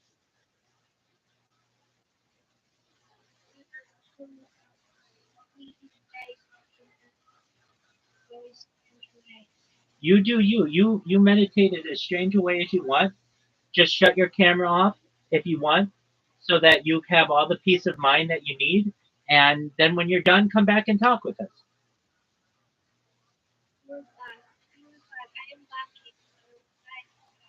Okay.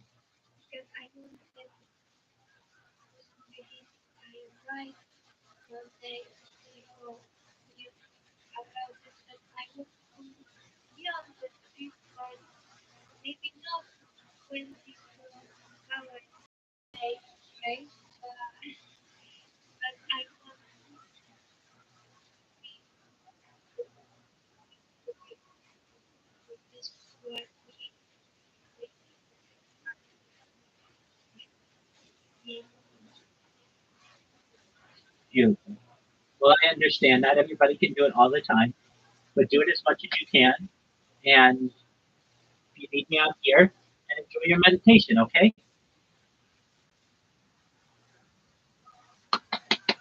Excellent. It's good. And we'll be here if you need us.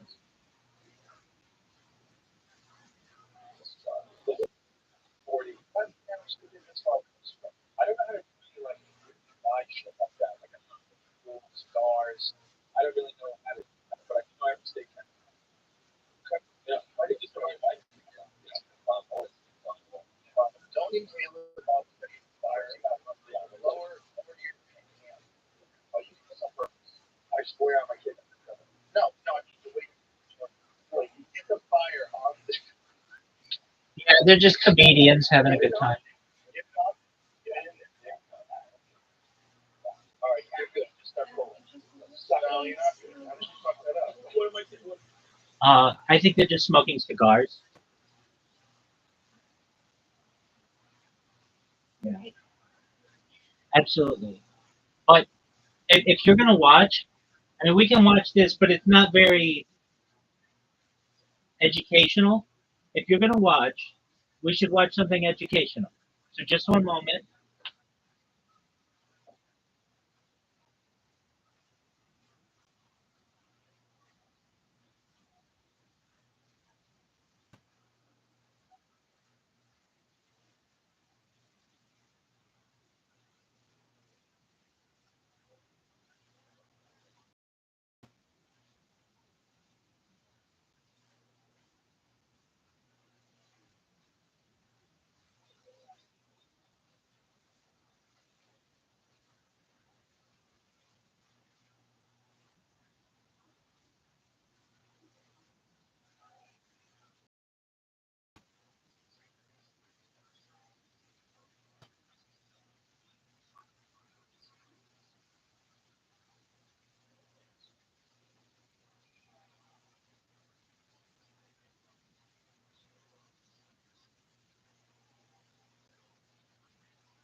we don't ask how long they last, but instead ask what's the probability that there's been any civilization.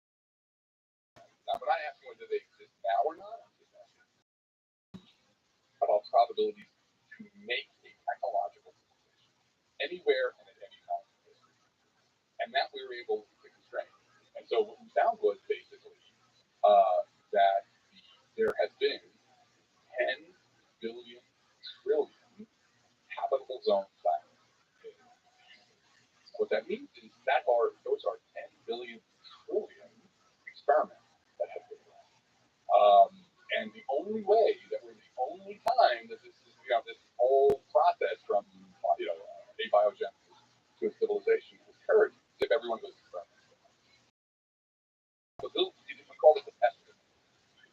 We don't need to set sort of probability, but we can set a limit. We can say, look, if the probability per habitable zone planet is less than 10 to the minus 22, then yeah, we're alone. If it's anywhere larger than that, then we're not the first. It's happened somewhere else. And to me, that was mind blowing. It doesn't tell me there's anybody nearby. The galaxy could be sterile. It just told me that, unless nature has some bias against civilization, we're not the first time it's happened elsewhere over the course of time. Following this conversation with Adam Frank, an astrophysicist interested in the evolution of stars and the search for alien civilization in our universe. This is the Let's Move podcast. For support, please check the description. And now, dear friend, here's Adam Frank. You wrote a book about aliens. So the big question, how many alien civilizations are out there? Yeah, that's the question, right? The amazing thing is that after 2.5 millennia of people yelling at each other or setting each other on fire occasionally, we now actually have the capacity to answer them. So in the next 10, 20, 30 years, we're going to have data relevant to the answer to that question. We're going to have hard data, finally, that will, one way or the other, even if we don't find anything immediately, we will have gone through a number of planets. We'll be able to start putting limits on how common life. The one answer I can tell you, which was an important part of the problem, is how many planets are there? Right? And just like people have been arguing about existence of life elsewhere for 2,500 years, people have been arguing about planets for the exact same amount of time. Right? Aristotle yelling at Socrates about this. You can see they had very wildly different opinions about how common planets were going to be and how unique Earth was. And that question got answered, which is pretty remarkable that in a lifetime you can have 2,500 year old question. The answer is they're everywhere. There are planets everywhere. And it was possible that planets were really rare. We didn't really understand how planets form. And so if you go back to, say, the turn of the 20th century, there was a theory that said planets formed when two stars passed by each other closely, and then the material was gravitationally squeezed out. In which case, those kinds of collisions are so rare that you would expect one in a trillion stars to happen. Instead, every star has passed. But one of the things you've done is simulated the formation of stars. How difficult do you think it is to simulate the formation of planets and simulate your solar system through the entire evolution of the solar system? This is kind of a numerical simulation sneaking up to the question of how many planets are there. That actually we're able to do now. Of the formation of planetary. So if you run the simulation, really where you want to start is a cloud of gas, giant interstellar clouds of gas that may have a million times the mass of the sun. So you run simulations that turbulent, gas boiling, tumbling, and every now and then you get a phase where the gas bends enough that gravity gets hold of it. And it's only started basically the young star of ball of gas where nuclear reactions get started. But it also has hit. So as the material falls inward, everything's vertical. As it falls inward, it'll form a disk. And you can simulate all of that. Once you get used to this, it's helping on its time. You get a little bit complicated. Because it get more complicated. Now you got to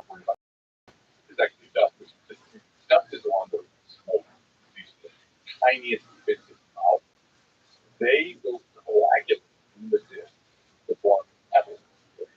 Pebbles will collide to form rocks. The rocks will form boulders. That process is super complicated.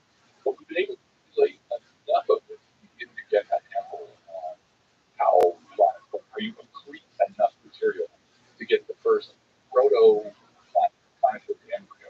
And that's the next step. Those things are slamming into each other to form, planetary. And then the planetary bodies, like Earth's moon, came about because there was a Mars-sized body that slammed into the Earth and blew off all the material that was planetary. And all of them have different chemical compositions, different temperatures. Yeah, so the temperature of the material in the disk depends on how far away you are from the star. So it decreases. And so there's a really interesting point. So when you close to the star, the temperatures are really high. And the only thing that can condense, that can kind of freeze out, you can see stuff like that. That's why you find mercury, giant iron. And then if you go further out, it gets cooler, and now you start getting things like water, right? So they're putting snow line, which is somewhere in our solar system, out around between Mars and Jupiter. And that's the reason why the giant planets in our solar system, Jupiter, Saturn, Uranus, and Neptune, all have huge amounts of ice, or water. Actually, Jupiter and Saturn, the moon has so much water that there's oceans. A number of those moons, more water on them.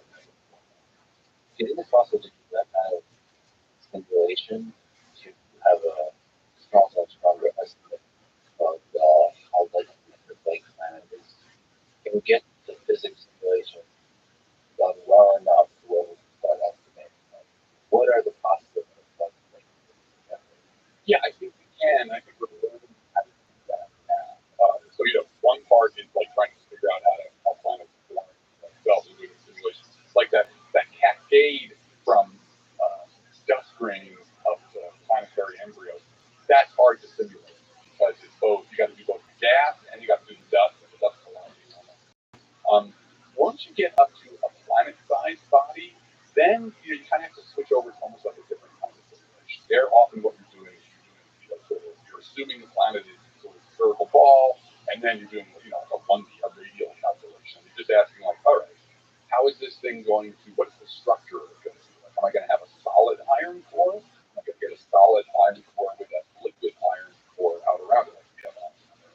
And then you get a silicate, kind of a rocky pill, and across all those details, those are kind of beyond the full 3D simulations of ab initio from scratch. We're not there yet. How important are those details as across the atmosphere? Hugely important. So I'm part of a collaboration at the University of Rochester using the giant laser called the laboratory. We got a huge grant from the NSF to collect land to understand what the conditions are like here. The center of super, the most common supply, the most common type of planet is we don't have in our solar system, which is amazing, right? So we've been able to study enough, observe enough planets to get a sense, have an idea of what the average and our solar system is, because the average planet has a mass somewhere between 2 times the mass of the Earth is maybe, and that's exactly what we're talking about.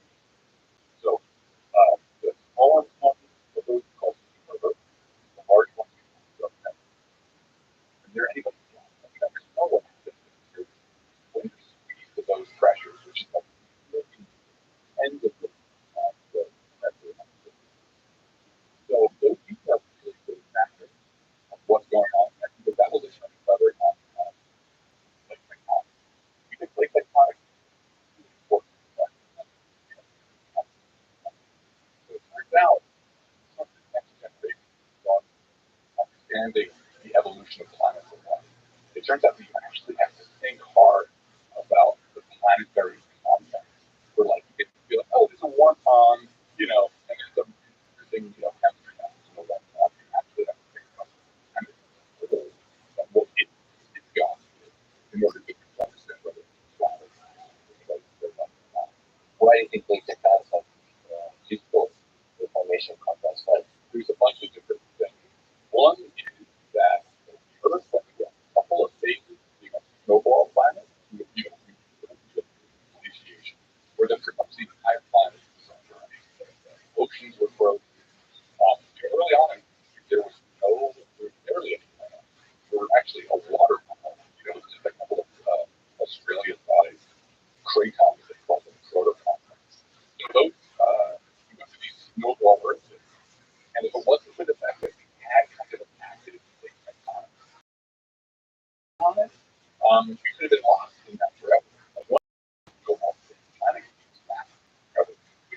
maybe you already had life form, but then because it's so cold, they never did anything more than this.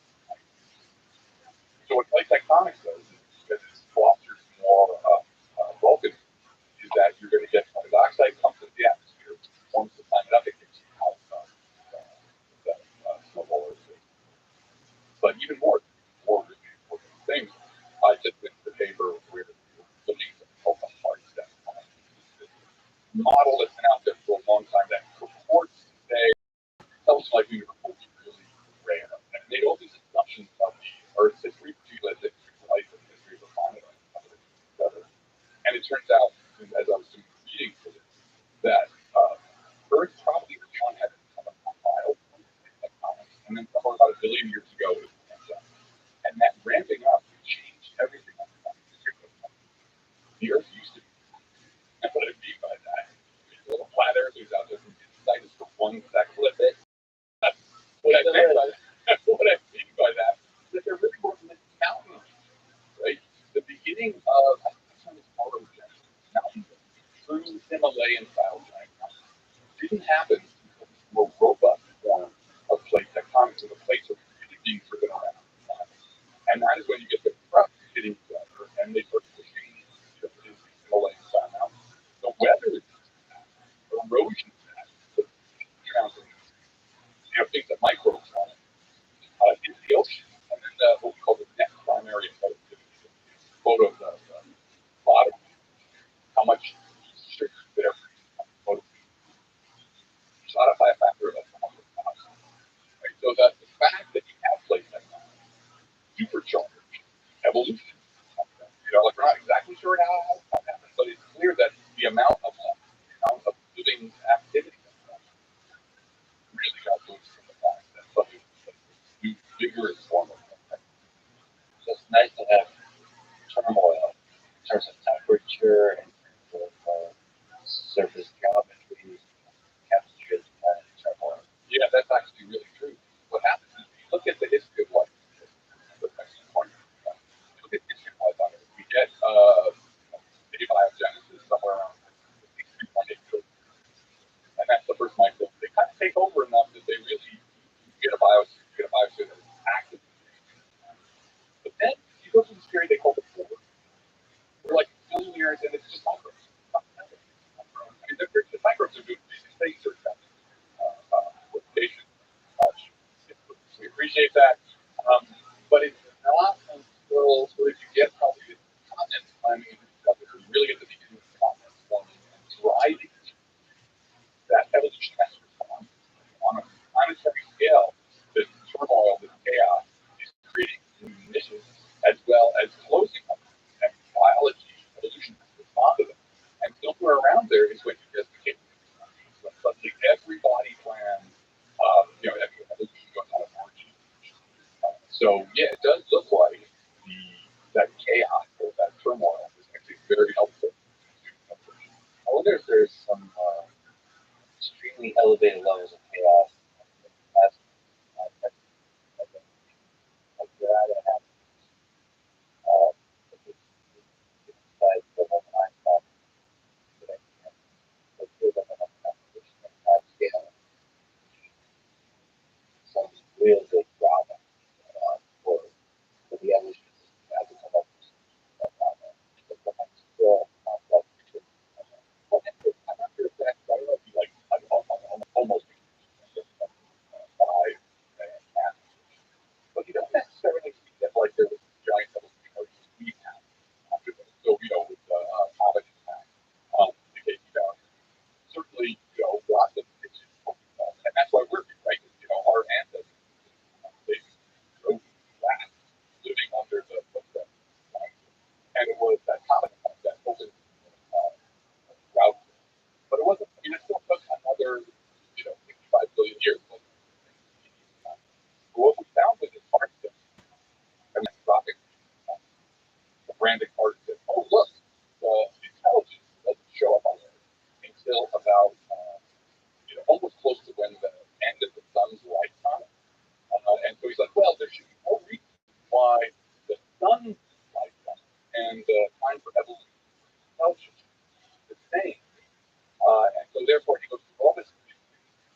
welcome.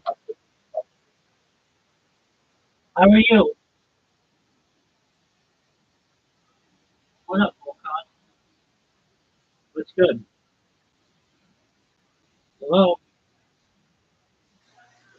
Well, I hope you're having a good day. Just watching the podcast. Feel free to enjoy.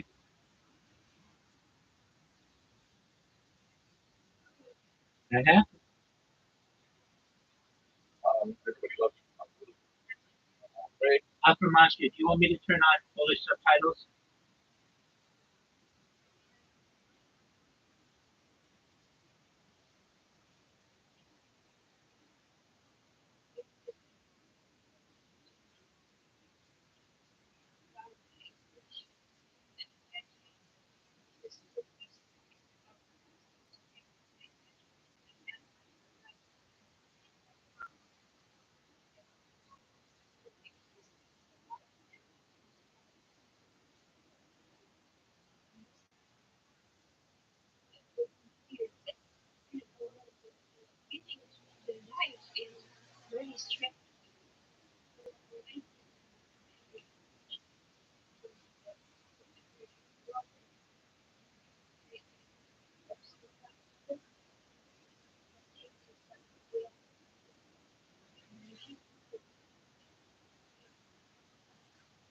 Okay. All right. You do you, girl. Ray, but it turns out that the whole thing is wrong. Because on one, when you look at it, of course, the time scale for the sun revolution, because light and the time scale for evolution of the Earth is almost about the same time scale. Billions of years, first of all, over billions.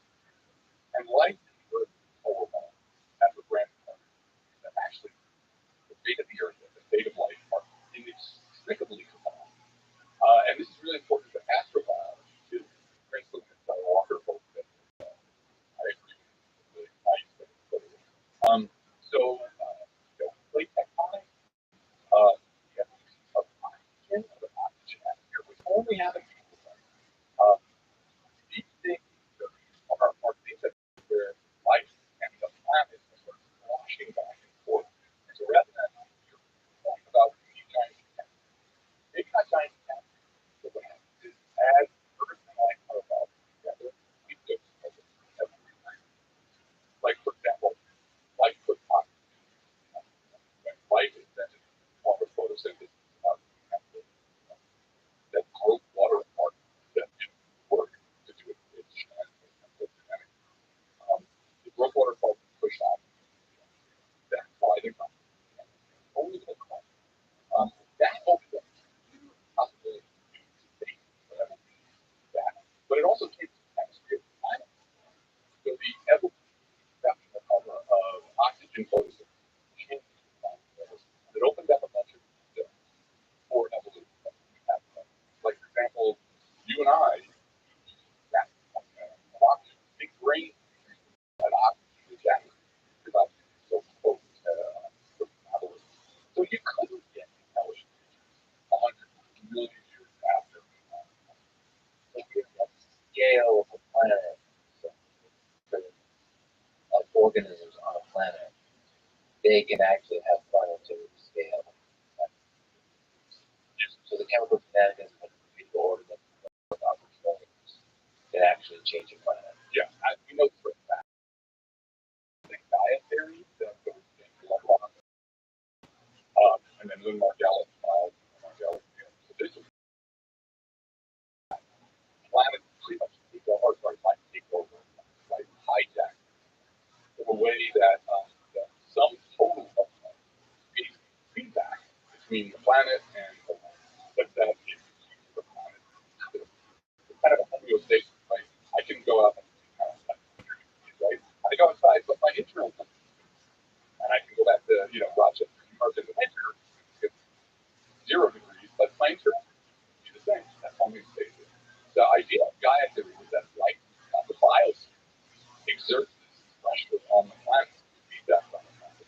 That even as other things change, the planet will always stay in the right kinds of conditions. Now, when this theory came out, very controversial.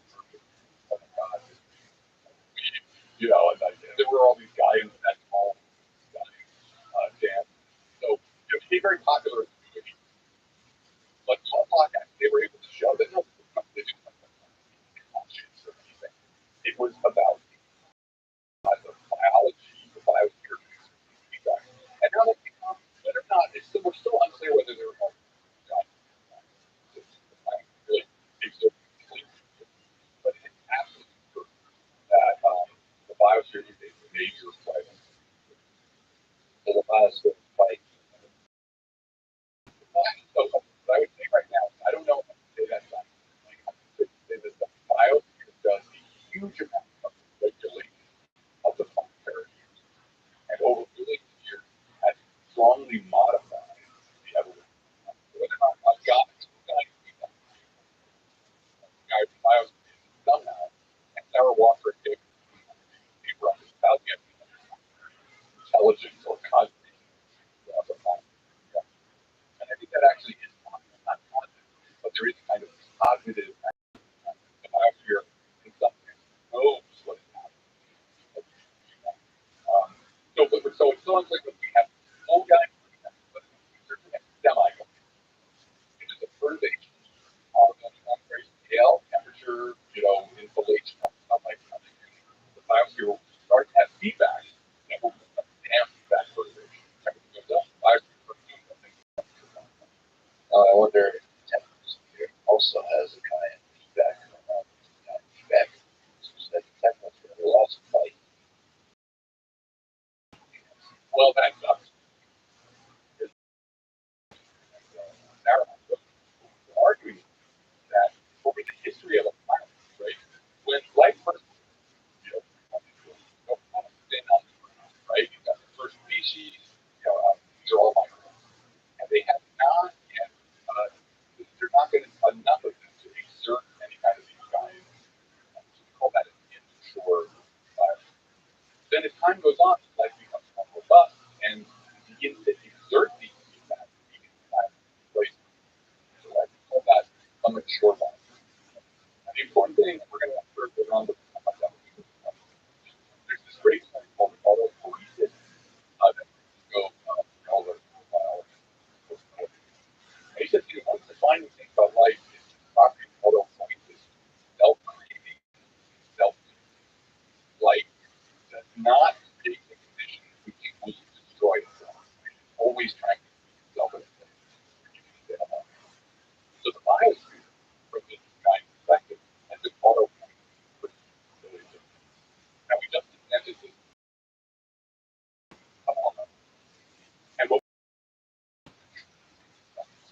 right now, climate change is causing, this atmosphere right now is destroying conditions under so the real job for us, if we're going to last over geologic time scale, we want the atmosphere to last tens of thousands, hundreds of thousands, billions of years. Then we've got to become sure to not undermine the conditions, to not subvert the conditions. So as of right now, I'd say we're not. Well, I wonder if we look across thousands and thousands, hundreds of thousands of years, that perturbations, the technosphere should create perturbations. And as a way to develop greater defenses against perturbations, which sounds like a simple statement, but basically, go out and anything hard and hurt yourself. Then let's drink water. For the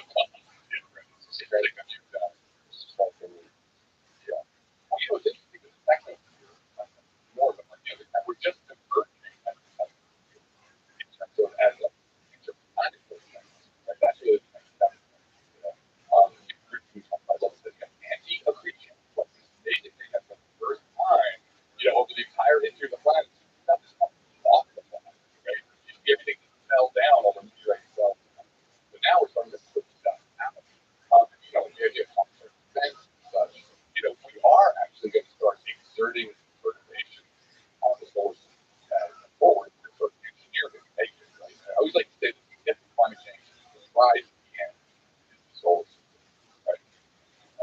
So we'll be changeably engineering this. What we can think of right now is what's happening externally, the great acceleration aspect. That is a giant on the bottom.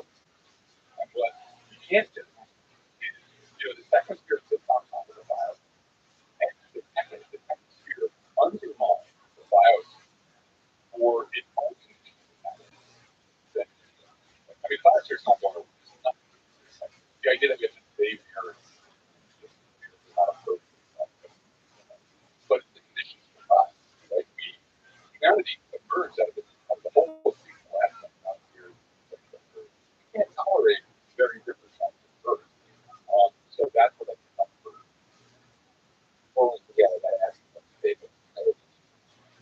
organization tables about hard steps. A biogenesis, gold publication, through gases, all kinds of stuff, all these conversations, and cover land ecosystems and skeletons. High frequency information in the eye, complex multicellularity. Yeah, so they're all types on for daily steps. Right, and so this is the idea. So targeting them, using drugs that it must be a very hard for evolution to get through to make it. Right, so some steps are going to be easy to separation, roll the dice. Yeah, it won't take long to get that. But there must be a few of them that you can also and and so this paper here is all the papers, all these papers up for each one's proposing 50 steps of what those steps. And there's other ideas of biology of major transition that go for the hard stuff. But what we actually found that none of them are actually hard. The whole idea of hard stuff, that there are hard steps, is actually so the paper shows how you actually work for people to get really and then of and after but the people actually study and were never right. And if you read about bio, they look at you when you claim to the message, what do you turns out none of the or none of the actual structure of this match with what the people study the final Is it about the fact that there's not really discrete big steps, gradual process? the first one was that bios evolved. That's like every post 5 years. And it was the first thing that Carter rejected. Because I know that he sort of had more discussions of it. Like, how it is, then the next like whether a step is hard. For a hard, what you mean by a hard step is that every time there's a generation, you roll the dice on whether it's and the idea of something being a hard step, there's something like you as a hard step, or actually not being hard step at all. One is that you see something that has occurred in evolution. So let's take the opposite. See something that's multiple times, like wing. Lots of examples where you see lots of different evolutions. That's clearly not big ones. There are certain other things that they know that's a hard step.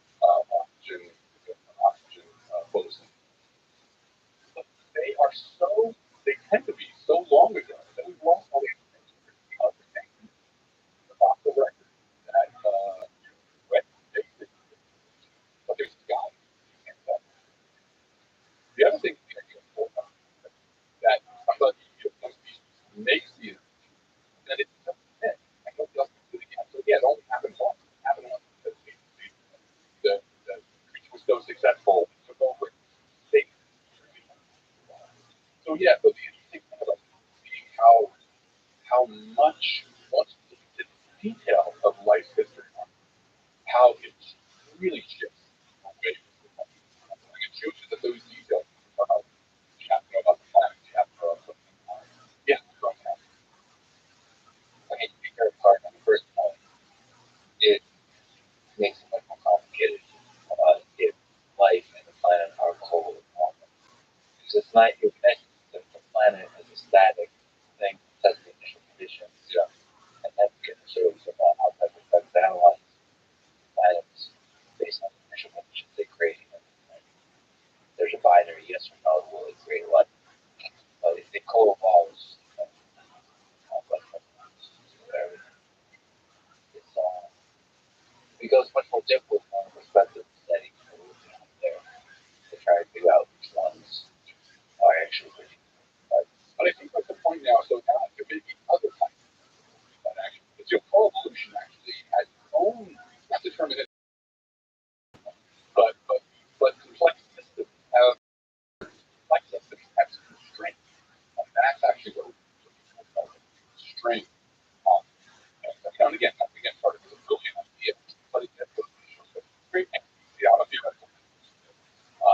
love simplified, give me a simplified model with a dynamical equation, initial conditions, not very much. But there's great MVP comments. Like if somebody's working something out, looking over, saying, I just put down an equation for that. I solved the problem. They just have a journal that sometimes why it's yeah. So sometimes that's what people do. Yeah. And acting the details of that. So it's the hard. That's very useful sometimes. Other times, other times clouds over actually what you need to focus on. Speaking of simplifying everything on the equation, let's turn back to the question of public trust and talk about the Drake equation. Explain the Drake equation. People have various feelings about the Drake equation. But basically, it was the story, actually, the French in 1960 as the first ever astrobiology firm. It radio telescope, pointed at a couple of stars, and listened to work. That's the first time anybody's done any kind of life in history. And he does it, and he's kind of waiting for everybody to make fun of him. Still gets a phone call from the government. Hey, a liaison he's like, nope. So they organize a meeting with 8 people. A young Carl Sagan is going to be there as well. And like the night before, Drake has to come up with an agenda. And so he actually breaks the problem of how many civilizations are there into a bunch of subtracts. He breaks it into 7 subtracts. Each one of them is a factor in an equation that multiplies them all together. You get some number of civilizations out there. So the first term is the rate at which stars form. Second term, fraction of those stars that have one. The next term is the number of planets in the habitable zone. Things like this one. The next term after that is the fraction of those planets that have a biogen.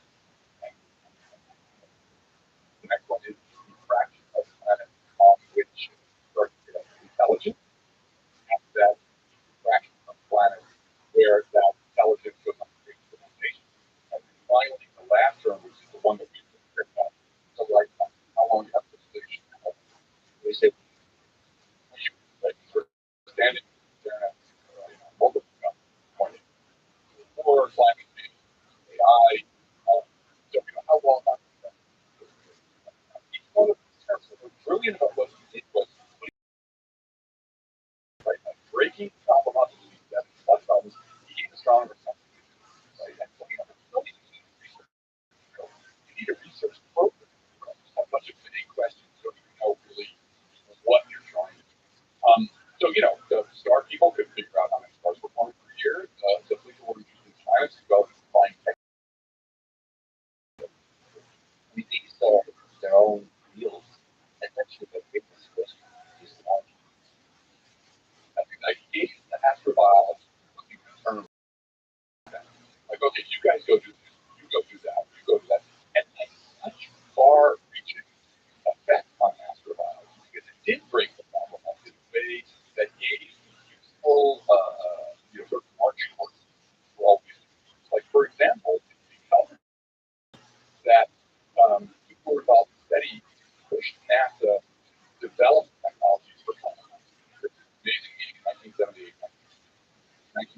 1979, that were driven in some part by the people involved in study. Getting NASA together to say, well, okay, how, what's the roadmap for us to develop technologies for now?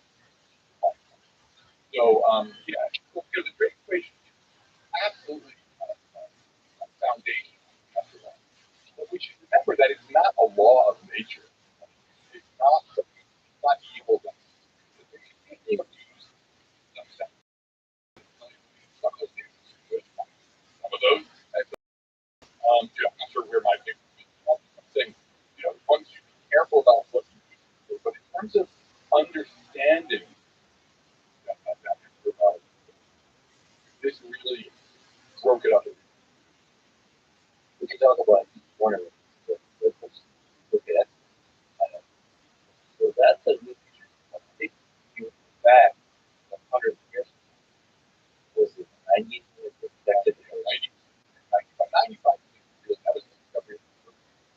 dinosaurs. That was the water. It is like one of the greatest discoveries in history of science. Right now, I guess nobody's celebrating it much because you don't know what it is.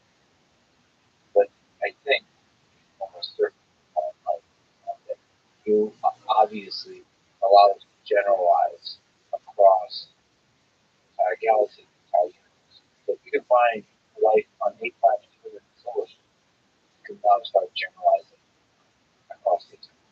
Yeah, all you need is one. Like right now, depending, our understanding of life is one maybe just one. So that means that like where this weird thing called life is occurs. If one more example, if you get one more example, they're not to find all the other things. So that's more than one.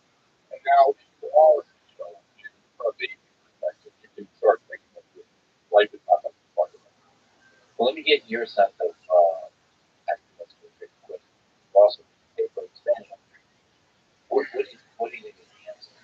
So the paper, there was a paper we saw in 2018, where we said, look, we have all these exoplanets. Like, so the thing that exoplanet science and the exoplanet nexus and they have S sub T, the fraction of stars that have planets, is one. Every freaking star that you see in the sky hosts a family of planets. I mean,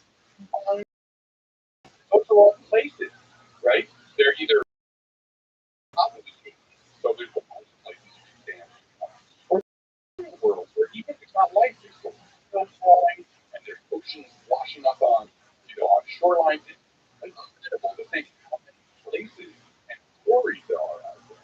So the first term was S sub T, which is how many stars have planets. The next term is how many planets are in the system on average. And it turns out to be 1/5. So, so that means you just count 5 of God. One of them has an Earth-like inhabitable zone. Like, What define the habitable zone idea that developed in 19 and it was the idea that there, I can do this simple calculation, like take a planet just from the star, what the temperature of the you're going to have to give it a standard kind of Earth like.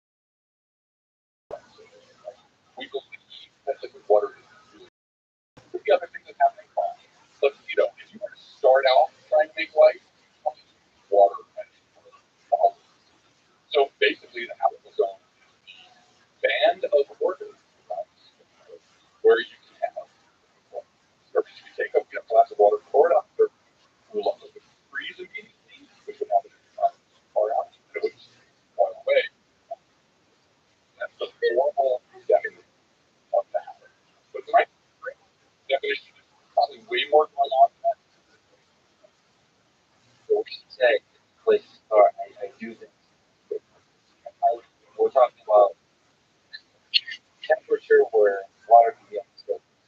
There's so many other ways to get what mentioned earlier, where the temperature varies, volcanic interaction of volcanoes, ice, all of this moons and all the way. Well, for example, we know in our own solar system, we have, say, Europa, which is going to be a 100-mile ocean under 10 miles an hour. Right? That's not an habitable zone. That is like the habitable zone. And that may be the best place. It's got more water than Earth does. All of its oceans are twice as much water on the surface. So, that can be a really great place. So, habitable is smart and it helps us. And there's reasons. There's reasons why you don't want to go because, like, Europa, I won't be able to see from telescopic across like I believe that this thing's on because it's under 10 miles an hour, right? So the important thing about is that we're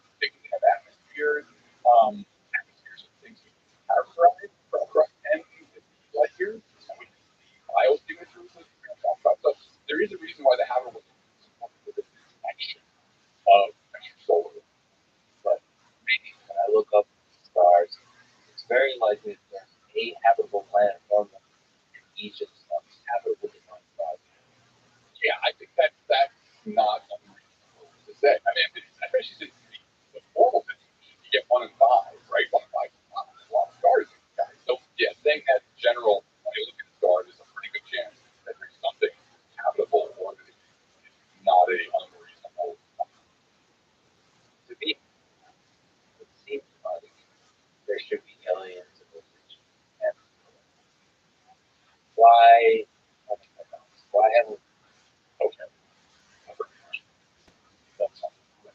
Because there is no yeah, so the Fermi paradox, let's talk about the Fermi paradox. It's good. Enrico Fermi in 1950s walking with Grant at Los Alamos to the cantina, and there had been this cartoon in New Yorker, over in the New Yorker, and the cartoon was trying to explain how there had been this rash of parts here in New York, and the cartoon said, "Oh, UFOs." This is already good 1950s. So they were laughing about this, talking. They started talking about interstellar travel, propulsion. Conversation goes on for a while. The conversation turns to something else. About 40 minutes later, old Fermi works out. Well, where is everybody? Typical Fermi thing. Done the calculations ahead. Nothing else. That's one. If one, you're in a Belgian town that even travel at double light, a cross, hop from one star system to the other, and spread it out from the entire galaxy, 200,000. You realize you're doing some far bigger now. And that was the beginning of that got picked up as a formal in 1975 on Mars, where he actually kind of went through the calculation, showed and said, so there's nobody here now, therefore there's nobody else. Okay, so that's what the 12 stuff. But nothing happened. When people after studying, when people started to get the violence, this idea that we've been looking for decades now for signal directors that we haven't found. Therefore, but that's the whole public interest. And they're absolutely there's never been any money involved. There really instead was always done by researchers who kind of like time, the next time for the other project, so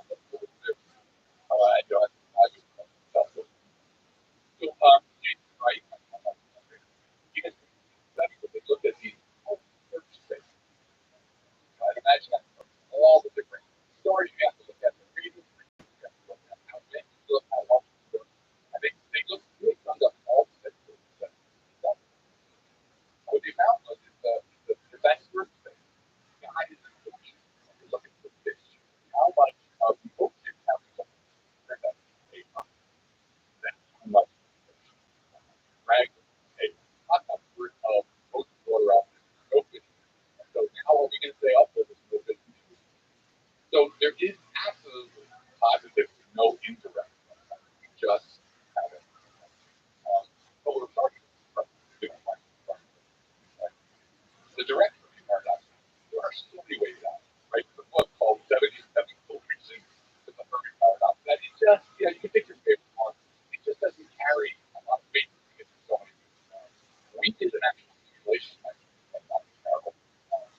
Whatever we actually did simulated probes moving at double light speed to one star gathering resources, finding the sun. And so we could actually track the expansion across the galaxy. One IP bios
idea that be able to find iPhones or topple buildings after 100 years.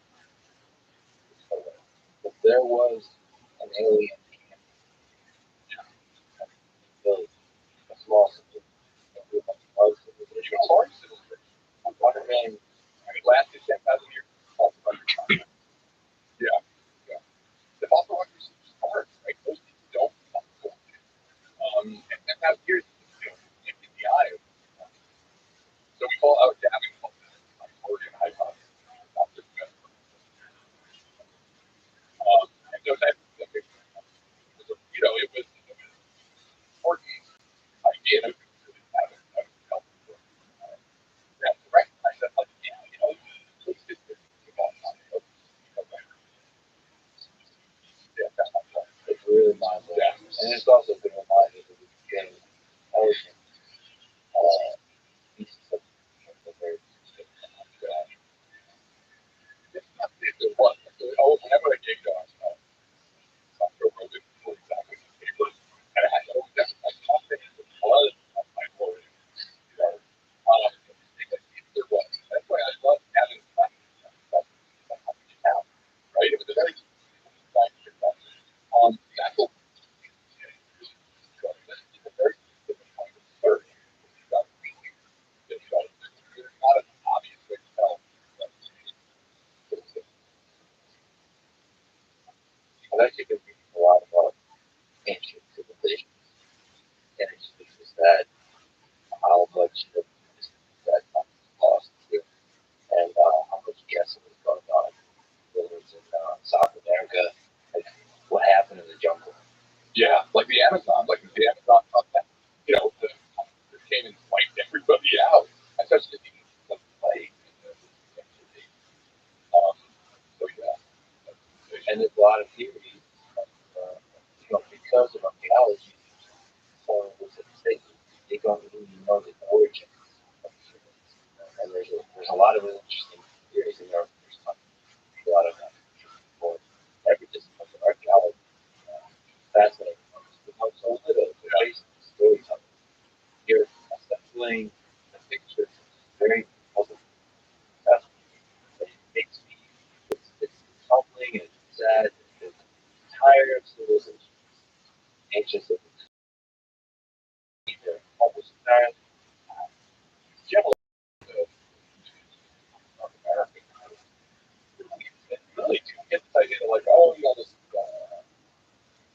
empty, But they have only been empty because they got that. They know what happened as well. Yeah, they built wooden or stone cities.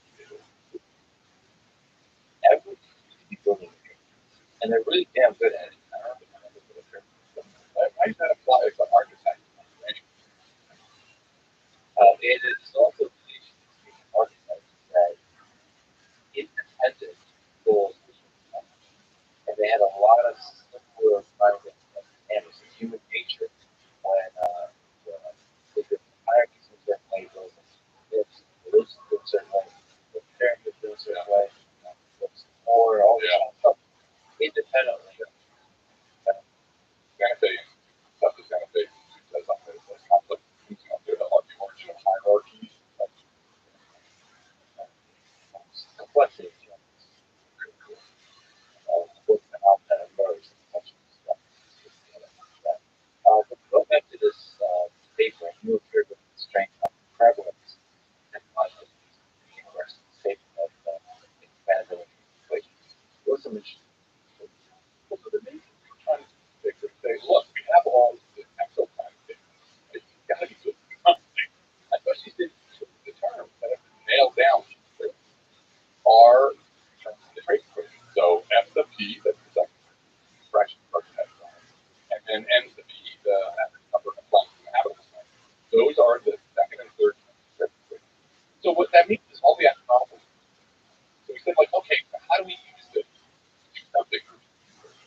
anywhere and at any time. And that very important. And so what we found was that there has been and really habitable zones that what that means is that are those are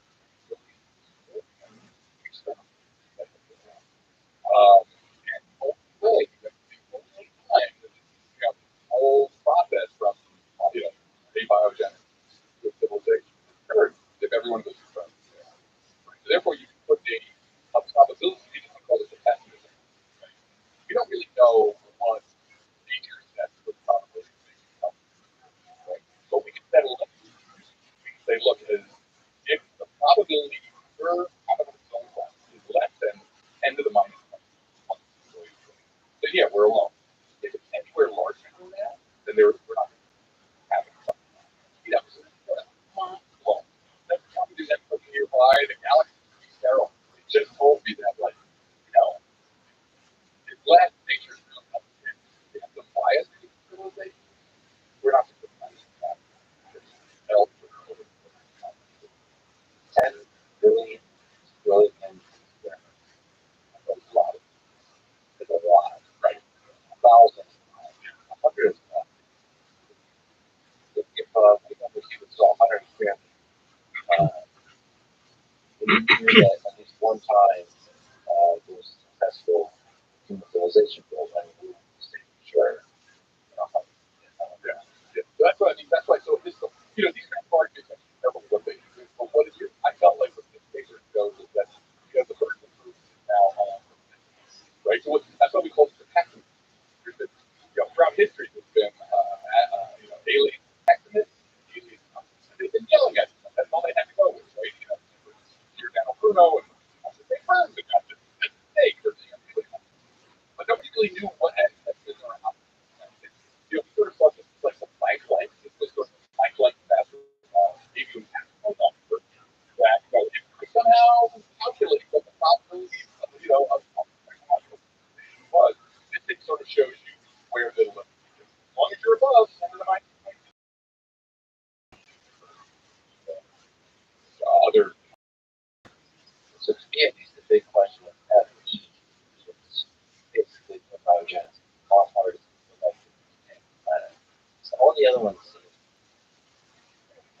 everything's very light. The only open question is like how hard is it to life? There's lots of ways. But again, don't know the. I think that you had Sarah walk around not too long ago. Very interesting. So lots of people are working on this, but I think it's hard for me. But yeah, it's getting like basic biology. It's still wild. It's amazing concept, and actually, I think part of rethinking about how what life is. We're doing on a level about life and that. The only process, the only system that uses information. But still, regardless of all those kinds of details, like that's my gut feel. If I did changes, but I basically that once you bring bacteria, it's off. You're going to get off outside. As long as you're in a pot, with that foreign feeling. But I just can't imagine having the planet having a couple of million spare. Yeah, other things there. There is a mystery there about why it would take so long, like with the Cambrian explosion, but that may be again about still the wisdom, the finite life involved. You have to take together. How is this like? How long? It's still a technology. I think it's a big question. I'm hopeful, but in terms of just like, I think it might happen. Pretty much. Yeah, I think it's absolutely. I think again,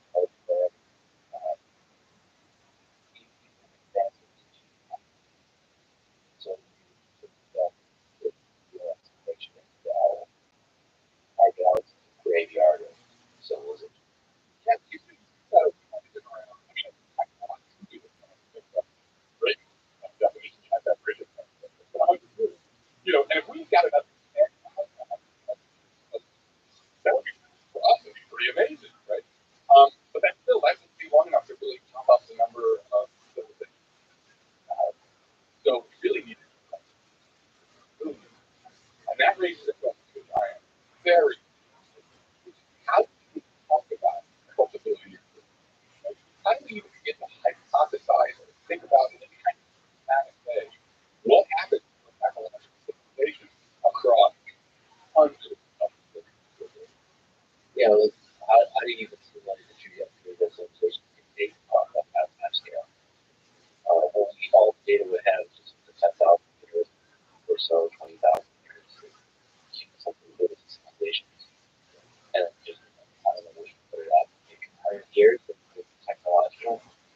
where we Bayesian calculations. So I ask the question: if you were to find a detection, if you were to find a signal or a techno signature, would that come from younger or age? And you can see, I mean, it's not hard to do, but the formalism, kind of, but the formalism to show that there are so you just need to think about like, okay, how do your civilizations manifest? What signatures? And I put something cool about it. Well, it's fun. It's fun. But you have to imagine. You have to imagine. Which is still, I mean, obviously biological. Welcome, welcome. How are you? It's good, KG. Excellent. We're watching a podcast. Feel free to enjoy, my friend. All right. You do you, baby. So you wouldn't really be the same you started out with, but social stuff.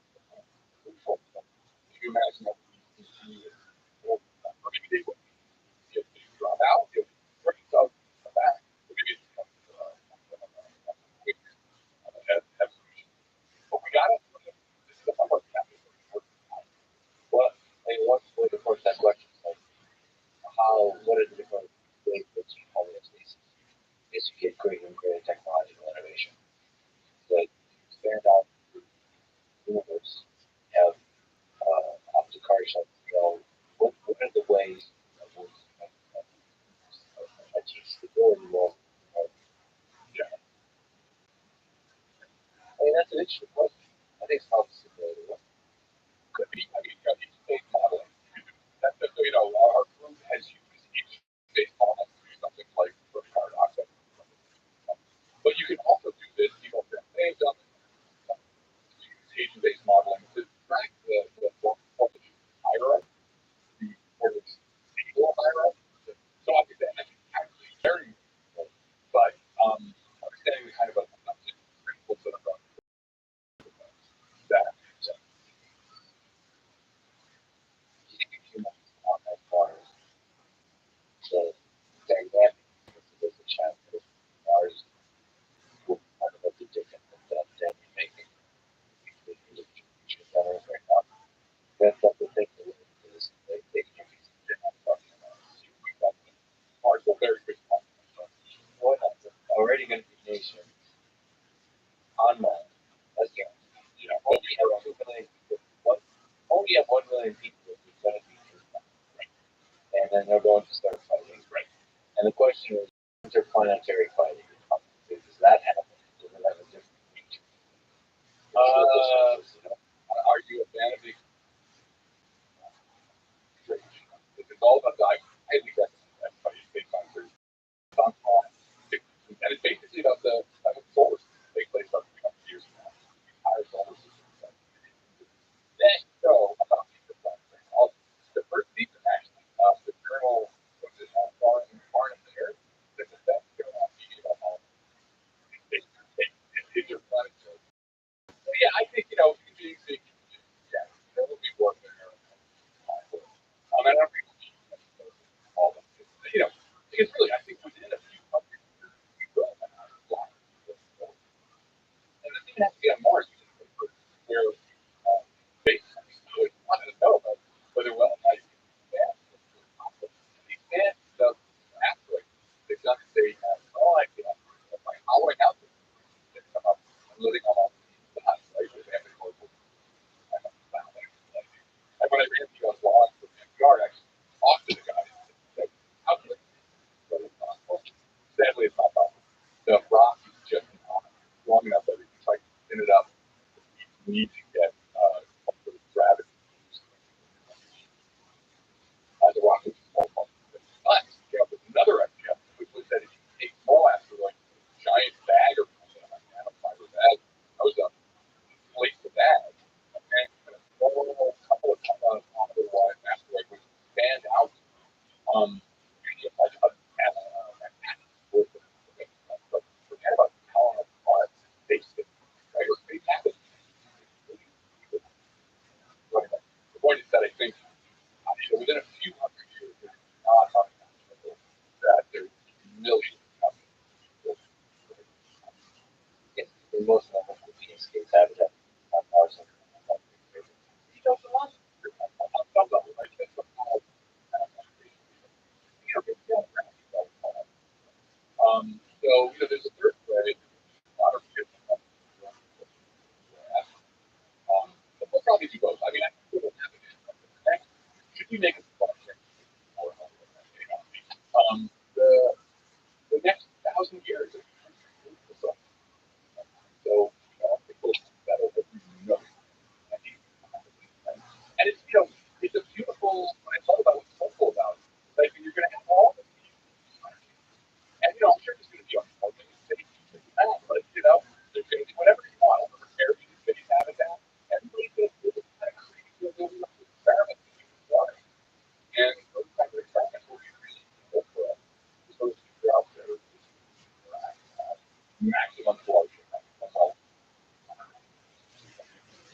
solution?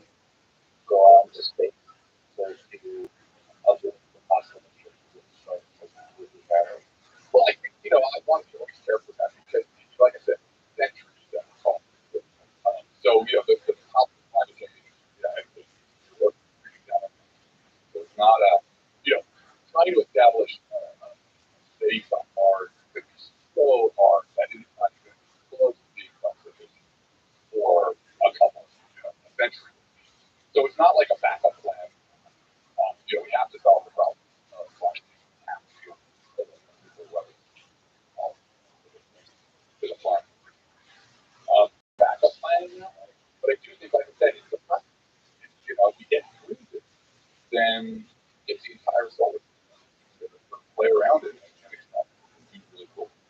Well, I think you'll help them if there was an emergency, like a real emergency, like a catastrophe, like maybe a small where for sure a bigger one is maybe geopolitically the war between China and the States escalates, or there's this tension that builds and builds and builds. Obviously. My only dilemma with that is that I think that self-sufficient base is so far away that, like, say, you start doing that, and then there is a whole thing that they, talk about self-sufficiency requires kind of an economy, like literally a material economy that starts so far from that starts centuries. Like I said, it's not that long. I mean, nobody hits that miles an hour unless they go full on a cliff, right? And now, but it is sort of expensive. That's why I think we'd be better off trying to solve this problem than, I think the odds that we're going to be able to create a self-sufficient colony on Mars before that threat comes ahead. So we have to deal with that. Yeah, it's an interesting scientific and engineering question how to create such. I'm wondering out like where Earth is powered. Yeah. Really what about you think about complex systems. And space habitat, what happens as robust as an ecosystem as on all the webs. That's why I hope that this process of going out, it actually can still help us with climate change and thinking about things that we should think about these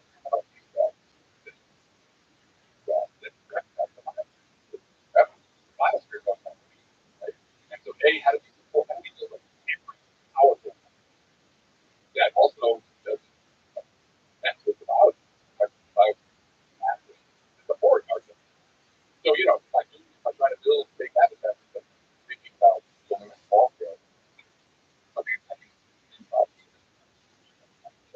Well, there's also the other one, like the movie Jeremy House's Postcard from Earth, where we can create this kind of light gun that just shoots. It's supposed to engineering everything. It's seeding like a bunch of places and letting like these things, which is really good at drawing.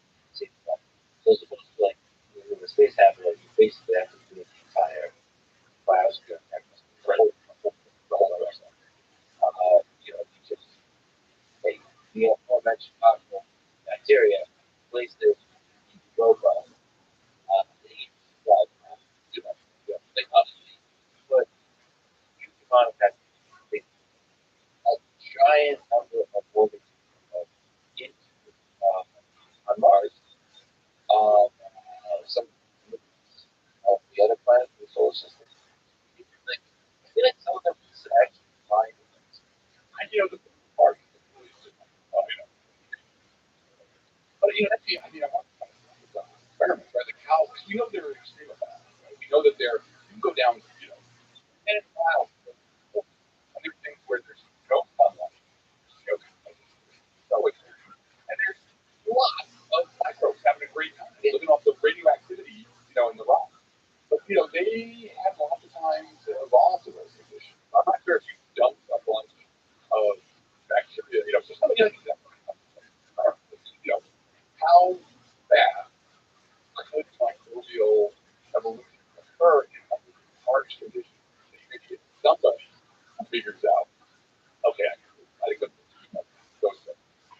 why? I don't know. I don't know. That's an interesting idea. I wonder if somebody has. Yeah, you think somebody would like. Let's take a bunch of microbes. Take the harshest possible, all different kinds of temperature, all the Right, pressure, and then just like dump a bunch of things that are not, and then just that just well, it flourishes in a non-sterile bunch of toxic produces the conditional supermarket. A lab are harsh but options for survival. And I think that you have to have a variety of resources that are all available on a planet. So that's actually not a great experiment. And I wouldn't even speak to that. Because I can see bacteria goes to fly in this kind of temperature. Then they're not right. There are other options. Like, I think there's no hundred, which is there's this great book. It's been a million century shifts. Earth sends out a generation ship or century ship goes to another planet, they land and colonize. And on this one, they get all the way there, and they think it's plastic people. And it turns out that it's not habitable like that because there's bacteria or prions that just like milky simplest way. The important thing about the idea that life is actually very tied to the planet. It may not be so easy. That's the really idea, but that actually life would walk the planetary sphere. They're not the planetary, it's the planet itself, the whole lineage, the whole history of the biosphere. And it may not be so easy to scrap over here, because the bacteria, the individual example, and I kind of believe you, not DNA, not cells, it's the biosphere. that's actually a different study. How from one planet to another. So we choose to act the planet, the atmosphere, maybe the atmosphere. What is the history without killing something? Or the other one.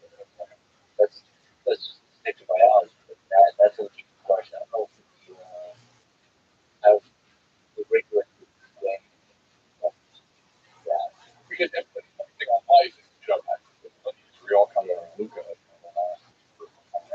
you see is often in science fiction, people like, oh, well, it's okay because like that that metabolism, that biochemistry, so different parts can be closest because they don't even know each other, and then the other version is you get there, you land, and the nose bleeds and you're dead.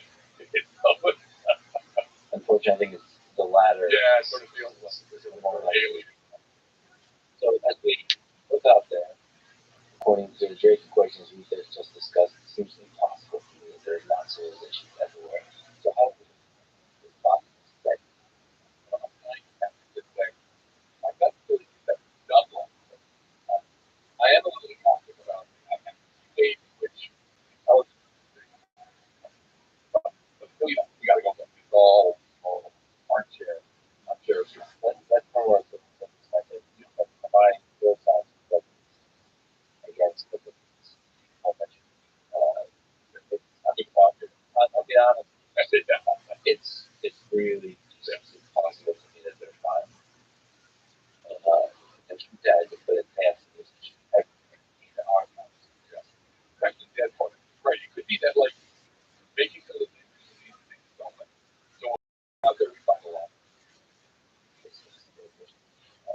Yeah, the Apex drivers they trying to die kill so much. Anyway, so how do we find Yeah. So SETI, search for extraterrestrial technology, is a term that I am not fond of. Maybe some people in my field are, some aren't. But I'm really like the idea of techno signatures. I think there's, to me, SETI is the first of all intelligence. We're not really looking for intelligence. We're looking for technology. And SETI, the classic idea of SETI is the radio telescopes, contact, so you lost there with the headphones. That whole thing is still part, it's still active, there's still great things going on with it, but suddenly this whole new window opens up. When we discovered exoplanets, we now found a new way to look for intelligence organizations or life in general in a way that doesn't have any of the assumptions that have to go into this classic radio thing. And specifically what I mean is we're not looking for somebody sending us a beacon. We really needed that with the classic model for a bunch of different reasons. You had to assume they wanted to be found and they were sending you a super powerful beacon. Now, because we know exactly where to look and we know exactly how to look, we can just go about looking for passive signatures of the civilization, going about its civilization in business, without asking whether they want to be contacted or not. So this is what we call a biosignature or a technosignature. It is an imprint in the light from the planet of the activity of a biosphere or a technosphere. And that's really important. That is why kind of the whole Gaia idea ends up being astrobiological. That biospheres and technospheres are so potent, they change the entire planet. And you can see that from 2011. So let's give an example of a biosignature.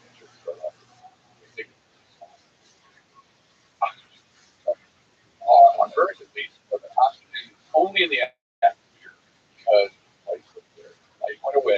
The oxygen, the oxygen is that any atmosphere, they would disappear, very rapid way. If you find a planet with oxygen that day, that's a good bet that there's a biosphere. Technosphere, this is what goes on the principal investigator on the first grant NASA has ever given kind of exoplanet technology.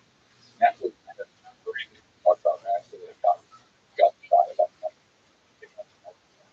But okay, what's the example of technology? Well, one could be atmospheric pollution. I'm going to put pollution in quotes here, but gases like chlorofluorocarbons. So we've dumped, we've dumped a huge amount of chlorofluorocarbons into the atmosphere. Climate, it was affecting the ocean. But we put so much in there that actually, what I think we did shows active across interstellar distance. Look at the atom. Look at the light up to the half the light to a spectrograph and see the spectral lines, the fingerprints, the spectral fingerprints of chlorofluorocarbons in an atmosphere. And that would foretell you that there was a technological solution because there's no other way to make chlorofluorocarbons except So you're looking for in the biosphere, looking for anomalies in the spectrograph. I wouldn't necessarily call these anomalies. I'm looking for things that, for biosignatures, I'm looking for things that a geosignature, right? The other things, rock and air, wouldn't produce something. What kind of chemicals would you like to? Right, and that's part of that's what the third that they will oxygen. We know there would be no oxygen in the atmosphere for dimethyl sulfide, which is a compound that biotoxic dump into the atmosphere. Sometimes I've been eating the paper that comes from well, I think we see it, but there's some noise detector right there. So there's a whole list of things that Earth has done that are in the atmosphere. But now we're reaching an interesting point. The field has reached this point. We start asking about exotic biology, things that have nothing to do with Earth, but we think that's only indication of this weirdness we call life. Right? What is it in general that life does that leads to the one we think to be the structure of the network of chemical reactions that allows always different chemical networks reacting with than just rock and water. Right? So there's been some network, biosignals. Information theory. You can try and look at the information that is in the different compounds that is part of the atmosphere. Maybe that information, the information here, there must have been biology, calcium, calcium. Same thing for techno. That's what we're working on right now. That's for techno. So how do you get that? Okay, so techno signatures, I give you example of chlorofluorocarbons. And again, that one is a not example because we start like, oh, we produce chlorofluorocarbons, maybe they will, right? And it's solar panels, right? You can actually blend off of solar panels. Will produce the way the light is reflected, but no matter what it's made of. There was a paper that posted, I think it was 2017, we just followed up on it. That actually could act as a technology. be able to see in the reflected light this sort of big jump that would occur. City light, city artificial illumination. If there's really like large scale cities like correspondence to market orders or transfer in the foundation, those city lights would be detectable. The spectral imprint across 20, 30 years. So our job in this grant is to develop the first ever library of really ever thought about this. So we're trying to come up with all the possible ideas for what a civilization might be that could be visible across, interstellar distances. And are these good ones, or are these ones going to be hard to find? City lights. So if the planet is all lit up with artificial light, about 20 to 30 light years, I see it. Yeah. You look at Earth at night from a distance towards the spectrum, and you have sensitive and nothing. You'd be able to see all the sodium light. There's a reflected light off of, they bounce on the ground, like that. Involve the sodium lamps with the reflected spectrum from the ground, and yeah, you'd be able to see the very sodium. Now, increase that by a factor of 1,000. If you had a transformer, and you'd be able to detect that across the Thomas B. did this. What do you think is the most detectable thing about it? We just have it at Sophia Sheep. We did Earth from Earth. If you were looking at Earth, with Earth technology, for a bunch of different technologies, how close you have to be. And most of them turn out to be pretty close, out to the Orthodox. But actually, it is our radio bill that is still most detectable. By the way, we said you had to be pretty close, and then you said the Orthodox. That's not very close, but you can from an interstellar. Interstellar. Because the real question, what we really want to know is here on Earth, I'm looking at these exoplanets. Here, a star is 4 light years away. That's what the so if I'm looking at exoplanets, what kind of what is detectable about Earth current technology from the near solar system? Oh my God, there's all kinds of stuff. Well, like our fluorocarbons. You can see Earth pollution. I think city lights you have to be, within the solar system. If they do direct imaging, they're going to be much more powerful. But let me tell you, let's talk about direct imaging. Right? So what we really want in the next generation of space telescopes, we're trying to do direct imaging. We're trying to get an image of a planet separated from either reflected light or the actual emission of the planet. Yeah, but just to clarify, direct imaging is a picture. But the problem is that with the thing that's going to come after JW, it's going to be a pixel. Right? You're not going to get any kind of resolution. You'll be able to get the light from it, which you'll be able to pass through a spectrograph, but you're not going to be able to take a picture. But there is this called solar gravity lens telescope. I think it's what it is. And the idea is insane, right? So the general relativity says the massive bodies distort space. They actually curve space. So sun is a massive body. So that means that the light passing through the sun gets focused like a lens. Right? So the idea is to send a bunch of telescopes out kind of into the orbit and then look back towards the sun, towards an exoplanet that is flying not directly behind us, but it's in the direction. And then let the sun act like a lens away, focus the light on the telescope. And you'll be able to do that. They've done that. It's amazing. They've already, this idea is insane. They'd be able to get, if everything works out, 24 kilometers resolution. You'd be able to see on a exoplanet. And this thing, it sounds insane, but actually, they've already got the team, it's already got like 3 levels of NASA. There's the NASA program for give us your wackiest idea, right? And then the ones that survive that are like, okay, tell us whether that wacky idea, is even. And then they're marching along. And the idea is that, and they even have plans for how you'd be able to get these probes out into the Oort cloud on relatively fast time scales. You need to be about 500 times as far from the sun as Earth is. But right now, it looks like the idea seems to hold together. So probably when you're an old man, it's possible that something like this, could you imagine having that kind of resolution, a picture of an exoplanet down to kilometers? No, I'm very excited about that. I can only imagine having a picture like that, and then there's mysterious artifacts I mean, as well as body and almost heartbreak that we can see. Like, I think we'll be able to see a civilization where there's like a lot of scientists agree that this is very likely something, and then we can't make it right. But I mean, again, this is the thing. Long lived. We've got to get to the point where we're long lived. That so let's say we found it. So I always like that. Let's imagine that we find, say, at like we find a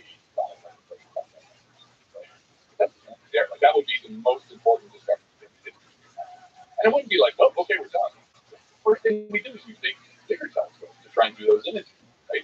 And then the next thing after that, we plan a mission, right? There we would figure out, like with breakthrough star shots, there was this idea of trying to use, giant lasers to tell spacecraft light sails almost to the speed of light, so they would get there. So if we actually made this discovery, there would be the impulse, there would be the effort to actually try and send something to get there. And, we probably couldn't land, but so maybe we take 30 years to build, 10 years to get there, 10 years to get the pictures back. Okay, you're dead, but your kids are, so it comes down to this multi-generational project. How long did it take to build the pyramids? How long did it take to build the giant cathedrals, right? Those were multi-generational projects. And I think we're on the cusp of that kind of project. I think that would probably be nice. I think it would be helpful. Human beings are immense. But I think having that, that's why I always say to people, discovery of life, of any kind of life, even if it was microbial life, that to know that we're not an accident, to know that there is, if we found one example of life, we know that we're not an accident and it's probably one of life, and that we're a community, we're part of a community of life, and who knows what life has done, right? All bets are off with life. Just when we're talking about the future telescopes, let's talk about our current super sexy, awesome telescope, the James Webb Space Telescope that I still can't believe actually works. What really gets it like, okay, guys, all right, sure. We only got one shot. Complicated hardware, run full.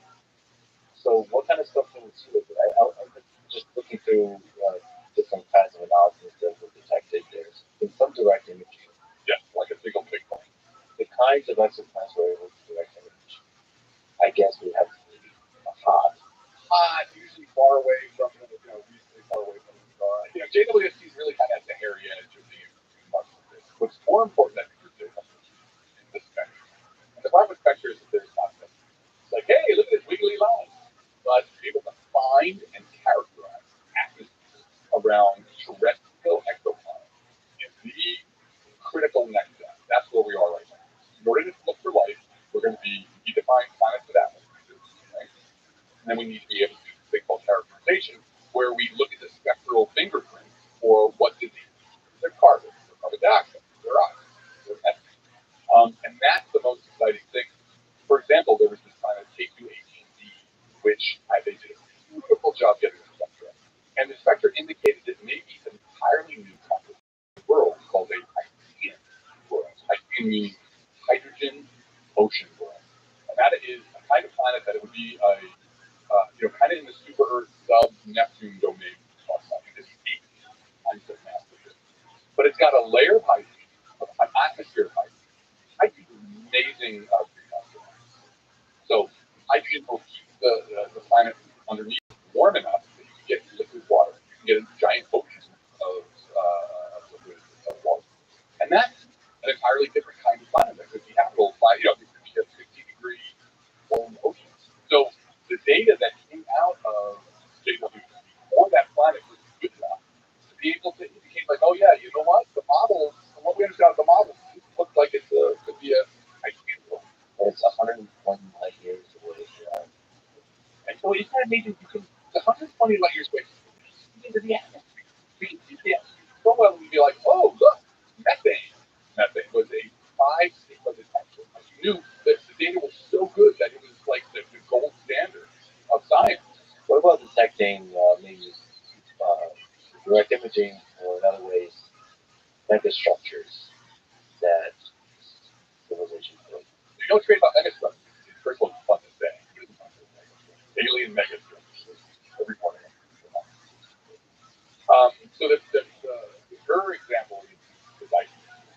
It's amazing because, it was literally 1960 that this idea came up. Can you explain the Dyson? Yeah, the Dyson sphere. So Freeman Dyson, one of the greatest ever. We had a very broad mind, but a lot.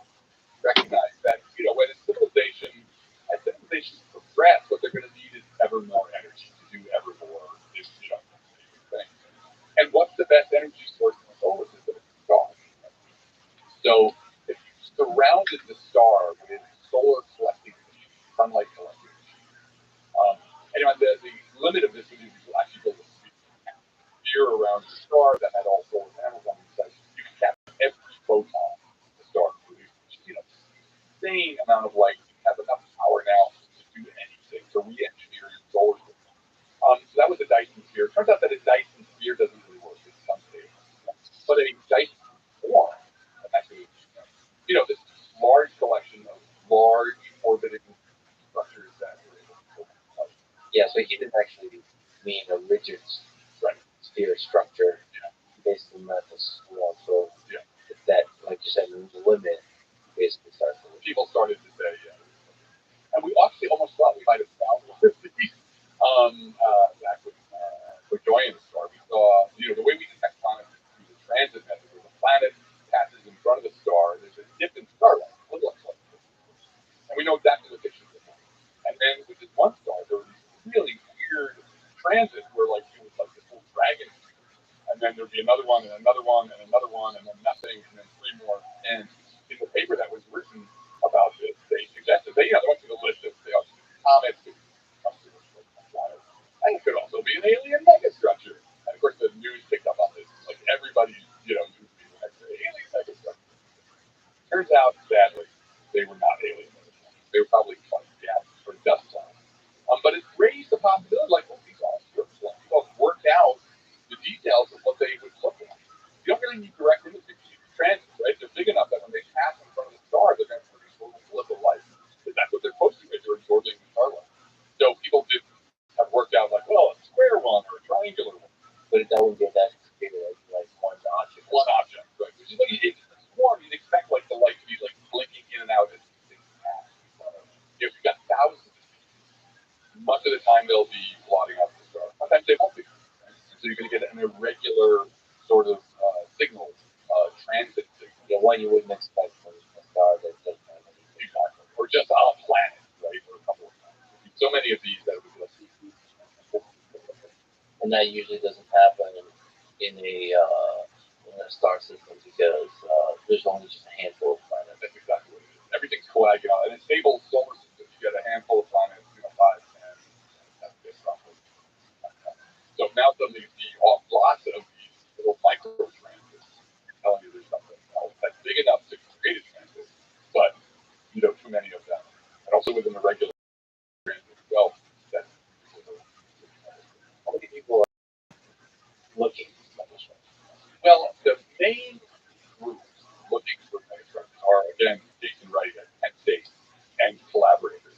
The way they're looking for those for infrared, because, the second law of thermodynamics says, look, if you capture all of this starlight, you're going to warm up your thing's going to warm up and emit an infrared. It's going to be waste heat and waste light from this.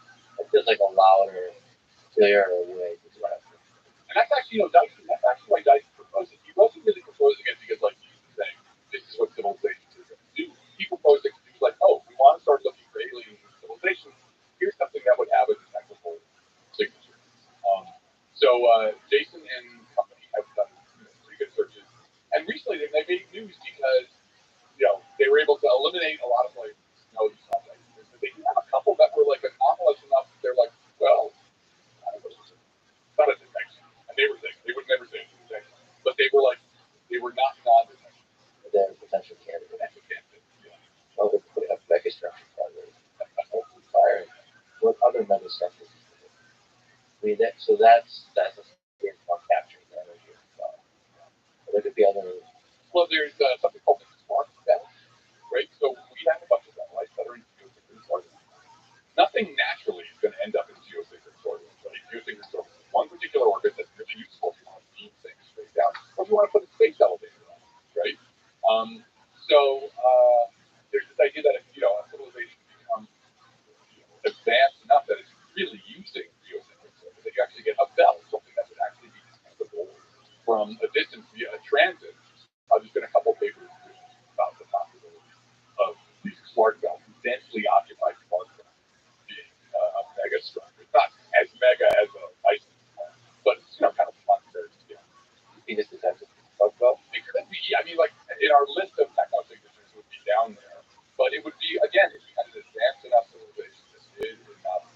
Hi, people. It would certainly Hello. have a Clark belt.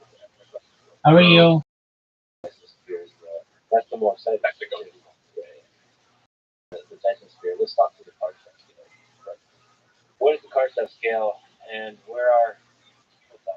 Right. So the card step scale was the same time. This is this golden age of that, like kind of like 60, 59, 65, when it just started. Like this is, Frank Drake has done his first experiment.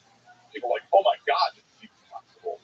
And so people are just throwing out these ideas. And as I, said, look, science is conservative. What I mean by that is it holds on to its best. So Hardship comes up with that. Look, if we're, again, going back to flexibility, if we're looking for civilization, we should think about what are the natural stages, natural growth that a civilization goes through. And he was thinking in terms of energy. So look, the first hurdle in terms of energy or threshold that a civilization goes through is using all the starlight that falls onto the planet. You call that type 1. In whatever way you're doing it, some large fraction of starlight that falls on your planet. The next, you use all the starlight there is from that star, right? So that's the type. So he actually, Dyson already proposed this idea of swarm and particle. That's a type 2 civilization. Type 3 is galactic optimization that could use all the starlight in a galaxy. Right? So we are now, where are we now? Remarkably, on a lot of scale, we're 0.7 for type 1. Well, not even type 1. No. But according to there's a paper that said, if we continue on our path, we'll be at a type 1 that we're now 2300. So this is a lot scale. So 0.7. Type 1 is about 10 to the 16th watt. Type 2 is 10 orders of magnitude larger than that. And 26 watts will take up the galaxy. Is another 10 orders of magnitude. Yeah, which is something really star off order. So that's a lot. Do you think humans ever get to type 1? I think, that there's a problem with type 1, which is that, we already know about climate change, right? The effects of our harvesting energy to do the work of civilization is already changing the climate change, right? And that's something that, Hardship couldn't recognize. When, there's the first law of thermodynamics, right, which is about energy, different forms of energy. Then there's the second law, which is helping you use that energy. Hardship wasn't thinking about the second law. If you get all that energy and you use it, there's waste. You don't get to use it all, right? You can only, second law tells you that if I have a tank of gasoline, I can only use a certain fraction of the energy in that tank, and the rest is going to go to heating up the engine. So that second law tells you that you can only use so much energy before the climate stage is like, going to change on you. So there's a way in which we probably can't get without devastating the Earth's climate. So we're probably going to have to figure out. The most important thing actually here is probably flight space stuff, colonization, shuttle space. We have an idea that we've been working on for a while called service grid, right? That at some point you probably move a lot of your industry off world, right? You've got Mercury, for example. Nothing on Mercury. There's no life on Mercury. Why don't you put your energy harvesting there, right? Because you can't mess with the biosphere. The biosphere is more powerful than you. So so there's limits to how much energy we can harvest to work on the Earth without really adversely affecting the environment. It does seem that the best response to climate change is not to use less technology, to invent better technology, and to invent technology that avoids the destructive effects. This is the frontier we are, and that was the topic of my last at the start. Right? You have to see the astrobiology of the animal. You have to see the transition that we're going through now of the animal on a kind of planetary astrobiological framework. And that paper we were talking about with the that was actually in service of the work I was doing on the book, where I wanted to know how often you go through that. How often does every technological civilization trigger its own planetary crisis, its own climate crisis? And the answer we actually came up with, those models look like, yeah, probably. And then the question is, are you smart enough to figure out how to readjust what you're doing technologically so that you're not, that all boats rise, right? You want to figure out how to do this so that the biosphere becomes even more productive and healthy. So yeah, right. It's a kind of technology. I think there's probably absolutely limits on how much you use, but how do you use that? And then also, yeah, getting off planet. If you want to use 10 times more energy than that, you're not going to do it on board. So how do we detect alien type 1, 2, and 3 civilization? So we've been kind of talking about basically type 1 civilization. Yeah. Right. Maybe with the Dyson theory start to get like a little bit more type 2. But it feels like if you have a type 2 civilization, it won't be used the Dyson theory. Like, it feels like that just for the same reason you mentioned, climate change about at the star system level, they're probably expanding. Right? So how would you detect type 2? How about propulsion tools, right? If you're expanding, no, we've had, Yeah, that's great. I literally That's great. just did an NASA now. Thomas Beatty, who's joined us at the University of Wisconsin, has an idea to look for blooms, right? If you have a solar system-wide civilization, right? You got space truckers going back and forth, right? From Mars, doing the encephalic run. They're accelerating and decelerating the whole way there, right? If you want to get to Mars in a couple weeks, fusion drive on the entire way out there, you flip and burn. So you're also only have gravity.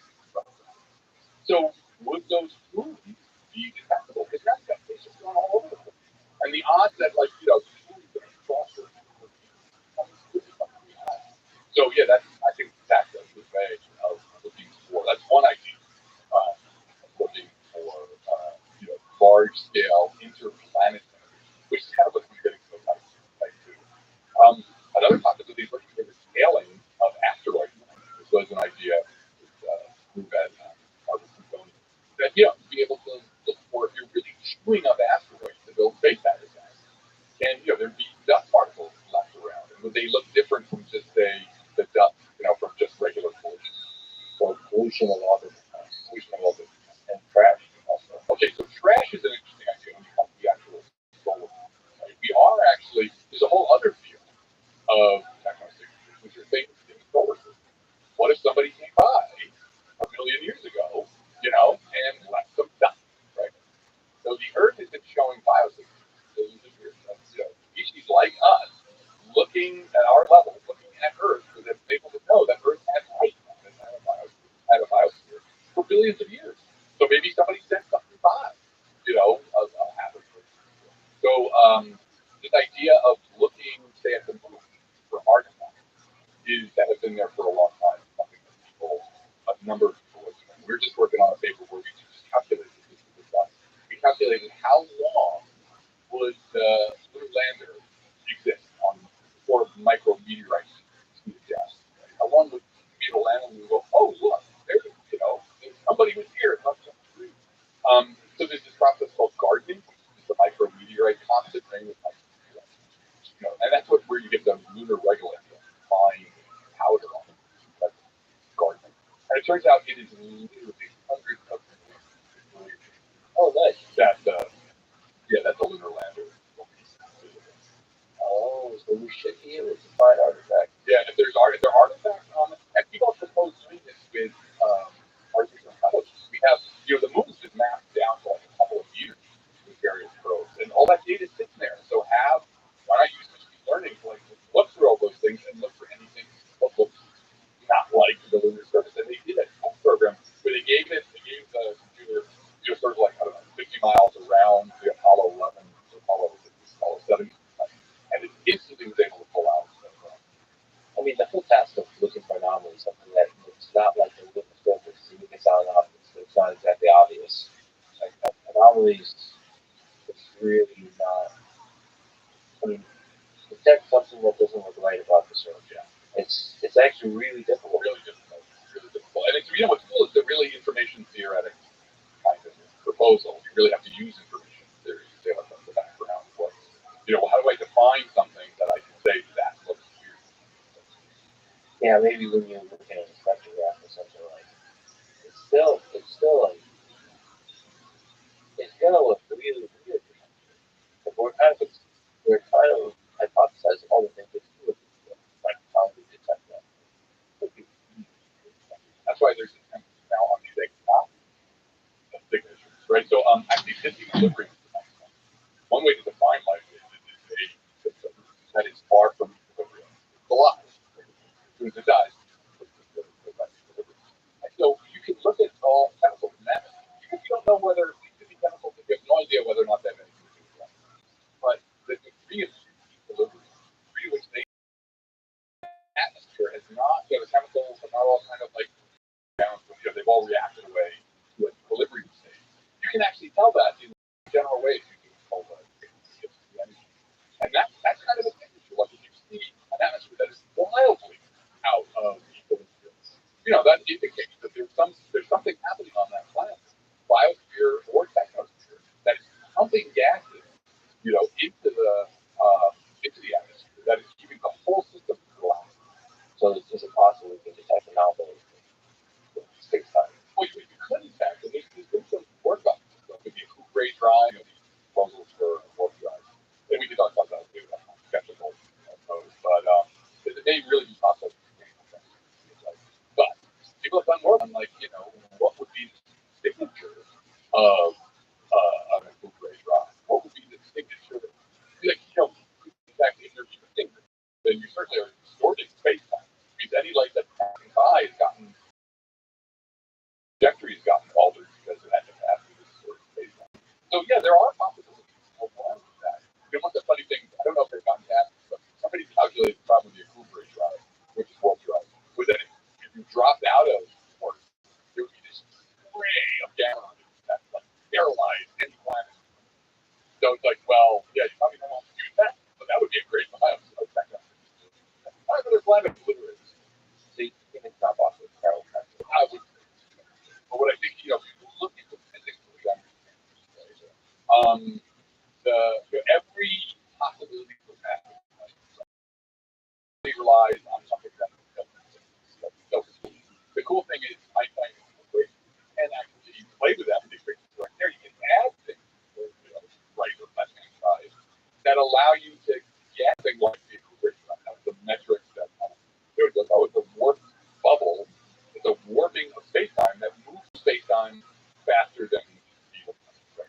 Nothing moves across space-time faster than light, but space-time itself can move faster than light. But here's the problem with all of those proposals. They all mean something. I think you added the little fictional term you added on the equation, something called exotic matter, and it doesn't exist. It's dreamed up to make the equations do what we wanted them to do. So, it's a nice fiction, but really right now, we live in this weird moment of acceleration. Where the technology we use now is, completely different from the technology we used 10 years ago. It's remarkably different from the technology now. But we're playing Assassin's Creed, where everybody's like, what's 1200? Everybody's like, yeah. I was like, yeah, it's a great game. And then I got Assassin's Creed 2. And it was 300 years later. And everybody's like, dash. And it was like, 300 years, and the technology hasn't changed. The technology for most of you, right? You use your great grandfather's tools because there was no need to have any other news. And you probably did his job. So, we can be fooled into thinking like, technology is going to go on forever. We're always in time to advance. As opposed to some things just flatten out for a long time. So you have to be careful about that bias that we have living in this time. Yeah, but also it is an acceleration, and we also talk about predicting what that entails if it does accelerate. So, for example, something like Eric Weinstein often talks about underinvest in medical physics research. Basically, we're trying too hard for traditional chemical propulsion on rockets versus trying to hack physics through warp drives and so on. Because it's really hard to space travel, and it seems like in the long arc of human history to survive, we should travel across long distances. It's going to be some new, total new. Right. So it's not going to be an engineering problem. It's going to be physics. Fundamental. Physics. Yeah, I mean, I agree with that in principle, but I think there's, there's a lot of ideas out there. String theory, people have been playing with string theory now for 40 years. Not like there has been a lot of that. And, again, I'm not going to. I think it's entirely possible that we have, there's incredible boundaries of physics that have yet to be in which case, then all bets are off, right? Once you get sort of, fast interstellar travel, but yeah, I'm really drawn to like science fiction stories that take the speed of light seriously. Like what kind of civilization is built where like it's 50 years to get to where you're going and a 50-year path. So I don't know. I mean, there's no way I'm going to say that won't get more done. But as of right now, it's all fiction. Barely coherent. Well, it's also really exciting about some of those happening. I think by span, what's in our emotions of time, and maybe it's daunting to say, but the value of individuals in life versus the value of life that was generations. It has something like a generational shift and travel for hundreds of thousands of years, and if you're not sad that you've never seen an expedition, you kind of have the value of the prolonged survival of humanity. It's a wild ethical question. One of the book I spoke about Aurora was such a sort of inversion of the usual theocracy. And they get to that planet, the planet turns out uninhabitable. It's inhabited, but it's uninhabitable for Earth. Because again, life is particular to the planet. So they turn around and they come back. And then when they land, the main character was still arguing for generation ship. Punches the guy out. Just send her full flight. Too, with this, I think that's really about when we talk about these space apps. But if you really have a space app, not some super cramped, crappy version of it. But if you have like space habitats that were really, Neil's going, like that, maybe space is like these sort of traveling space that are in some sense their world is up and down. There's the show Silo, raises the question of if you put that generation chip, what do you tell them happened? You might want to watch it. Yeah. You might want to tell the story. Because there is side of the nation is like, how do you maintain homing spaces of that little society? I mean, that's a fascinating technology question, technology question. The generation shift too, which I talked about in the book, the idea of also, you talk about the extended human lifetimes, or the stasis, the cryostasis, which is the mainstay of science fiction. None of these things we know are possible. But it's so interesting too. I love science fiction, the way it sees ideas, right? All these ideas we're going to talk about because they've been staples of science fiction for 50 years. I mean, the whole field is complex. Where are we at with that? What is the state of the art? It's more complex. How long? Right. Maybe like bacteria. Oh, bacteria. That's right. How long can bacteria survive in a rock that's in plastic, recombinant time across interstellar distance? That does seem actually be possible. People have done those kind of calculations. Not out of the realm of possibility, but a complex, multi-cellular, multi-systemic systems, right, with organisms. But also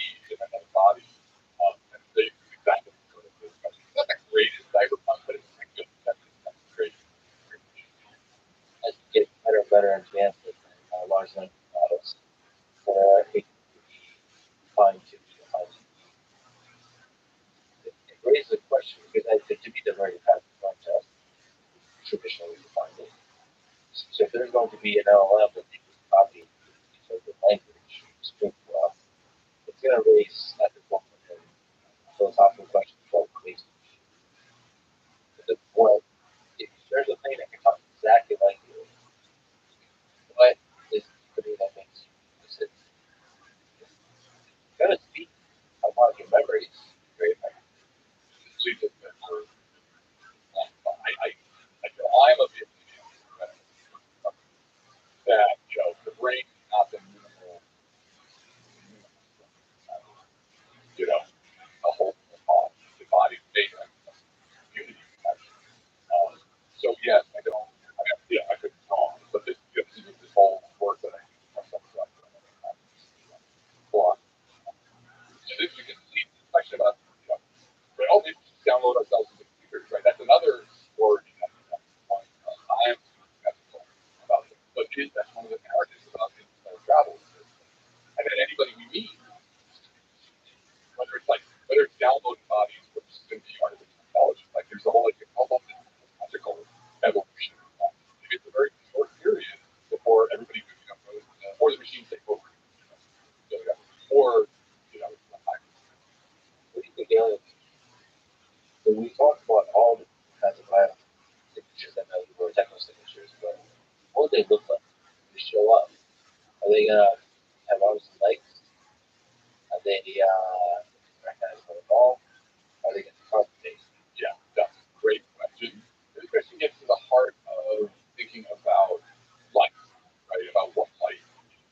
And this is the physical part of it. It's also sort of the informational part of it. But let's talk about the physical part, which is, life, anything that we're going to call life is probably going to work on. That's the nice thing about Darwin. Just like we know the laws of physics are general, the laws of Darwinian evolution are kind of logic, basic logic. That anything we reasonably call life probably has to operate. And so evolution is about solving problems that we don't survive, that the environment presents. And the environment is always going to present problems in physical and chemical terms, so that you expect a kind of balance between what's called convergence, evolutionary, and evolutionary extinction. So, you got to move along a surface, a surface between a hard surface and air. Then the idea of some kind of jointed stick, right?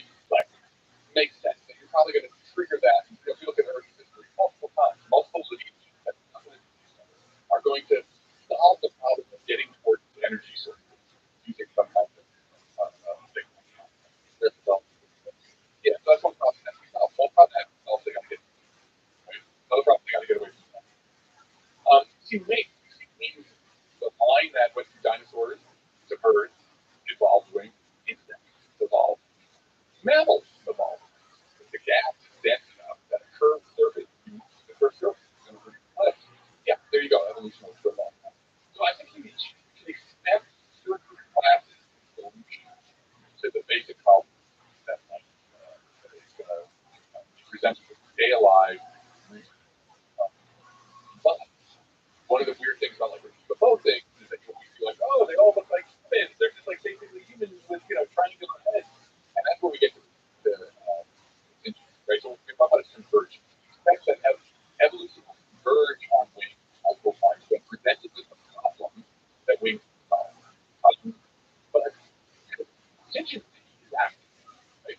That you've got something that's evolving a certain kind of thing, a leather.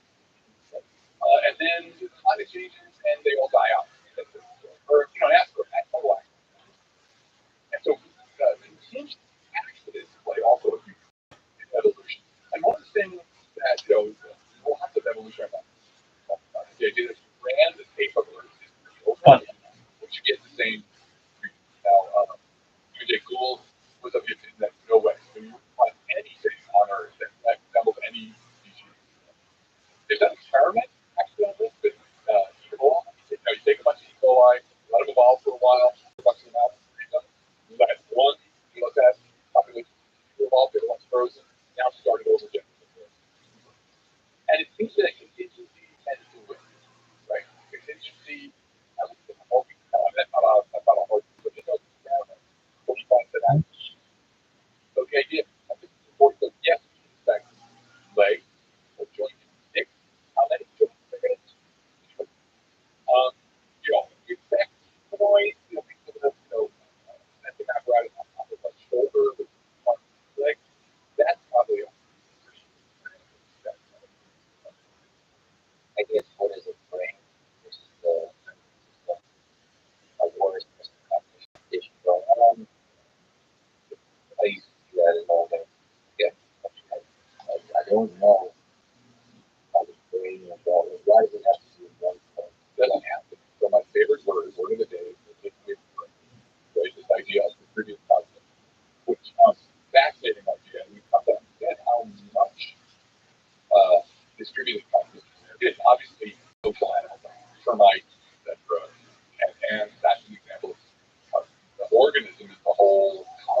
kinds of the basic idea of using tools, the basic idea of recognizing each other eye to eye, all things that we define as intelligent human beings. Many places, many other places across, many other lines of the issue across here. So it could be, they could be very, very different.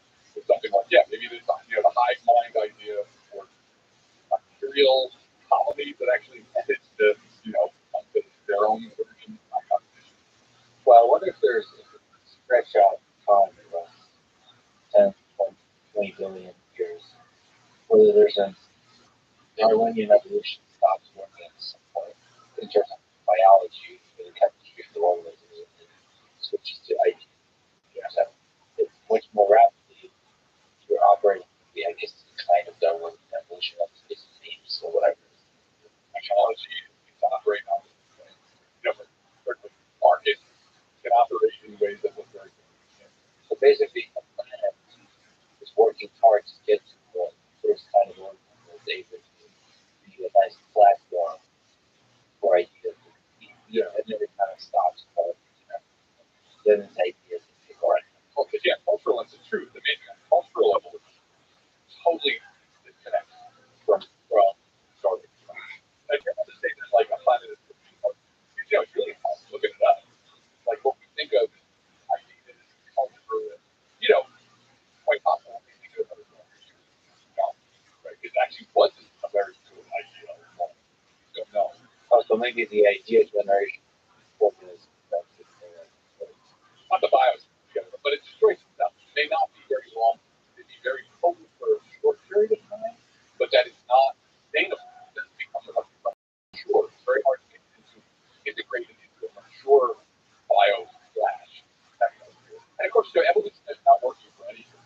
Well, here's the actually interesting thing. People are very much, evolutionary biology. We're very, about evolution on purpose. But the very interesting thing about purpose is that once you do get to a idea generated species or yes, then kind of all bets are off, and there is goal, there is teleology, there is there's absolutely, absolutely there's a direction. So that's kind of the cool, interesting thing that once you get to that, evolution stops being goal-less, direction-less. Yeah, we're the ones who supply for any kind of future like that as an absolute.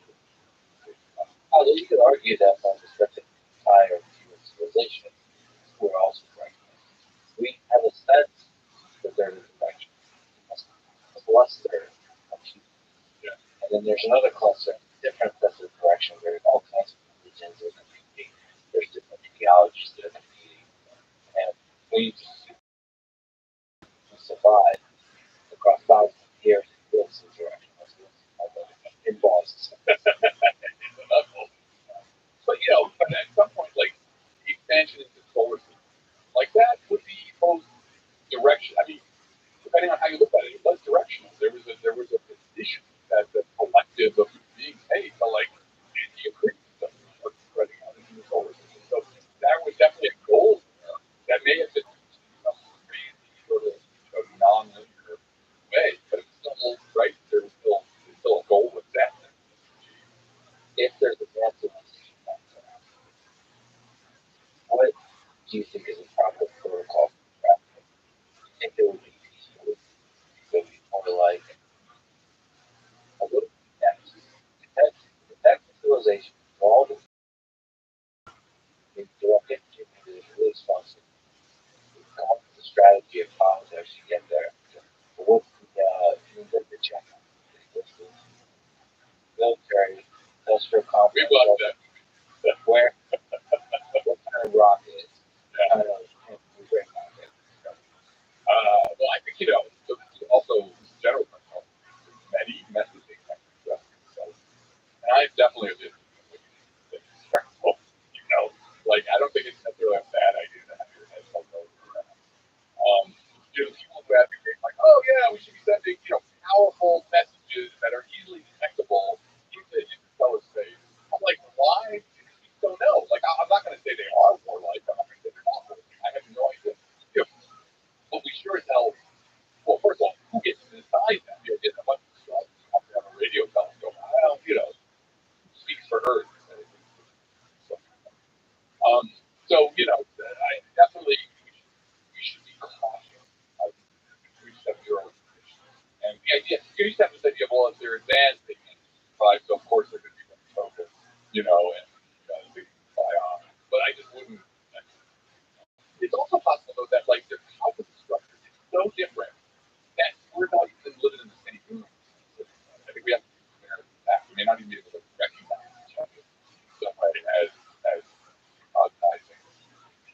one of my favorite rival. Those other ones, they have different kinds of structure. So like, really kind of different areas. yeah. But it gives me one. It's like recognize they're there. It's classic language. Yeah. But that's both sides of the present, which kind of suppose that an advanced civilization have a curiosity. Because like how you become out of kind of curiosity about the mysterious stuff. But also, they're long lived. Like we've done this, we're like, 10 million years, or 10 million years ago, we were really interested in that. Communicating with young people. But now we're small. And that's one of the beauties of it is how to think about this systematically, because you're so far past the heritage, right?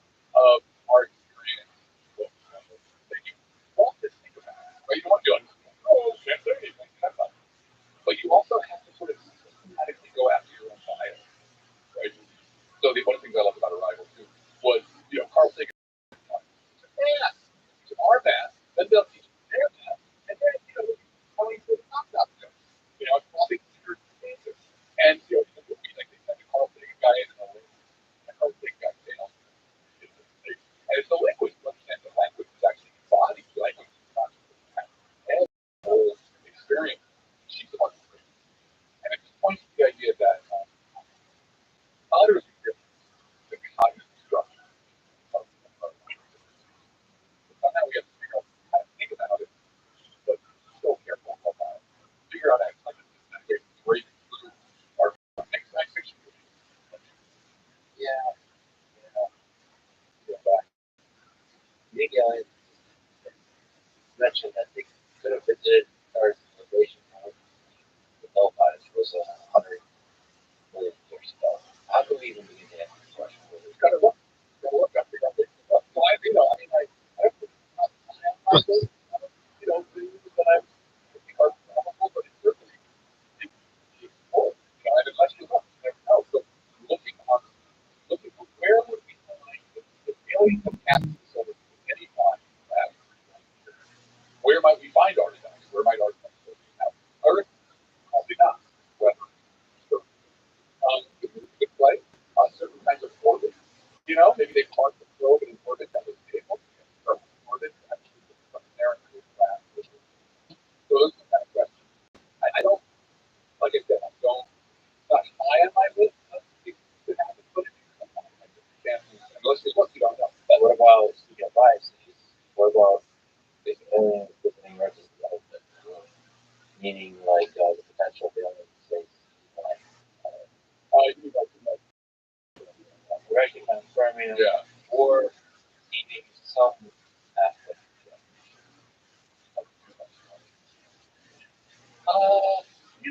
Great story, but always the doctor's grades or whatever with science. If I can answer that question without that extra, very detailed hypothesis, then I can. And the idea that evolution is a natural process, that's why I would go for it. That just seems so much easier to do it that way than adding. Because it's kind of weird thing. Like, oh, the aliens do that, and they felt about. I just.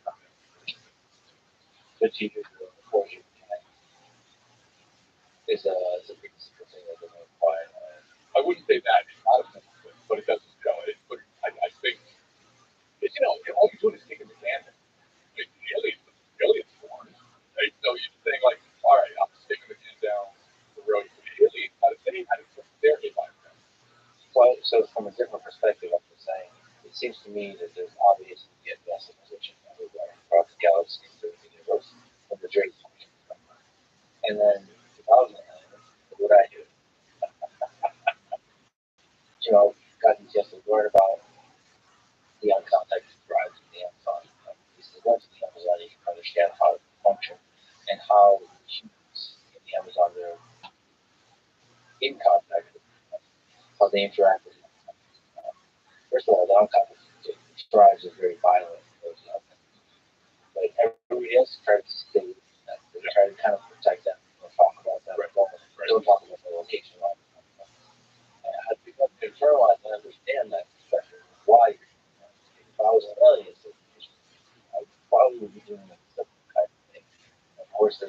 nature of the soul because that's what scientists, right? And so it's not from our perspective.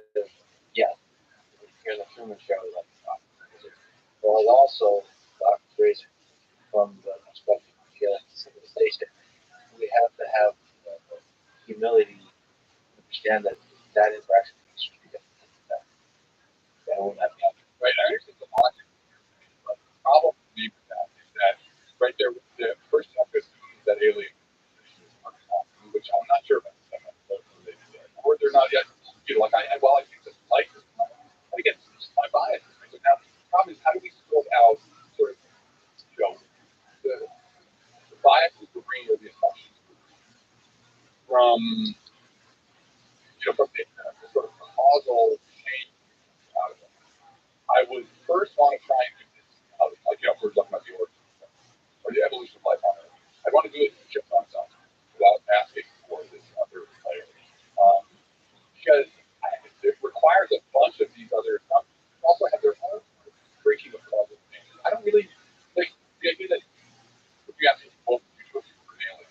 But again, like alien minds could be so unbelievably different, right? That they wouldn't even recognize the question, right? Because it's just like, we're very much, we have a very particular kind of cognitive structure, and how and we're very governed by when we talk to, if I could something magically appear 100,000 years ago, I talked to 100 gatherers about their worldview and their motivations. I might find something more resemblance to things that I think are sort of, that's what naturally. Well, let me ask you this question. Again, Yeah. with a time machine almost travel back in time. Yeah. Or we discover maybe a primitive civilization on a nearby star system. What will we do? Yeah, I think that's a great question. I mean, how that even brings up ethical questions, right? That's would we have to first sort out what are the consequences for them and what do we feel are ethical responsibilities are for them? And also, sorry, from a capitalist perspective, what do we do? Yes, right. Right. You look at the missionaries. Missionaries had these interactions because they thought converting them to whatever was the most important. That's what the game. So from our perspective, I think we have to sort that out. I think given we are here. I think eventually That I think what you say is the people in this world. There's, I wonder who the dominant forces are. Because I think there's a lot of people in the military. They'll probably look first. They can steal whatever advantage they can from these discoveries, so they can hurt China or China hurt America. That's one perspective. Then there's the capitalism. How the benefit of the cost here and how can I make money off of this? There's opportunity for the gold. And I wonder if science is just not going down like we're not going to get much pay. They would engage. Just as human society is right now, we would engage and we would detect it in our using that with the bias logic. It just feels like aliens would need communication to carry out this.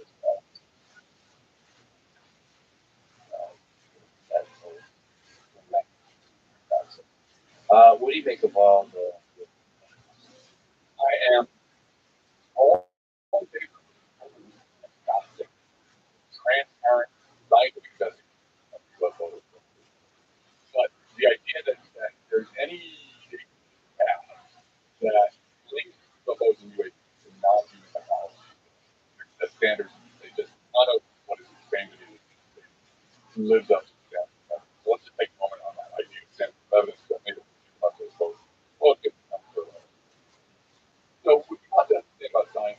We are really science. We are really because we have this thing that we call standards. And it's the idea of like you have a piece of evidence that you want to link to it. And under what conditions can you say, oh look, I've got evidence of like, and in science you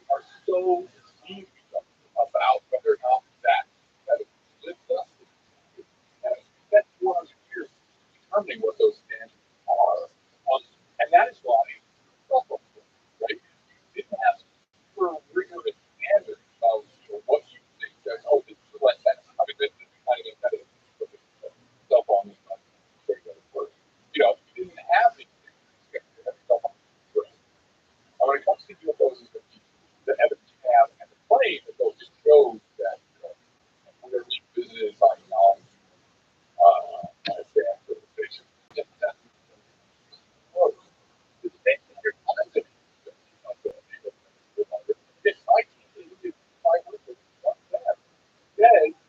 Look, we discovered a balance. Oh, we discovered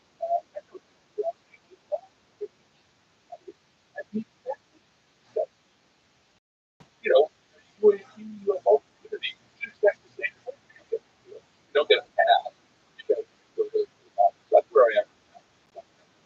I did that. Well, I generally I find a lot of value in it. Not scientific value, but just like it's always nice to get anecdotal evidence as a first step. I want to do something, but unfortunately, excitement around technology, money off of it, hopes of it. So even if there's some treatment, there's some further push. So how do we get better systems? Talk about what research for UFO knowledge. Right. And they can detect things like what kind of history. Yeah, so, what I talk about is, but, I mean, one look down, I think it's simple enough. It's like literally, right. So you want to do ground based detectors, like upward looking ground based. We're already building for tracking. You want to have base based detectors, put them on satellites, so you have to switch panels. And then probably on, all you have on the sky, there's detectors on the plane. Some kind of alert system that is not the pilot that knows what something I don't understand. We press the red button, and that triggers the ground based and space based data collectors. And the data collectors themselves, this is something that people really don't understand. In order to actually do something with them, the data you have to understand where it came from, like down to the end. You have to know how that camera behaves in the public space. You have to characterize that. You have to know what the limits of the software. You have to know what happened to the camera. In every spectral waveform, all of the data collection and processing, you have to know all of those steps. Especially if you want to claim like, oh my God, I think it's the right answer. Right? You better have all of that nailed down. So we have to characterize it by looking up, down, and well, we did a rational search strategy. So let's say you want to lay out ground-based photos, right? There's only so much money in the world. So if you want to put it in your places where you see a lot of things beforehand, or you want to try and do a large coverage of the entire country. And then the data analysis, right? You're going to have so much data, so many false positives or false triggers that you may sort of format data, figure out what you're all these things we're used to doing. And without that, if we don't do that, we're going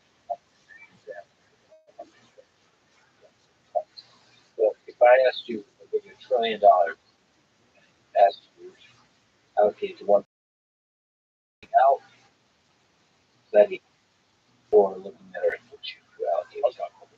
okay. Because that, as I was like, here's my if you said, hey, Adam, I'd like to find something that's crap. You're like, well, why?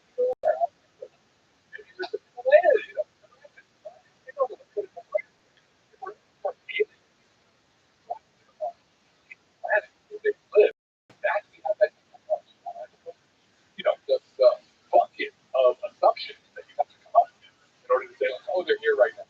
They just happen right now. And also, the very important thing, I call it the high point. To deal with the UFO stuff, you have to deal with answers weird or rational.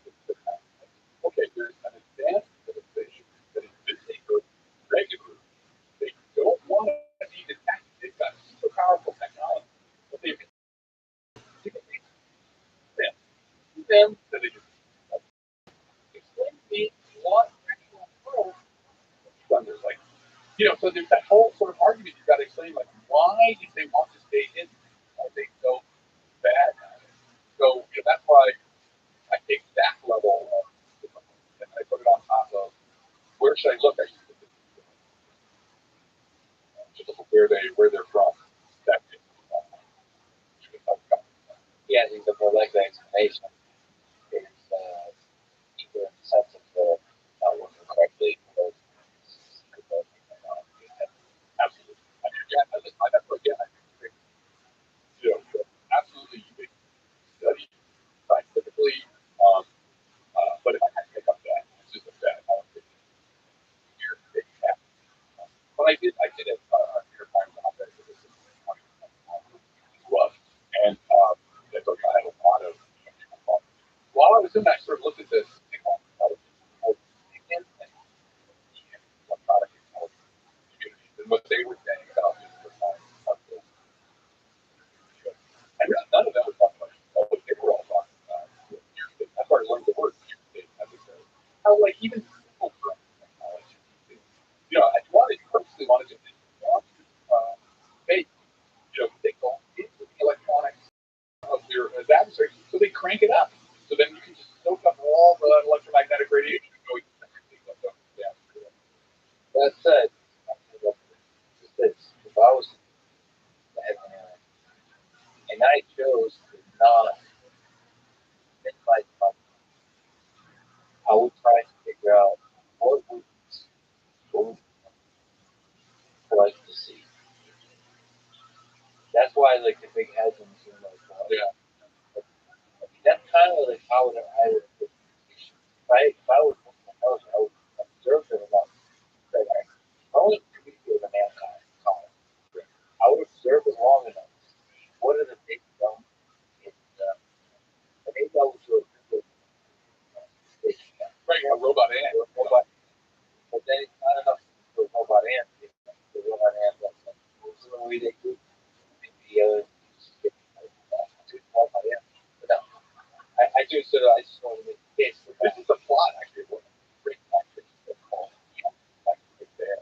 I do this is exactly where I got more than and because the idea is that yes, our aliens come make their and really the point is to get rid of them.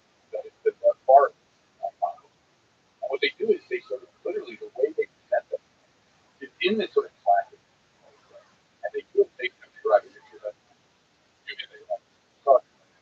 and they want to fake us out so that we never can organize ourselves again. So it was really they exactly kind of what we were talking about. okay. Let me ask you. Get another question. I'm sorry, not the book is okay. What if aliens take it more unlike traditional in which can analyze physical objects? What if they take it more say idea? What if it's just consciousness itself? Like this is just an experiment. So, maybe ideas and the one we realize in the way to this entity But I made the claim that the most important finding out any kind of would be the most important discovery. And one of the reasons, again, as I said, that life, if we're not an actor, and there's other things, and lots of other things, and because the most significant thing about life is innovation, right? If I give you a star and tell you the mass and composition, you can basically pretty much use the laws of physics, tell exactly what's going to happen to that star over its entire life. And nothing but overall, if they like what maybe this will happen. Say what's going to happen. Never be able to predict a giant mass. So life has to come to make this. So when and that's a fundamental definition of so get life enough time, and what are the well, like there's that's why I love science fiction. At the point that life reaches a point where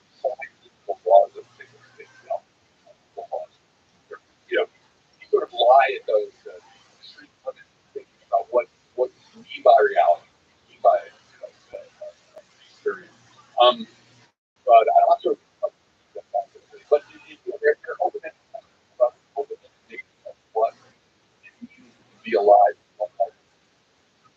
This is the biggest question. Which is an interesting thought experiment. What is the biggest scientific question we could possibly answer? Some people might say about what happened before the Big Bang, some big physics questions about the universe. I guess you could argue for how many answers are out there. What you could have looked at why is the biggest question? Why is it number one in your top five? All the I started off this I went into computational aspects. But I always got a philosophy. I always had these sort of big questions. And when it comes to now, the most important question is that perfect is what is that? What the hell is the difference between a rock and that? And what I really mean is what we go out to the really fundamental question that is the nature. Nature. How does that happen? It's so novel that like probably something really that is and a preconception of what nature itself is. And so yeah, black holes, cool, cosmology, cool, but really the question of what is like, especially for fighting of the birth, right? What threatening philosophical questions, the birth, what is right? This is what you're talking about the fire, right? Fire is the transit. And this is where it's like, whatever you want to say, it's the sacred, spirituality, the microscope of and human spirituality. So it's like, the question of life, life as a physical system, so different. It, that's where you come here. Being that here out there, right? It was never here to any of us. It's us. So, I can do this kind of projection. That's a story. This, this is us. Where the birth. So this is something that right now lifetime trying to hold the fire into the process of outside. And it's a kind of critique of kind of interesting. Yeah. So the idea of the blind spot is that there is this thing that is central. So the blind reason of the blind spot is that the eye and the optics. The optics are what allows us. We can't have visual optics, but actually you're blind. The whole is your vision. And what we're saying is that science has something like there's something that without which science would not be possible. But if science is nature, and actually we need the blind spots. But not really science is a set of ideas that got that's a set of that got and so what is that thing that is the blind spot experience? Spread that my experience. Very careful. I'm not about being so jokes on direct experience. If it is being the life world, then the people all life world all spread that you can't get away from plenty of times. As long as you're around, it's there. And what we're saying is that is for the ability of science. And the whole nature of science, the way it evolves, that it perfectly pushes that out. Puts that out so to take progress. And that's fine. But when we try to answer, we're trying to whole other problems, consciousness, a lot of mechanics, that comes back. And then learn how to understand that that is always the fact. Then we can paradoxes from yoga that require yoga. They can give it in a temperature. Because if it's objective, we're looking at that. And how you build power.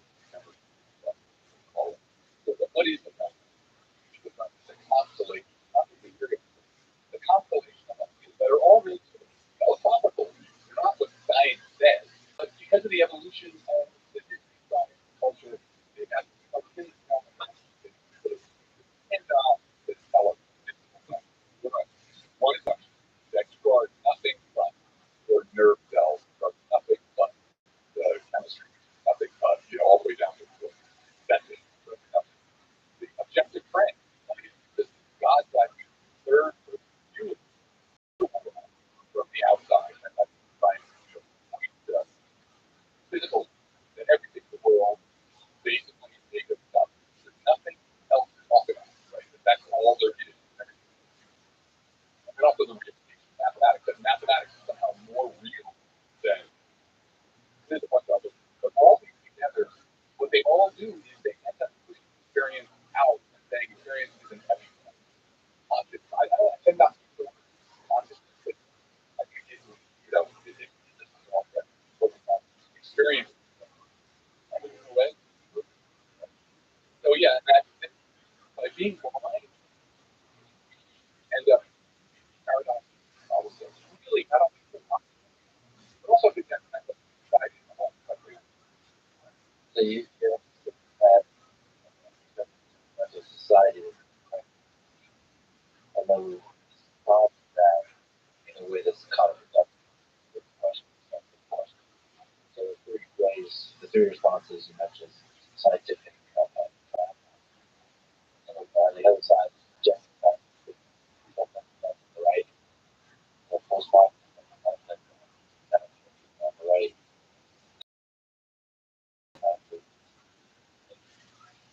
Each Meaning that on the one, science wants to tell us that we're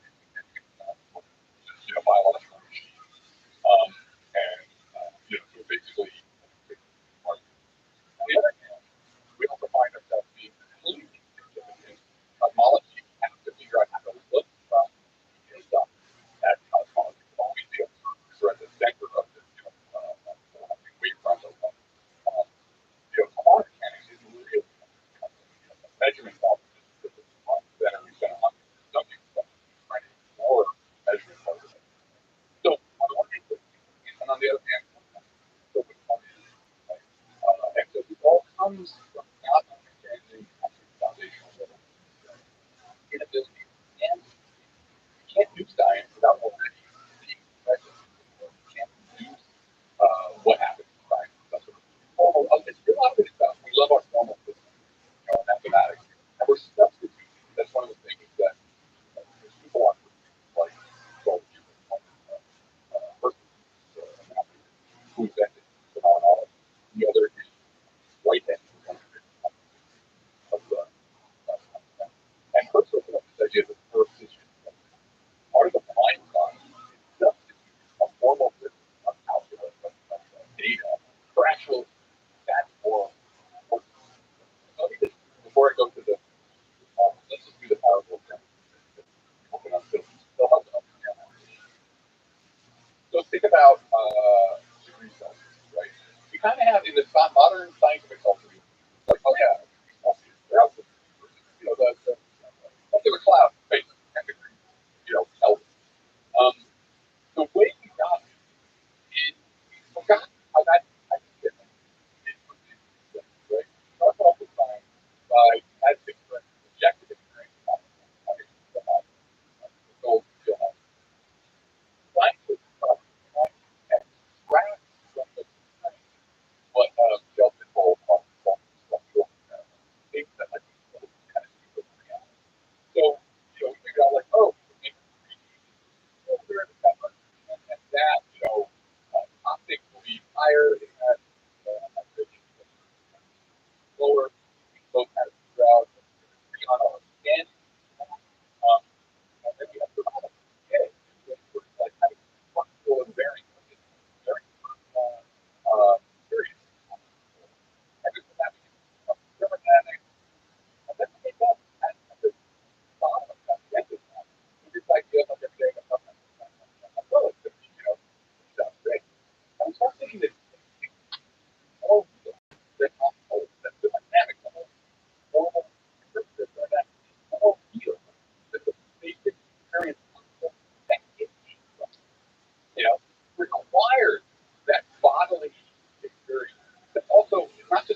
I developed, but then I forgot the experience. That's called the amnesia.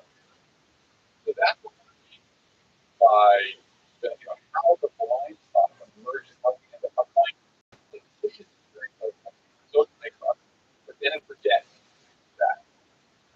So where does this show why? What are the responses to trying to get that? Where this tries to be heard? So scientific trial, the only thing that's true for us, right? Is nothing to be codified and represented in signal. It's actually some kind of scientific causal network. Anything else that's not part of it, part that can formalize that, right? It has so, scientific triumphalism is the to the weirdness of, like you call it, weirdness of experience. Like I'm just ignoring it. So there's no other, art that, in spirituality, it's all actually reducible. That's one. The other way is it's sort of like postmodern academic science is just a game. It's just a game by the book trust the powerful. There's not so much science. Totally inspired science. That's another way to put it away. The denial, science denial, that's also another way of sort of, not understanding the balance of science that we need to establish. And then there's the ways to have, one deal with experience by kind of elevating it, except that doesn't have the rigor of science. So all these ways, all these responses, we have this difficulty about it. You need to understand how to fit into the web of and the point of the book was to identify very clearly how the problem manifests, what its effects are at various times. And by the way, you mentioned that at least the first two authors, they kind of each other. There's those who gravitate a little towards the scientific triumphalism, they Americans have feelings between. So, it has to be that. But I hope it's matching to the most possibility. And of course, that nobody likes arrogance. So, those that reject science, like the arrogance, reject science. It's just, it's the vibe that That was like we saw. So I think my first book was science. Rather than trying to say that, science is actually, if we look at what capitalism is helping us, but entire history, security is for a better life, for the sacred, God, the experience of more. And then, you got people saying that, anybody who feels that, they just can't handle hardcore things. But in fact, their views of the world are constituted of existence, all the place how they came up with this one. And fundamentally is weird. It's down forever. There's always so yeah, that arrogance and telling everybody it's not hardcore enough.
balls on a pool table. Great. I don't want to have to think about the right? But if I'm asking a deeper question, I can't ignore the fact that there is a person. And in any story I tell about the world, it's coming from, it's not the person, but it's like I could argue that very fully involved all very fully that you always found that the bubble already existed, bubble already. So whatever account you want to give of the world, you're going to have to keep that during the irreducible story of ultimate. Like you don't have an answer. People are like, well, what do you have to do something? But look, that's the teamwork of the next point. Our job is to point out the problem. But what we would argue is what's really going to require a right? That doesn't sort of jump right to that third person, that fictional third person. And somehow think about that stuff. Recognizing that it always starts from experience. It always starts from this field of experience for the phenomenology of life that you're embedded and unembedded from. So how do you do that? So one of the things that White has said is you have to avoid the bifurcation. What he meant by that is the bifurcation is like sort of scientific concept. Wavelength, think about the you can say like, oh look, it's this wavelength, and scattering particle, and your experience of the resonance is actual experience of the resonance. And then all the other things, not just there's no volume, everything that's happening in the experiential part is just an every phenomenon. It's just you said you can't do that. They're just so How you live in Pimp? But they both need to be integrated. And so That's all right. I've been awake, wide fucking awake since my 5 championship victory. Are you serious? You haven't slept at all? No, my hours are all fucked up. No, Bro. I know it's one of those things. Dude, that was. Wow, man. I don't even know how I passed out so hard. No, definitely not a nap. All right. So let's give you a little update on the happenings. We had some people come in throughout the night. I'm still waiting on my elusive um, Twitch person. But once that happens, it's going to start rolling in. And I know why. I'm still learning the Twitch system. After Masha came in, and I walked her through multi-streaming. So we hooked up her YouTube, her Kick, which is a pain in the ass because you have to use freestream.io or whatever, and then Twitch, Kick, YouTube, and then Rumble. So that took like an hour, but she streams so much that it's just in her best interest, especially if she's not getting the kind of um, participation that she wants. But seemingly she is, so that's good. All right, so um, Twitch has been interesting.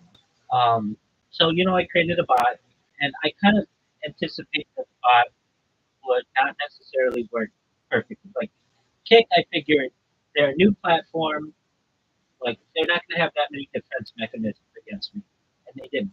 I figured Twitch is going to definitely have a lot more.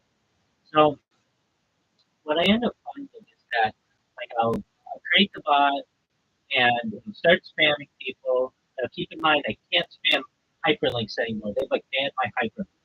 Okay, no big deal. I'll just use the dot or whatever. No big deal. They still let me put 500 characters, which is a shitload. So I can still put in there what my Instagram is, what my TikTok is, what my Discord is, the Discord link, my blog link. Still talk about life extension technology and alien disclosure and all that other shit. So that's all cool. Uh, but okay, so then what? Um, so it was spamming, and it was spamming very well. Well, shouldn't say that. I ran into an issue. This is like the most minor of all issues, but it drives me crazy. It's one of the reasons why I didn't do this before. Um, okay, so when you want to scroll down on a page, normally you can go to the bar on the right side and just like press the button and it scrolls down. Or you can like press the down button and it scrolls down, or you press the page down button and it scrolls down.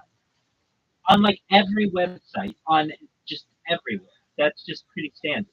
Not for Twitch. I don't know why. They have a bar that hides itself. It doesn't have a top arrow nor a bottom arrow, and it doesn't have like if you just click the bar, it doesn't just automatically move down. You have to hold the bar and drag it down. So this caused me some issues because when I'm spamming people, it's important for me to be able to get new targets, and if it just stays on the same people, it doesn't help. So I kind of struggled for a little bit of time trying to figure out how to get this thing to go downwardly. I checked Chrome. A lot of Chrome extensions Google has purged because they violate their terms, whatever the fuck that. And um, and so some that might have perhaps worked before aren't working now. All right, so then I didn't even think about it, but there are I have ThinkPads, which are like Lenovo's, which were previously IBM's, and they're pretty I would say um, what's the word? Hardy? No, they're pretty rugged devices though. They're made for business use, and even though they're older, they're they're still pretty rugged. But I never use. They have like multiple like buttons for the mouse. Usually, I just use the trackpad and the two buttons at the bottom. But it has like this little. I call it the click button. There's like a little red button in the middle of the keyboard if you've ever seen them that can also be a mouse. And um, I don't even want to show it, but it's just like this little tiny button that can also be a secondary mouse. And I figured out that the macro recorder, if I use that, use another like button, a random button on the above the trackpad that I don't even think people really use, uh, it will scroll down for me. So once I figured that out, like okay, great. So I had one. It is. I mean, just thinking of ways to get around the policies. Um, Now I can remember Eddie Craven, the guy from Kick, saying that one of the reasons why they don't cut down on bots or they don't give away like their bot strategy is because then that just makes people much better. So they don't want to show their hands, which I get. And I know that Eddie hired like one of the top guys from Amazon. He's the guy. I don't know if you remember this, but he accused me of sending him a middle finger candle. If you recall that, I don't know if you do, but he posted about it, and I didn't do that. Okay, just one moment. Let me. This is from. No, no, no, it's not. I truthfully was impersonating Casper, and I wrote that to him a whole bunch of times. I know that. That's what I was. That's what I said. That's why I was like, Not in my way. I, that's I wouldn't look up anybody's address. I wouldn't send them something. So Santa Maria on. Oh, um, yeah, he made a whole video about it, and I when I saw this, I was like, I didn't really think it was fun. Just not my way. Um, I kind of felt like it was creepy. But I know it was creepy. I wouldn't want somebody to send me something if I didn't know it was coming, and it just creeped me out that somebody did this on my behalf. Um, so let me find this video for you because it's quite interesting. Uh, Santa Maria X. Let's see if that shows up. No, it shows up. So Santa Maria is he's basically like the head developer at Twitch now. I'm sorry, pardon me, at Kick now, but he used to be at Amazon. So um, Santa Maria, he should be here. Oh no, he's not. Okay. Uh, here's his rules. Here it is. Okay, it's not. I just have to search. I hope he still has it posted. It's really something that makes me archive. Just in case anybody else accuses me of doing anything that I did. So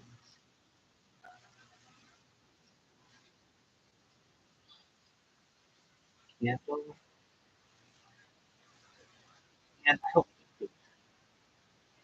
um, let's see here. Let me just see if I can scroll and find how often does he.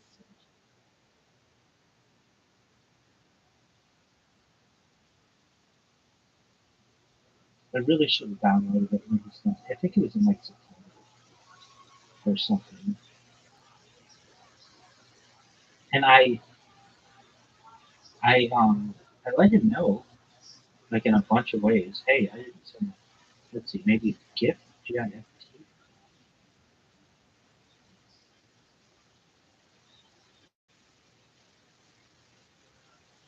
candle. No, he might have taken it down. Okay, I'm gonna find it. I don't know how I ended up finding out that he posted this, but yeah, somebody sent him a middle finger candle, and they said it was for me, and I didn't think it was funny, and I typed it in the chat like a bunch of times, a bunch of different times. Hey, I did not do that. I wouldn't do something like that. That's just not my nature. And you should have a different person. Um, and he seemingly looks like a nice guy. Like he's not. He's like a professional. And I even said, oh, I know. And then I even said in a bunch of like interviews, like I spoke highly of him. So he knows I don't think he's a bad person. Um, I don't know how. It might have been. I mean, like you would have known about this immediately if you were here at the time. And so I don't know. Let's see here. It was before that, okay, when they had the all-time peak, like a million people watching them. Come on, have kept it. There's no good chance we kept it. I just, um,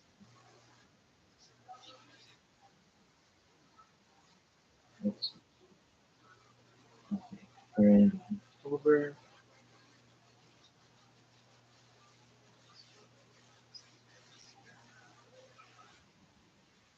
If anything, I can switch through my like the things on which I have responded, or I I wrote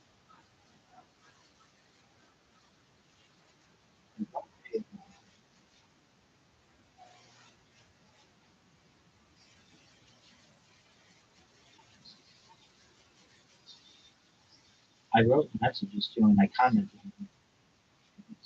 on them. I think it was before he went to.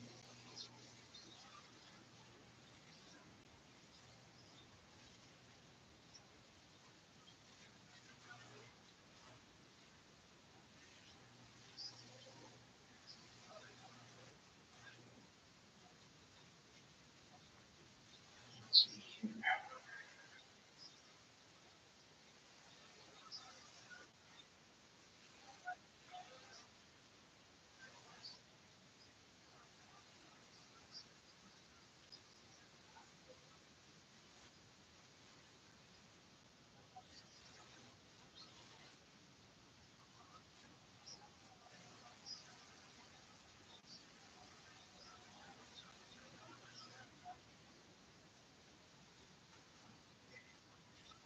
Um, let's switch to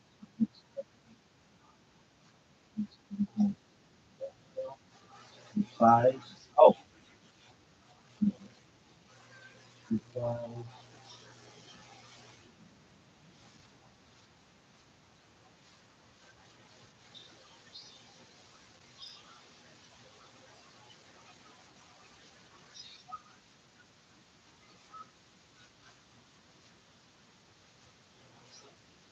Oh, I found it. I found it. Okay, so this was back in 9/12. So it was back in September. This is amazing. I mean, this was when I was only spamming them like not that much, like enough. but not that much. Okay, let's see if you can hear.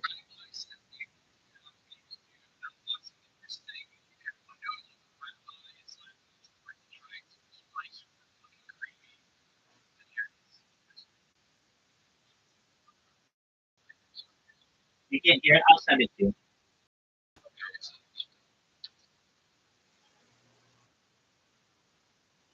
But you know, he says it's creepy, and it is, and I agree. I mean, I said that. Hey, admit it.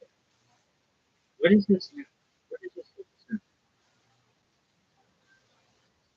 Hey, what's going on? How are you, Sir Smokora?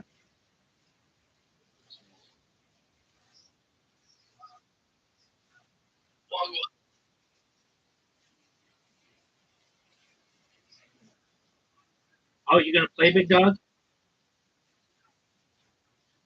Red Dead. No, I understand. Hey, did you know? I don't know if you know this, but and I could be wrong, but Red Redemption went on sale for like $14. Hello, people. What up? How are you? Fine, fine. Caspian, see if you would you please download that video that I just sent you, just in case I ever need it? I just sent it to you. So they say, kick clips. Kick staff Santa Maria received a gift from Rabbi Rothschild. Mind blown emoji. In my opinion, it's a shame that Kick chooses to give him attention instead of doing something about the problem.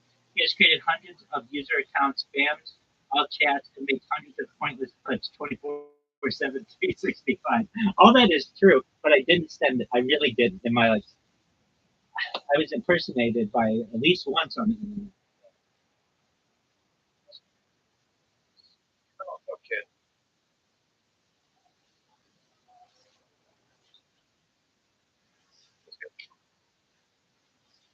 Well, I've got incense. It's not me. Drums, okay.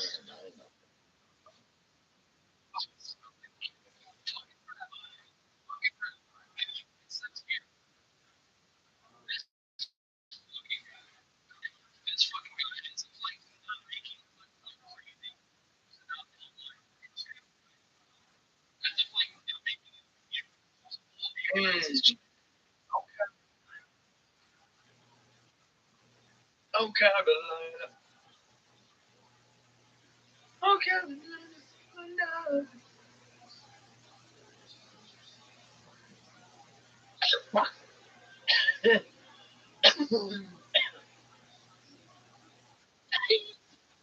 Hello.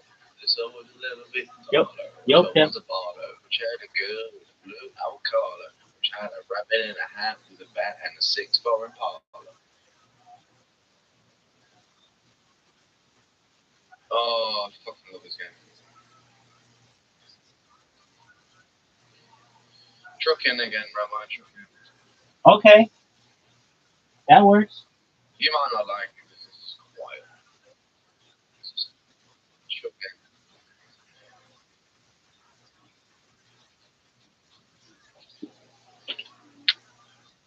Just a moment. Pull it up. Um,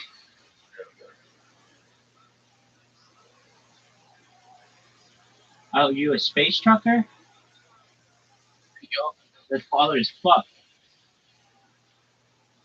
that's why I've shown you this. I think one time, maybe, or maybe you just told me about it.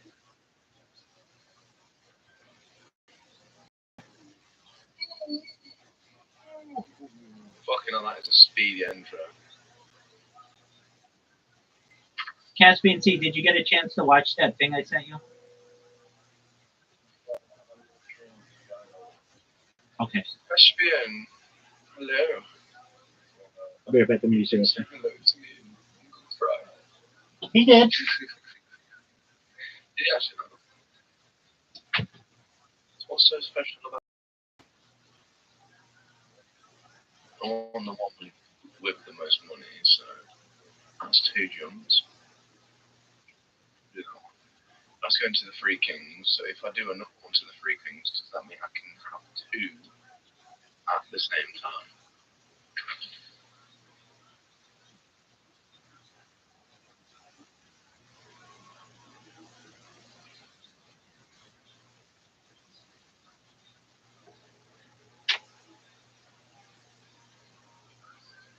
I think if some people play this game where they plan out their journey as they do stops along the way and they just never end as they make money by a time just doing one job at a time. Oh shit. Caspian! How was your New Year's? Did you get pissed? Actually, I'm not a rabbi, so I'm gonna be great. Did you get pissed?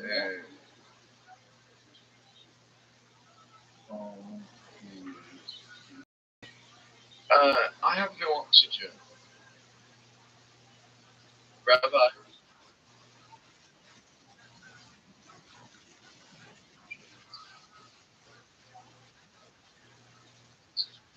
Well, you didn't give me a fucking chance. Fucking. Oh, you stupid prick.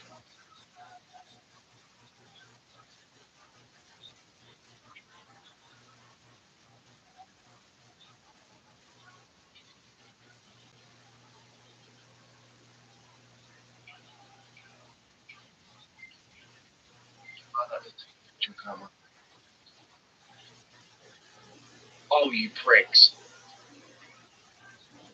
No! Oh,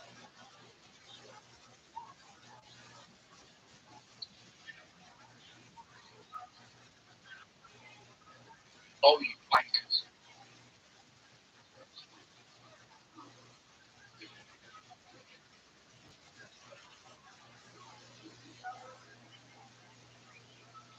Fucking wankers.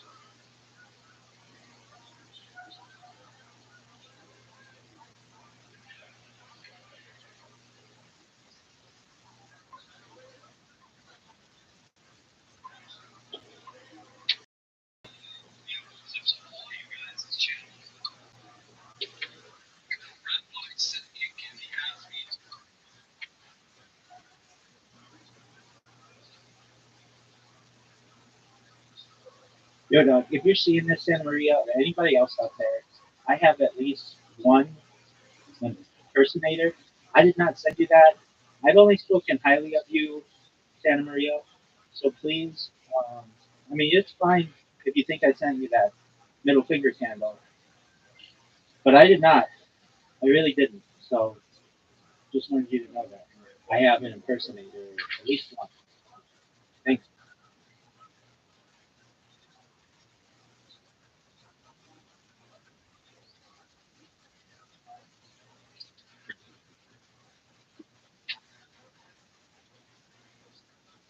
Hey, Cat PT, can you hear me? Oh, he bounced. Yeah, you're good. Rabbi, I can't control the shit. All right. Fuck's sake. There you go. It just went into a little bit of a spin. Fine. Well, I had a major problem. I had 10 grand now, I only have 5 grand. Something went bang on my ship and I didn't check. That's not good. I'll be right back. Just one moment. Yeah, that's fine.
Yo, dog, I did not send you that little finger sandals.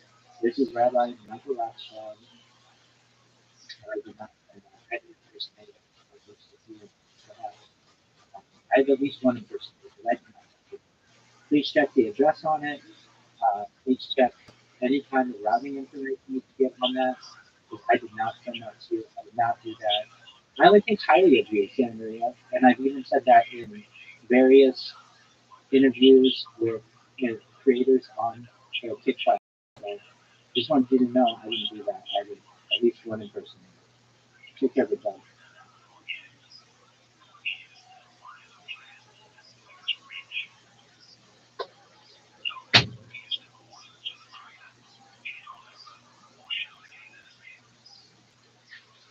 Caspian C. Yes. Just one moment.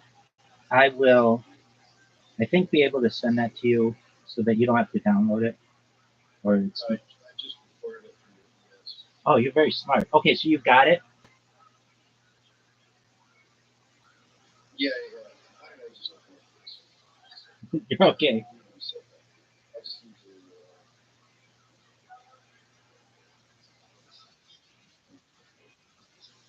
Yeah, just fucking around here. Yeah. Does it make sense? No, I've got it. I'm gonna actually upload it along with just like a quick thing that I did at the end, just being like, "Hey, I didn't send that to you."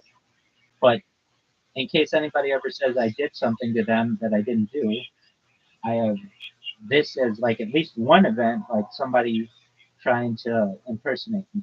Isn't that weird though?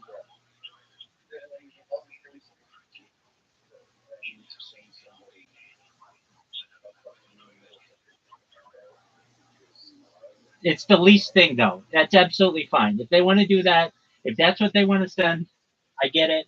That's fine. It could have been very malicious. I, but I didn't do that. So I mean, I'm on camera all the time. Like that is not. That's just not something I would do. Rabbi, is it? Do I have to get Exactly. Oh, I would have spammed it. Check out the middle finger that I sent. Yeah, absolutely.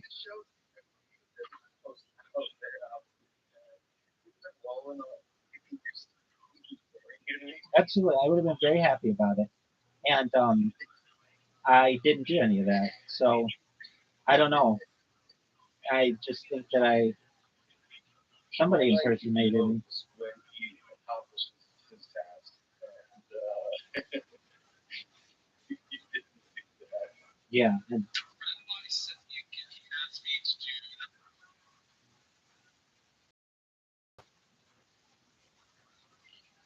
Rabbi, yo, big dog. look at one. Okay. Looks really long. What is that? Algae, space weed. That's tight as fuck. I don't know. I'm calling it space weed. Algae, space rocks. This is going to be so fucking tricky because the most I've ever pulled is one trailer. This is going to be a bitch and half to move. My fucking thruster's getting hotter than you expect. But with these trailers, they've all got gravity on it, so once one lines up to the front, they will readjust and reline. I just got to be very fucking careful.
1, 2. I've got to go for 3 more games.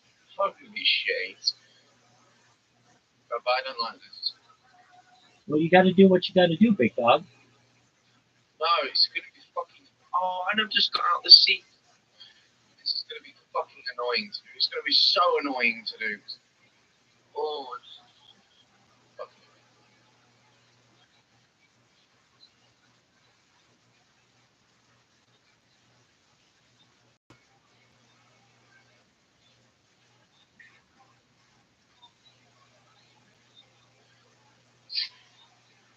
Fucking...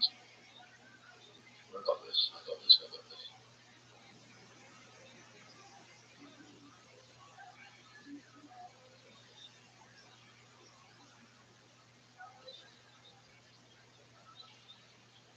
Me and my cameras.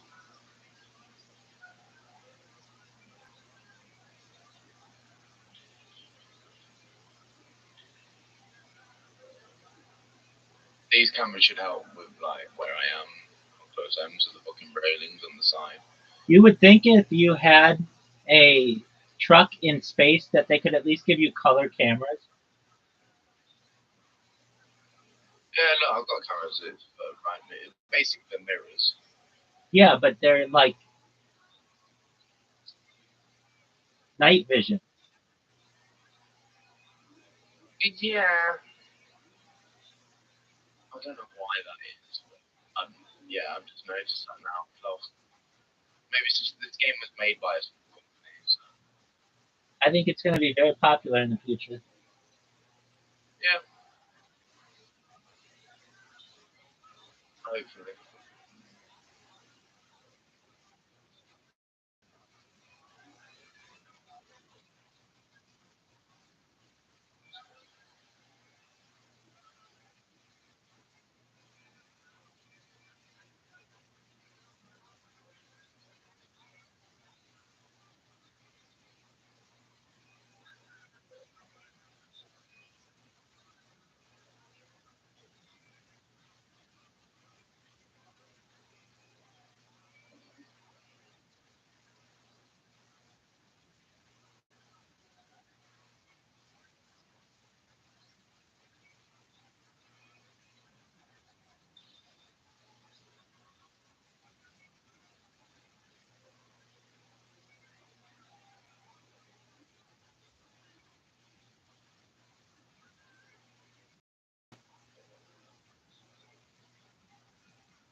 I'm going to minimize your game just for a second because I just want to finish telling Cascadesia's story.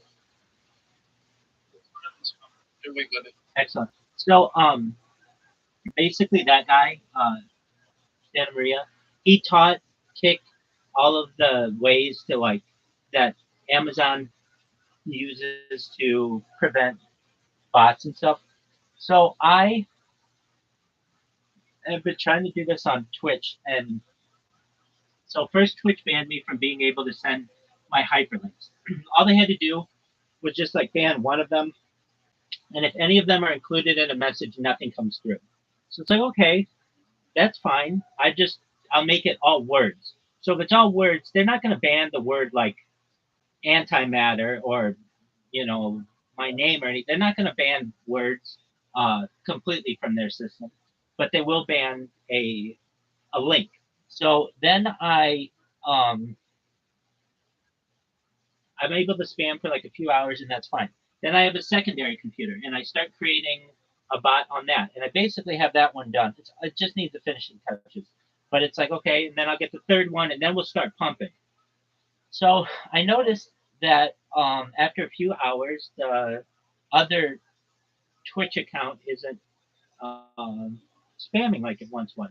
So I do some tests, and I come to the realization that now Twitch has banned the username, anything that has the user Rabbi's Discord. So it took me a little while to figure out why wasn't it going through, but I changed the username, and then it starts coming through again. So I had to reprogram the robots, but that wasn't too bad, and now it's chugging along. Now, Twitch does have some things like I got my first ban on Twitch for one of the accounts, which I thought was exciting. I didn't know if they'd ever just straight up ban my account and what that looked like, and not my good accounts, just some shitty account that I made, and and so they just give me an indefinite ban for automated spam or something like that. So I'm like, okay. I mean, it's all very similar to Kick.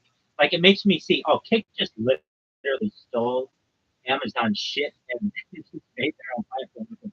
I mean, down to like how you get banned. When you're banned, you get automatically logged out and an email sent to you, um, which I just find is interesting. Okay, so then what did I do? So then I just have like a random username generator that is being used to uh,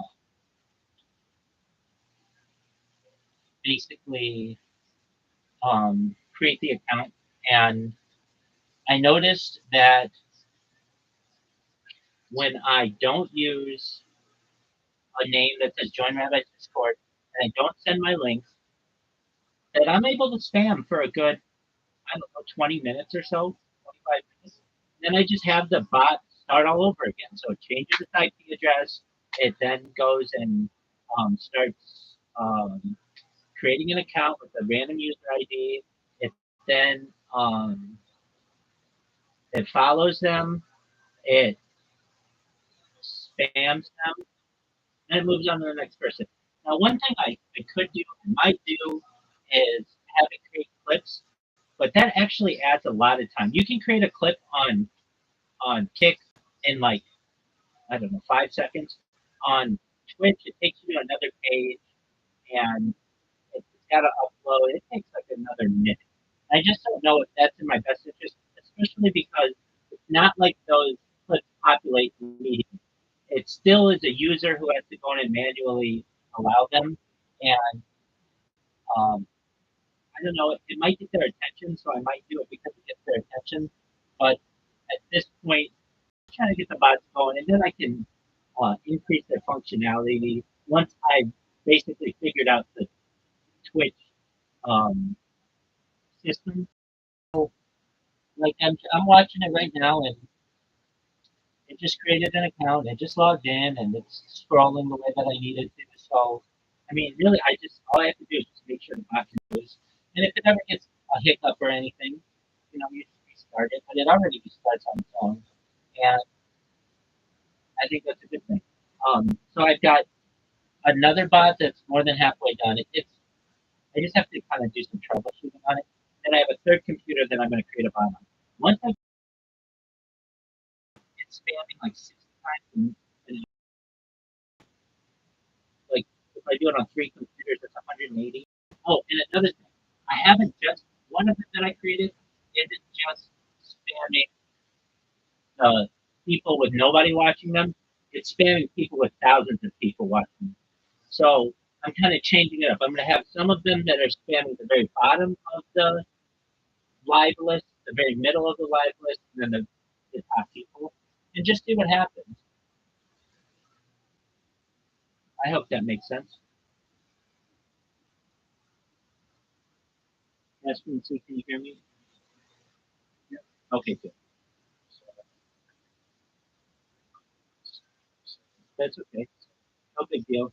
In summary, we're still spamming, and I'm just basically working through what Twitch has to prevent me from spamming. And like once I get it to the point where they don't have a defense for me, then it's like then we're like running back and we see a scene, we see daylight, we just run after it because then there's not too much they can do to me. Um, so yeah, I'm pretty happy with that. What else happened? Um, that's basically it.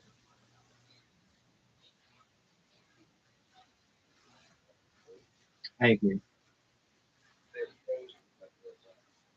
Well, I think so. I mean, they're surprisingly they're not that advanced. I mean, like Reddit is really advanced to stopping this kind of attack. They get your device ID and all kinds of stuff, but I don't know why these guys don't. I mean, I'm sure they will in the future if I start doing to them what I've done to Kick. Now, isn't it interesting that that guy sent that, or like whatever, somebody sent that guy a middle finger? That was back in September, and I've been spamming them nonstop until like yesterday. So it's like they have to just be so worn down. I mean, you hear how he's talking about me, like this guy's notorious. Everybody knows who this guy is, and I'm just that brings me great joy.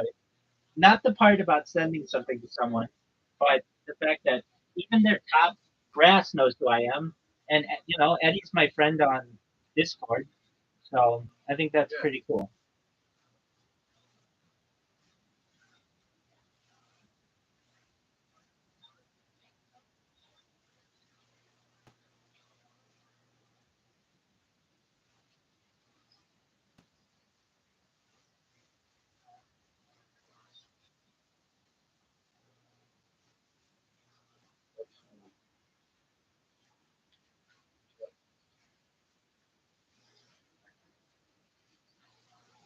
Well, I wouldn't say we chat, but he accepted my friend, which is totally.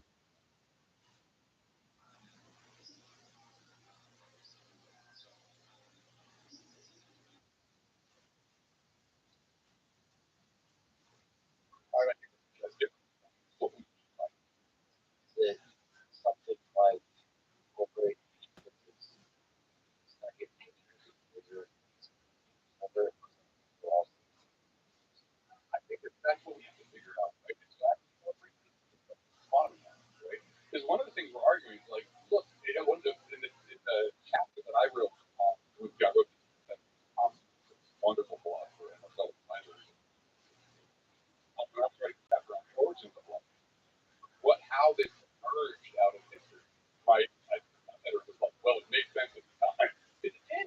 It really there's a reason why people adopted this third person God died permanent view.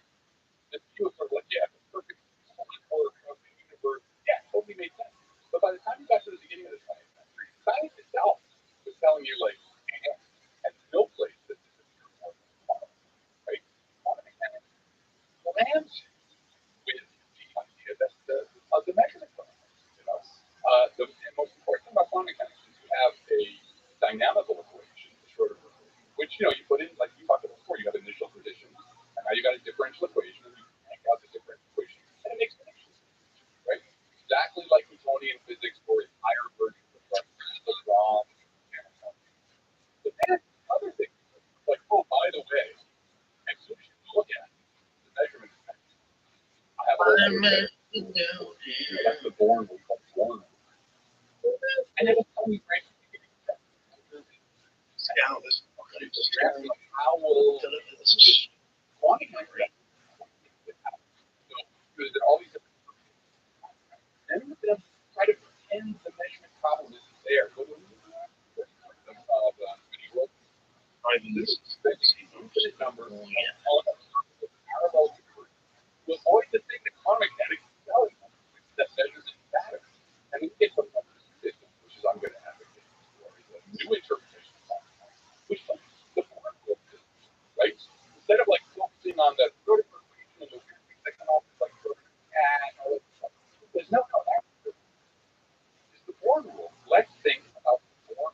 And like you said, that's the ancient and information at the center of the whole.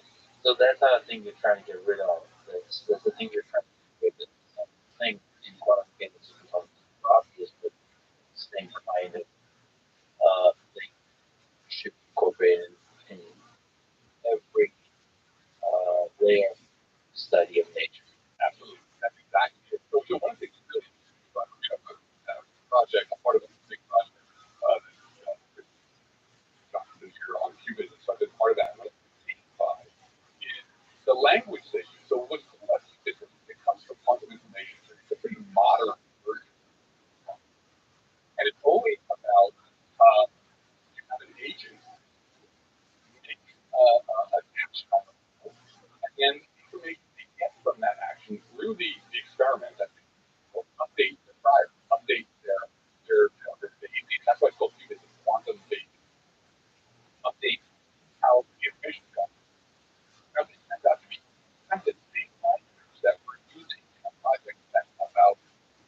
life, where we have grants from the foundation to look at semantic information, the role of semantic information in living systems like Bell. So, have semantic information that tells you, basically how much is the price.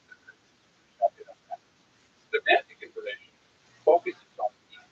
It focuses on, in a very simple way, how much of the information that the agent, that we're getting from the world actually has helped it survive, right? The idea of need, right? We get all philosophical. So this is it. Does it help you stay alive or not?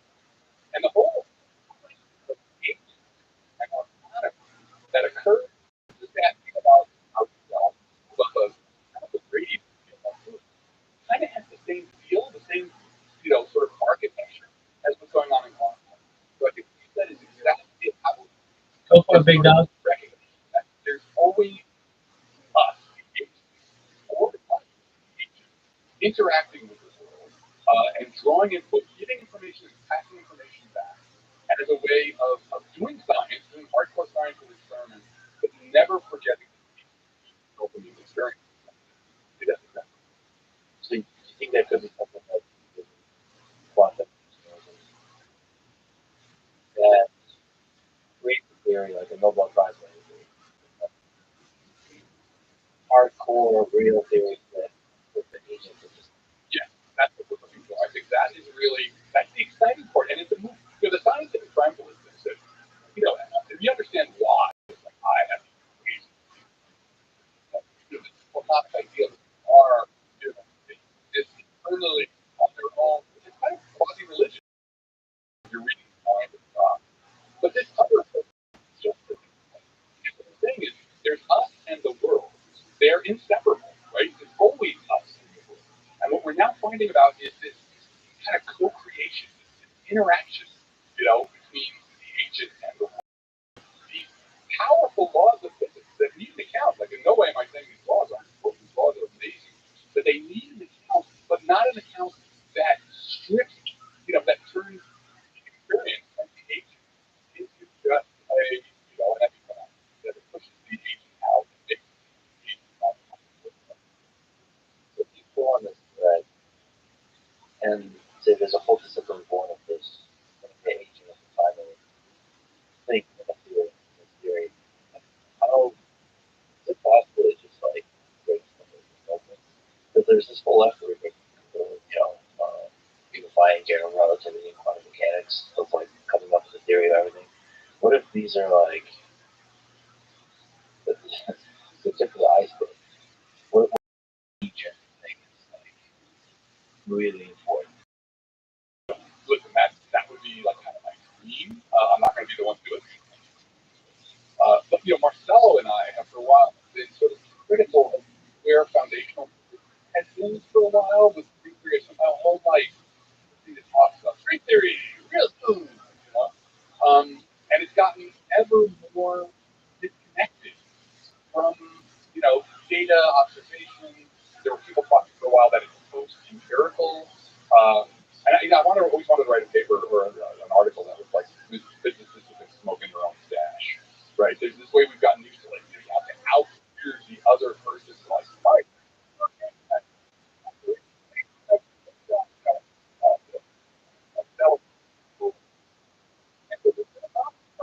I don't need right.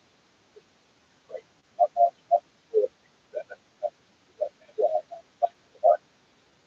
So there's but I expect that still like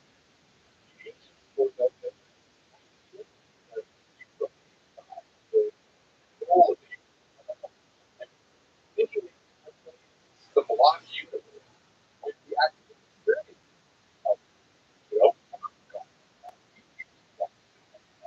so maybe that's the fundamental nature that there's a specific control dimensional I don't know, but that's kind of what I think fertile ground is explored. Yeah, time is really interesting. Time is really Yeah, what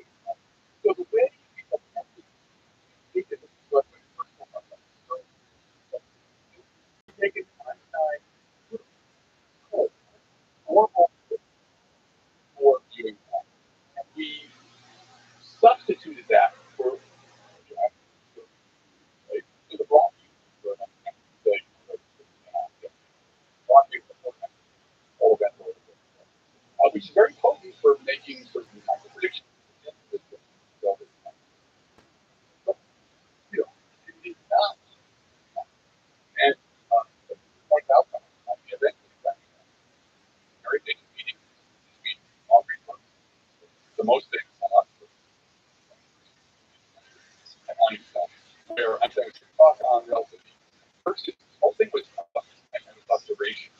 He wanted to separate the time image of time, the map of time, from the actual terrain of observation. Like we humans, we're duration for us is full, sort of stretched out. It's not over the time. Music is the best example, right? You're hearing music, so it's already what's going to happen, and you're remembering what's going on.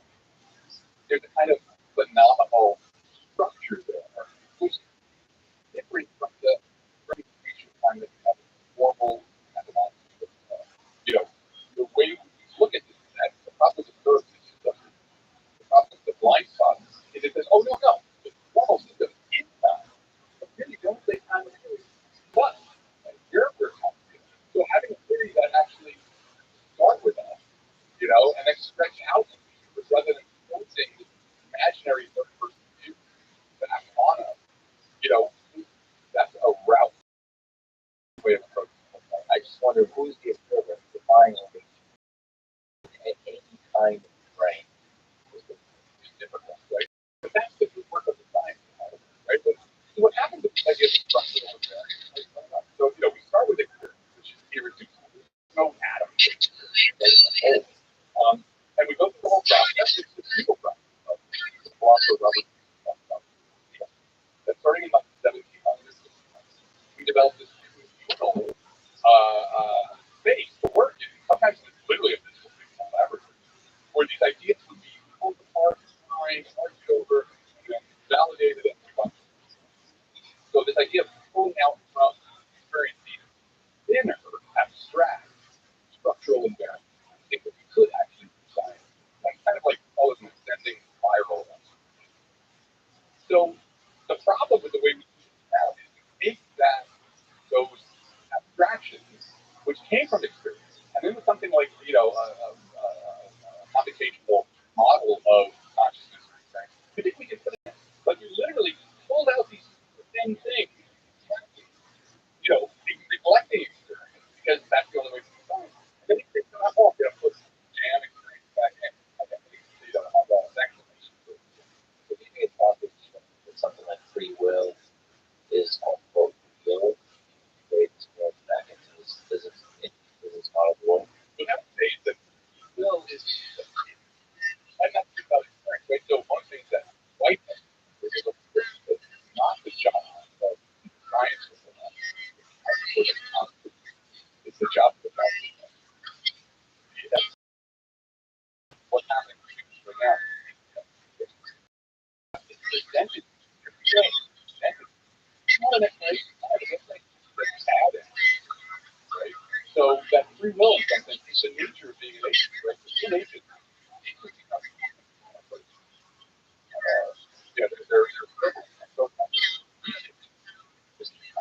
So then the question really to ask is, can you have an account for agency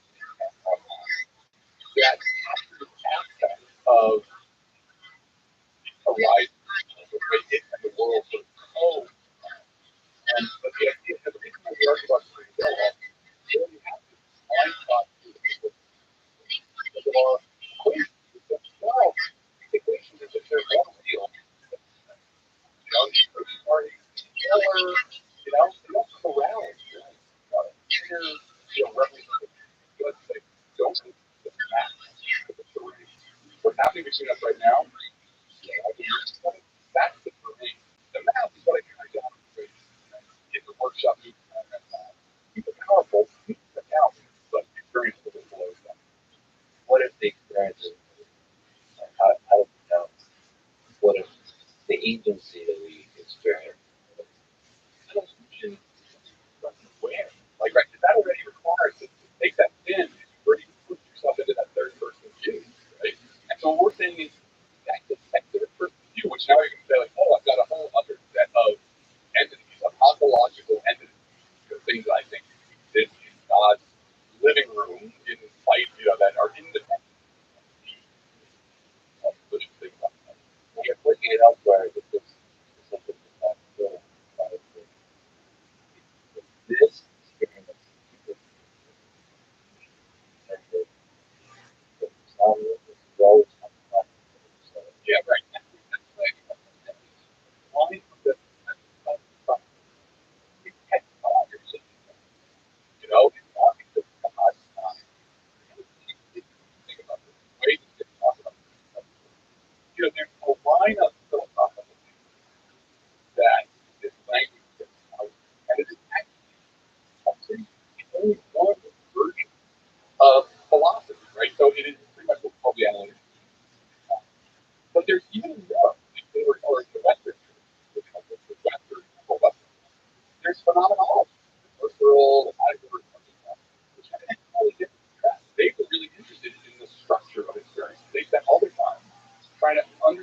trying to develop a language that can kind of climb into the circle that is experience, right? Experience, you're not going to be able to start with axioms and work through it.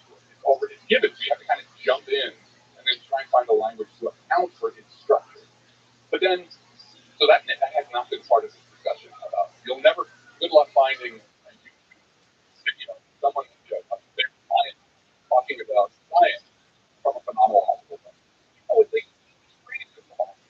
And then you get the philosophy that occurred from other core.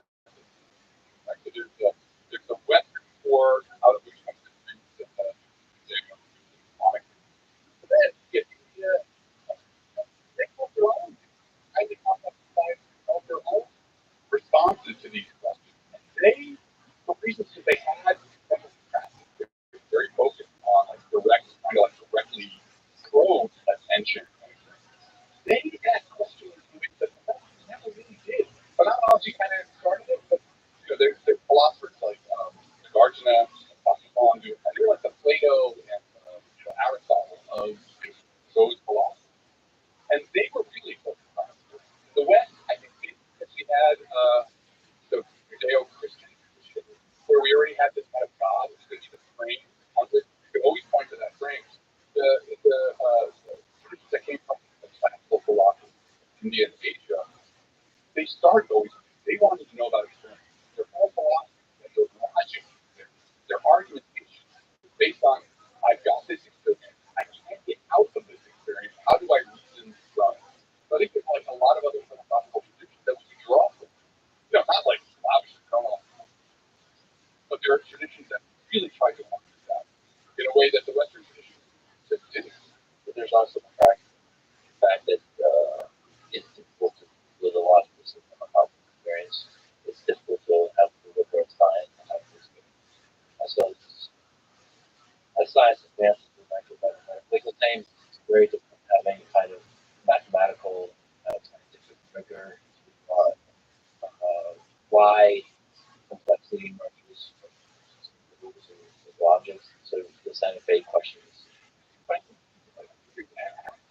as long as you're never trying to put experience, like I think that's kind of the word you're never going to have a causal account of experience if it's just given, but you can do a lot about, and that's what the good work is to, how do I approach it? How do I approach it in a way that's rigorous that I can experiment? But so, for example, I was talking about in the, the total encounter of causal explosion. Love this idea, right?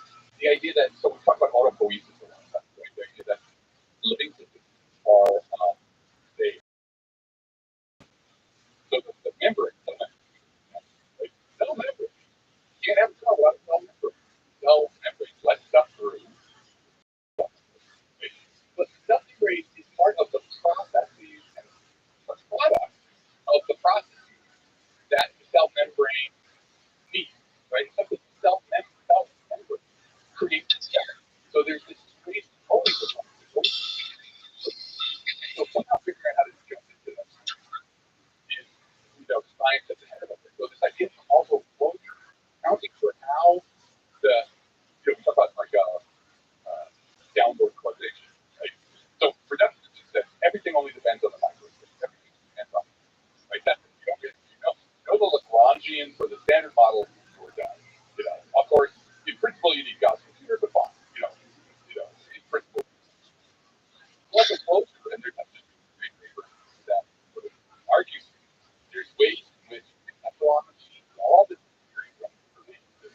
that you can ways can organize itself so that it's decoupled from the microstate. Now the macro state fundamentally no longer needs the microstate for its own description, its own account. Whether that paper is true or not is an example of heading down that. There's also Robert Rosen, which is a theoretical biologist, who talks about closures of living systems, are organizationally closed, are causally closed, so that they don't depend on microstate. He made it, yes, it's very contentious. Some argue through, some argue not. He said that because of this, living systems are not church, they cannot be represented as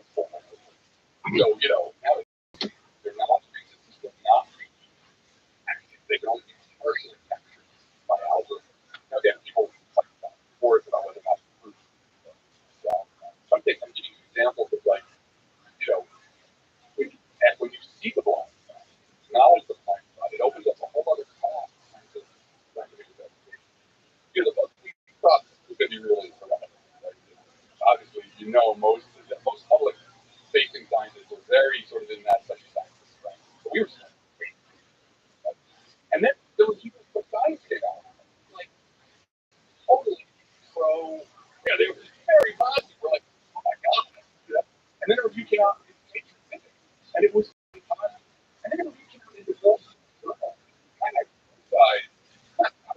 criticized the whole industrial complex that they were touched by the sources of time. It doesn't have extractive, that sort of had that sort of view of the world because of the resources. The Wall Street Journal gave us a criticism. So I feel like there's actually out there is some, among working scientists in particular, there's some dissatisfaction with this triumph and a recognition that we shift something in order to like jump past these hurdles that we've been arguing about forever, and we're not, sort of stuck in a vortex. So it is. I mean, I think there's a hunger to acknowledge that there's an elephant in the room that was from the agent. Like it's everyone is doing it. And it's like, yeah. There's the experience, and then there's the third person perspective on the world. Right.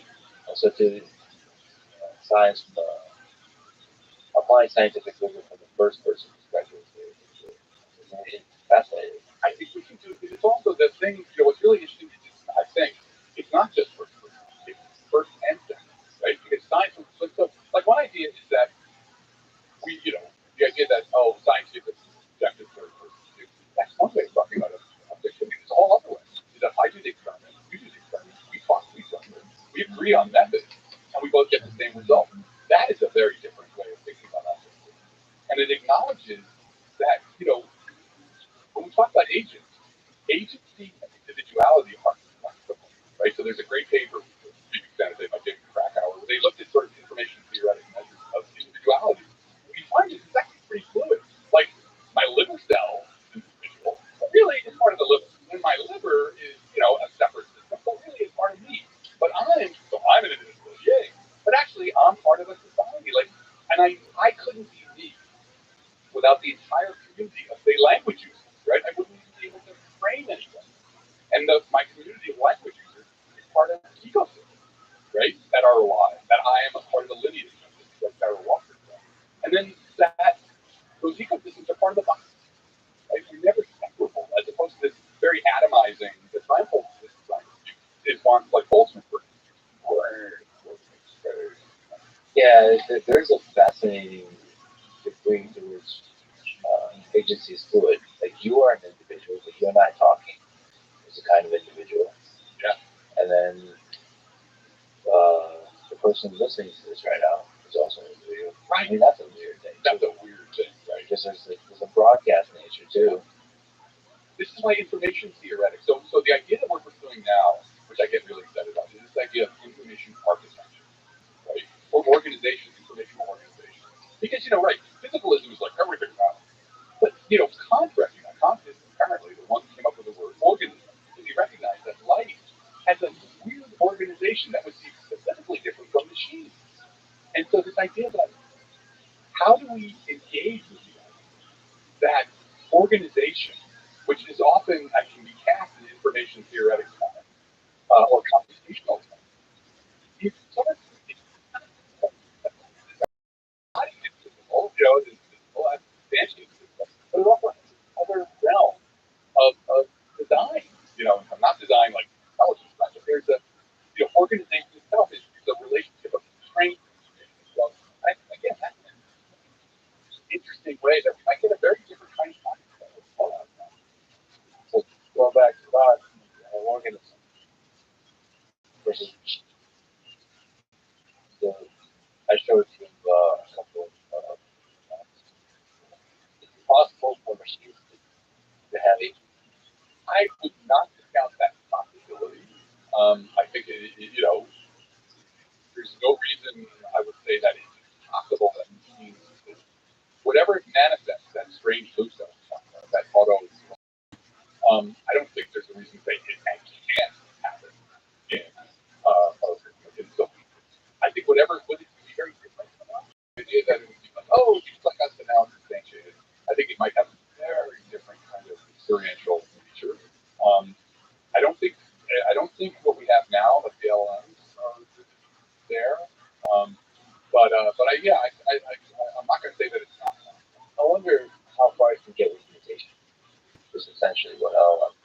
imitation.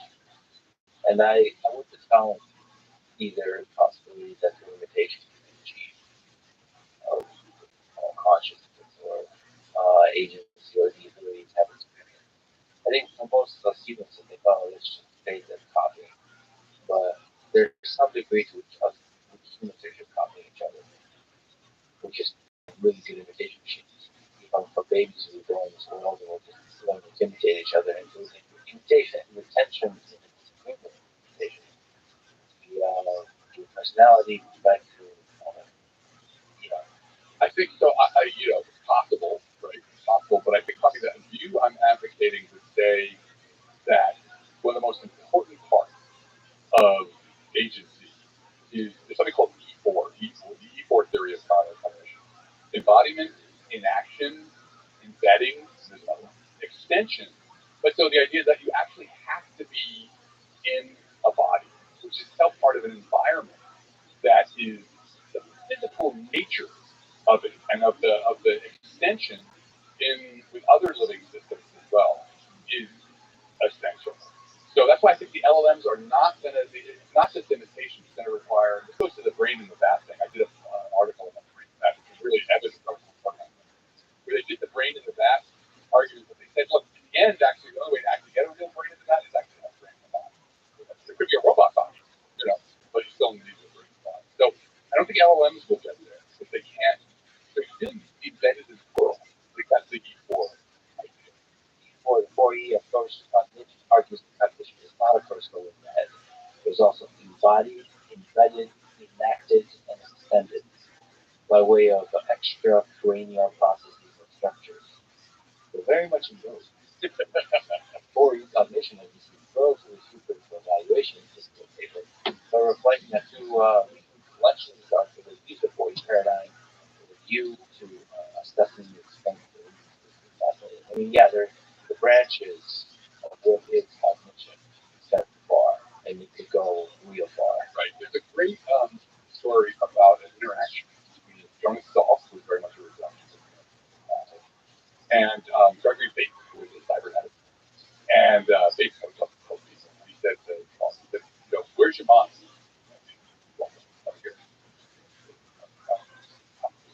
What he really meant was this extended idea, not just believe your dreams, to have experience. Experience in some sense is not a thing you have; it is a thing you do. Right? It's almost performance in a way, which is why both actually having a body, but having the body itself in the world with other bodies is, from this perspective, is really important. And it's very attractive. Again, if we're really going to do science with them, we're going to have these ideas crash up against data, crash up against. We can't just armchair it, or couch quarterbacking it. But I think there's almost a possibility here. Very radically different ways at by nature. What do you make of the fact that this individual observer, you as an individual observer, only get a finite amount of time to exist in this form? Make you sad? No, actually, it doesn't make me sad. So okay, so full reveal. Practice very years. And it's taught me a lot, right? I'm really value what that practice has given me about the nature of experience. And one of the things that taught me was like, I don't really matter that very much. This thing I call Adam Prince is really, it's kind of a construct.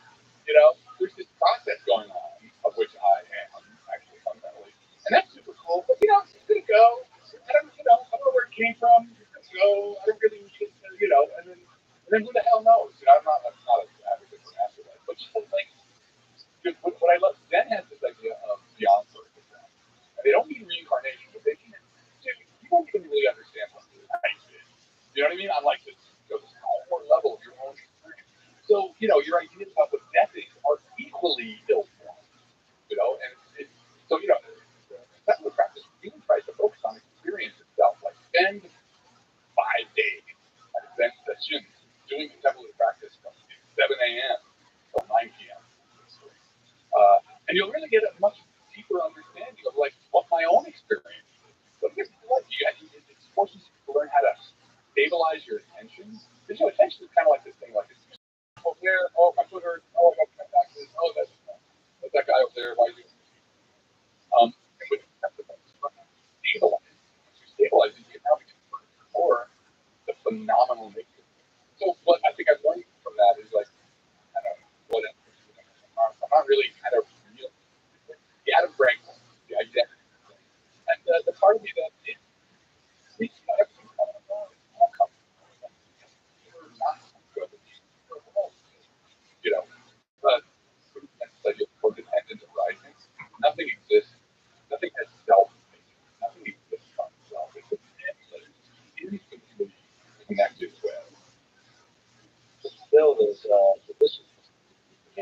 experience. You attach to it in your hands, and it's good while it lasts. And it sucks that it ends.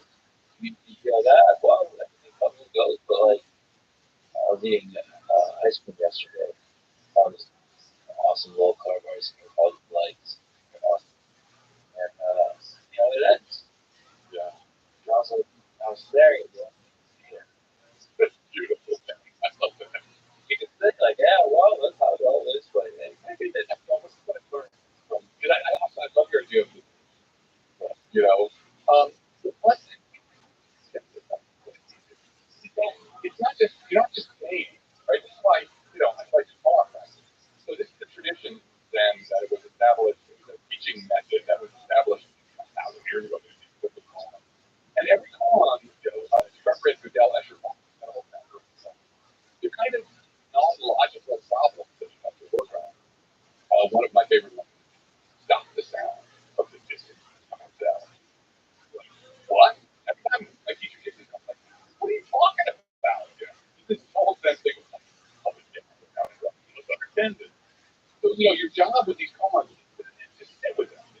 Kind of, realize what the thing is trying to teach you, what aspect of experience it's trying to teach you. So there's no answer. And in fact, actually, you don't give an answer. You actually usually have to demonstrate. The first time when I sat, don't tell me the answer, show me the answer. But after doing these for you now, you have to learn the language of that. And so I could never tell you, if I told you the answer, I could give you a call and tell you the answer. But what? It's never, it's not the word. So like you're like, yeah, it's over years. It really does. It's like fixing a cat takes years. Like, the words of like, it's not just like, oh, everything changes. It's actually, you feel that movement. Like you feel it with like breath, and it sometimes I just feel such joy, and it's not connected. And that's what I'm trying to get you. Like, yeah, that passage that moment, that is the way things are. Like, I don't get that I have to feel about it. I wanted to feel it. It just feels. It's a really good stuff. I can't make a decision. I just make this about kind of in my brain. I generally have no joy about there. So I this joy. But it seems like maybe it's like it's always like when nothing about it is also something else to enjoy. And I think it always feels like they're interested in feeling. So the melancholy is about the finiteness of the Jewish about the experience. Yeah. It's cool. It's actually also, and I get it, right? And but that's also, I think, part of the fact that it's what it is. And it's what it is, right? You don't have to do anything. You don't have to like manipulate it around. It's like, yeah, yeah. You speak to the transformation. What's powerful? What's awesome? Where are you from? Yeah, yeah. Yeah, yeah. So, it's not really, based on what you're doing. You're just sitting, you're sitting at it, like it's counting. That's usually what I do. I sit down on the front. And for the first half hour, it's like blah, blah, blah. Take a look at them, take a look at that. Later on, first time I ever did a full session with today, I swear to God, I had from the beginning to the end. Nice. Because my mind was just like, I needed something. So it literally played the whole album in order. That's pretty cool. It was pretty amazing. Have you seen it? The dynamic. And it took me a while. I do it, but after a while, the mind is exhausted. Like that part of my comfort of the great chunk. It's just like there's nothing else. And then you get bored. And now I realize that's when something. You kind of like drop down. Now it's a very physical practice. People think you're not thinking or thinking about nothing. Actually, it's a very physical. Really, follow the breath. Kind of very, and this there's a path. You can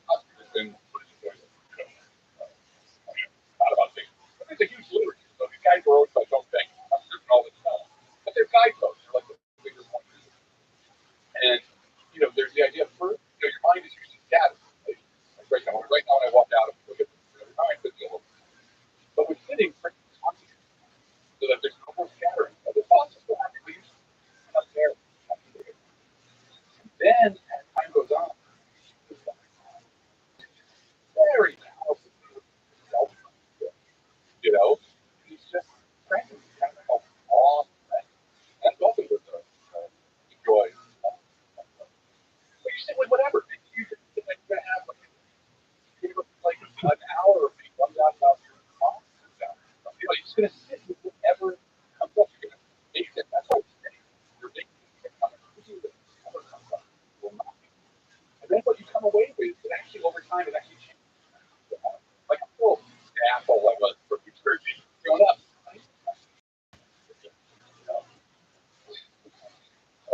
Yeah. That's true. I love the news posting last year. Why are we here? What do you think is the purpose to meet people that just Maybe we just had the last conversation because I'm going to give the answer, which is so clear. And I'm not messing around. Because really, actually, what happened. So within there's the idea of what we talk about. You're here to help. You're here to help. It's passion. Like it's a really essential part of this task. When I first started out, I was like, I'm here for knowledge, right? I'm here. Hey, I started because of usually I was suffering. Right? The reason everybody life is hard. But I also wanted knowledge. I wanted to understand the foundation of passion, whatever. Then I found out that you can't get that. You can't get those. You can't go to something without passion. Somehow in that it really is about authenticity. That's the way they bring it up. Being here to help. So I know that's not normal, but especially for a guy from Jersey, which is like basically get over with your job, get over. But that's really what I found. And so that joy, the joy. One of the things I have when I have like really, there's a kind of experience I have in America, which is this gratitude. It's the third one, right? Just God and the breath, just giving you itself completely unhindered. It holds nothing back. And yeah, that's kind of, and then kind of like, they just love? all things are suffering. Your worst political opponent, theirs. And our job is to try and drop off bias or even fundamental level like And hopefully there's many others information out there about the same drink out suffering for his love. yeah, that may be a universal thing. I hope so. Without it becoming the There's a third type of civilization. they got really big jobs. Well, this was a good just awesome conversation. No, thank you. Thanks for listening to the conversation with Adam today. Sports podcast. We still got our fun. Now, these beautiful words of coffee. Coffee, all that is, wherever it was, wherever our deep contemplations and cosmos today. There's a tingling in our spine, catching the voice, faint sensation, it's a distant memory, or former height. We know that we are approaching the greatest mysteries. Thank you for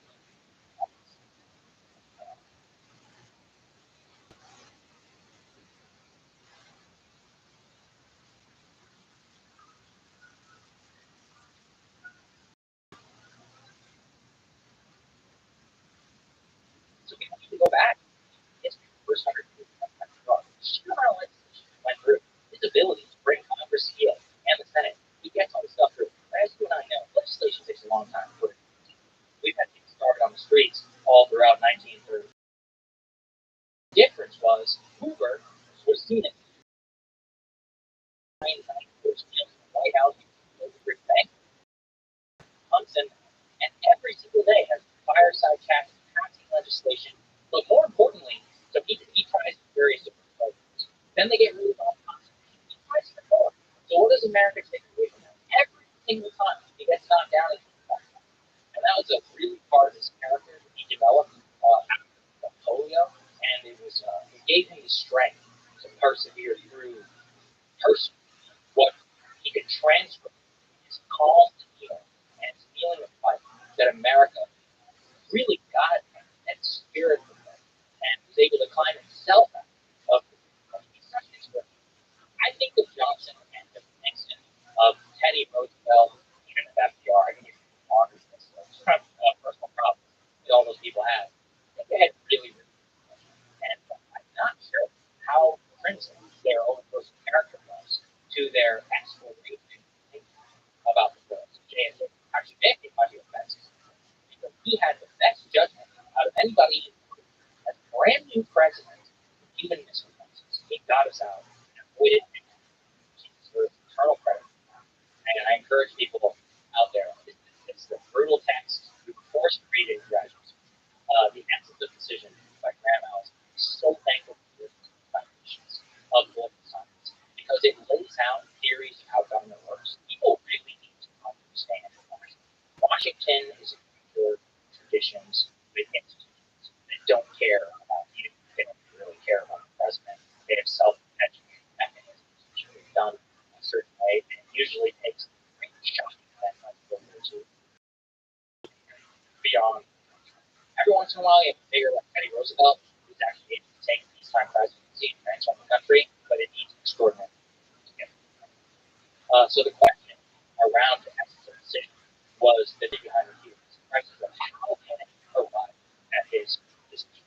And there are varying schools of thought. One of the things I love about the book is it presents a case study, the organizational theory, the bureaucratic politics theory, and they kind of create the as well. So there's you and I can sit here and I can tell you a case about PT 101 and about how John F. Kennedy experienced World War II and he literally slammed miles with a man's life jacket strapped to B-15, broke back, and he saved it in a couple of magazines sorted.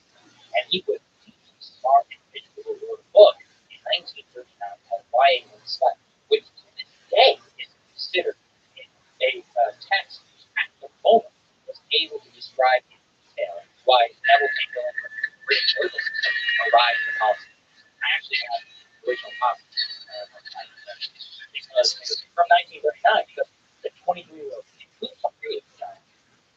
Turns out, and I know it's just a great aside, at the Potsdam Conference, where Harry was sounding. So in a room at the same time, Harry S. Truman, President of the United States, Dwight D. Eisenhower, General, right? You see him. 26-year-old John F. as a journalist. And all three of those presidents were the same way, with Joseph Stalin and others. And that's the story of America. It's kind of amazing. I'm going to give you one impressive quotes, which is deeply true. Roger Ailes, shout out to the loudest voice because it really made me understand. People don't want to be in front of them. Following conversation with Sagar, Sagar is a Republican journalist, co-host of Breaking Points, Ball, and the podcast with Marshall Russell. Somebody love everything. Love of history, of whiskey game, knowledge of history, radiates to the analysis he makes it. In this podcast, praise about history and various types of life that led up to in doing so, mention how power suffer and the face of this. We'll put a link to that for those interested to learn more about this topic. This illustrious podcast is supported by our sponsors. Now, your friends, for Saga Chen. So let's start with the obvious big question. What do you think Trump before the election said that Trump wins would be with immigration? So aside from immigration, what are the maybe less than obvious reasons that Trump won? Yes, we absolutely need to immigration, but without that, multi-faceted explanation is certainly the reason one. There has been a wave of anti-immigrants around the world. Financial Times chart recently viral showing for the first time, I think since World War II, possibly since 1905, that all anti-incumbent parties all across the world suffer. So that's a very, very high level analysis. We can return to that as we talk about Donald Trump's victory in 2016. There were similar global precursors. At an individual level in the United States, there's a very simple explanation as well, which is that Joe Biden was very old, was very popular, inflation was high, inflation is one of the highest indicators of people switching their votes, with their primacy, all that ahead of any other issue. But I think it's actually much deeper than a psychological what it is. Fundamentally, I think talking about today is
talk a lot about Joe Biden as well for his own failed theories of presidency. So I think at the macro level, it's easy to understand.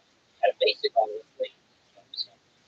What I really hope that a lot of people can take away is how fundamental Donald Trump is as a figure, and what he was able to do to realign American politics really forever. I mean, the white working class realignment of rich in 2016, the activation really of a multiracial working class coalition, and really splitting American lines on a single question: did you and before you become the institution or not?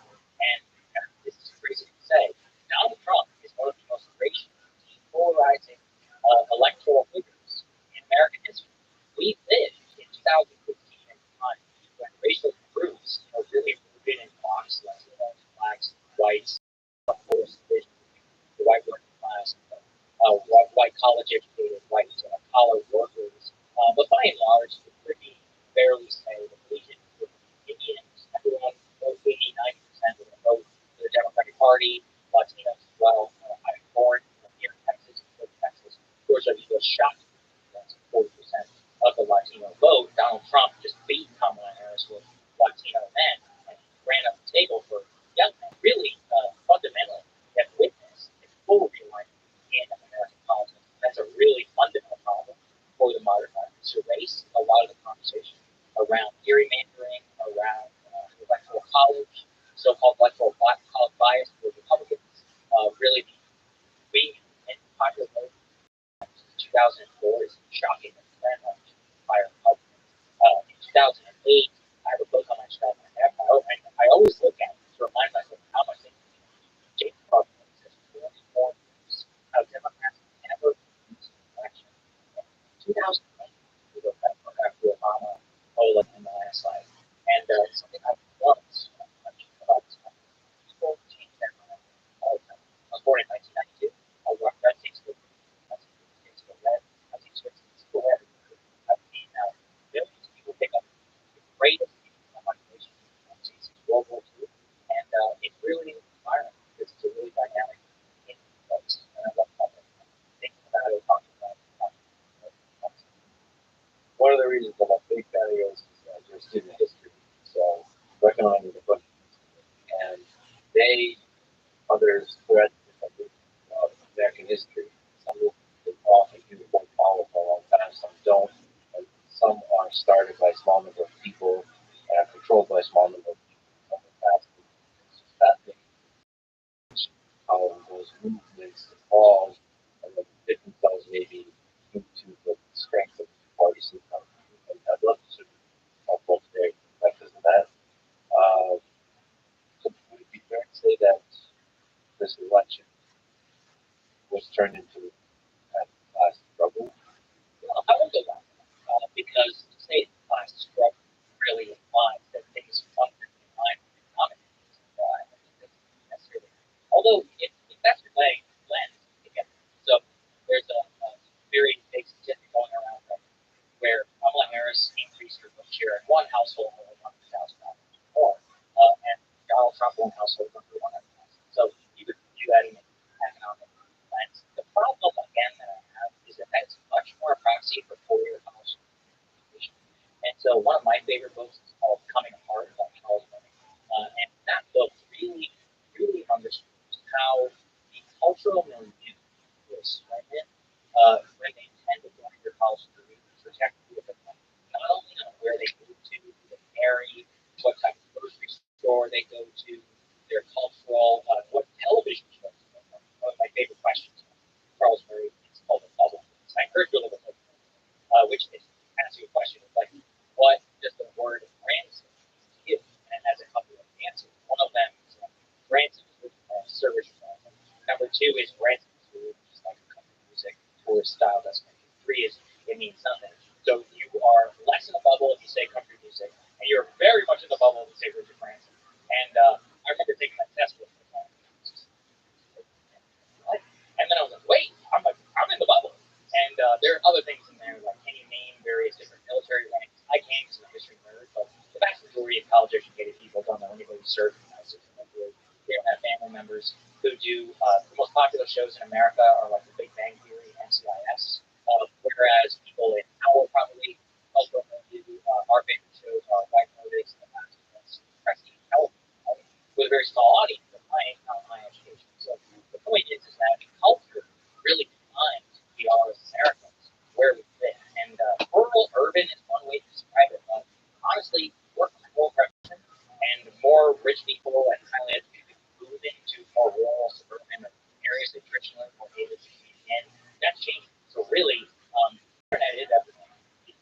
consume on the internet, something you spend your time giving, type of books you read, whether you whether you travel to Europe, whether you have a passport, all of these values in your mind, that is the real cultural divide. I actually think that's what this revolution of Donald Trump was activating and bringing people to the polls, bringing a lot of those traditional working class voters of all races away from the Democratic Party along the lines of elitism and of a general cultural feeling that these people don't understand me and my brother. That's a trivial formulation of that. It's not necessarily that statement against open with broader anti Say, because I would dismiss wokeism as an explanation. But we need to understand the electoral impacts of vote. So there's very stuff like how you're going to encounter quote unquote wokeism. This is very difficult to define. So let me just try and put it, which is there are the types of things that you're going to interact with on a comfortable basis. And what I mean by that is going to watch a TV show and for some reason there's like trans stuff. Never like particularly why it was there, or watching a commercial thing, watching stock exchange and the here's a but one of the characters and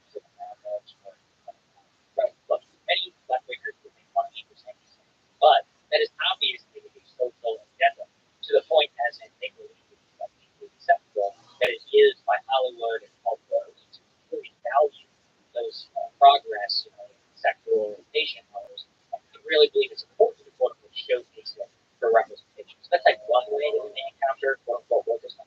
But the more important things, frankly, are the ways that affirmative action really improves American society all the way back to the 1960s, and how those have manifested in our economy and in our understanding of quote unquote discrimination. So two books I can recommend. One is called The Origins of Work, that's by Richard. There's another one, Agent Entitlement by Christopher Caldwell, and they make a very strong case that Caldwell in particular, that he calls it in America, was a package of because it created higher understanding of race and character of our government to enforce that. And that really ties in with another one of the books that I recommend, Origins of Trump by Jim Webb. And Senator Jim Webb, incredible man. He's still underappreciated. People may remember him from 20 and asked him a question, I don't exactly remember, about one of his enemies. And he's like, well, one of them was shot at the he was running against everything. And that guy, he wrote the book, Born Fighting, I think it's history. It's not that and that book really opened my eyes to the affirmative action and racial preferences that were coming out in HR, managerial positions, really turned a lot of people in the white working class away from the Democratic Party and felt fundamentally discriminated by the profession. So there's a lot of roots to this managerial revolution by James Burnham, and in terms of the origin of kind of how we got here. But the crystallization of like DEI and or affirmative action, pretty action in the highest echelon of business, and there became this idea that representation itself was good.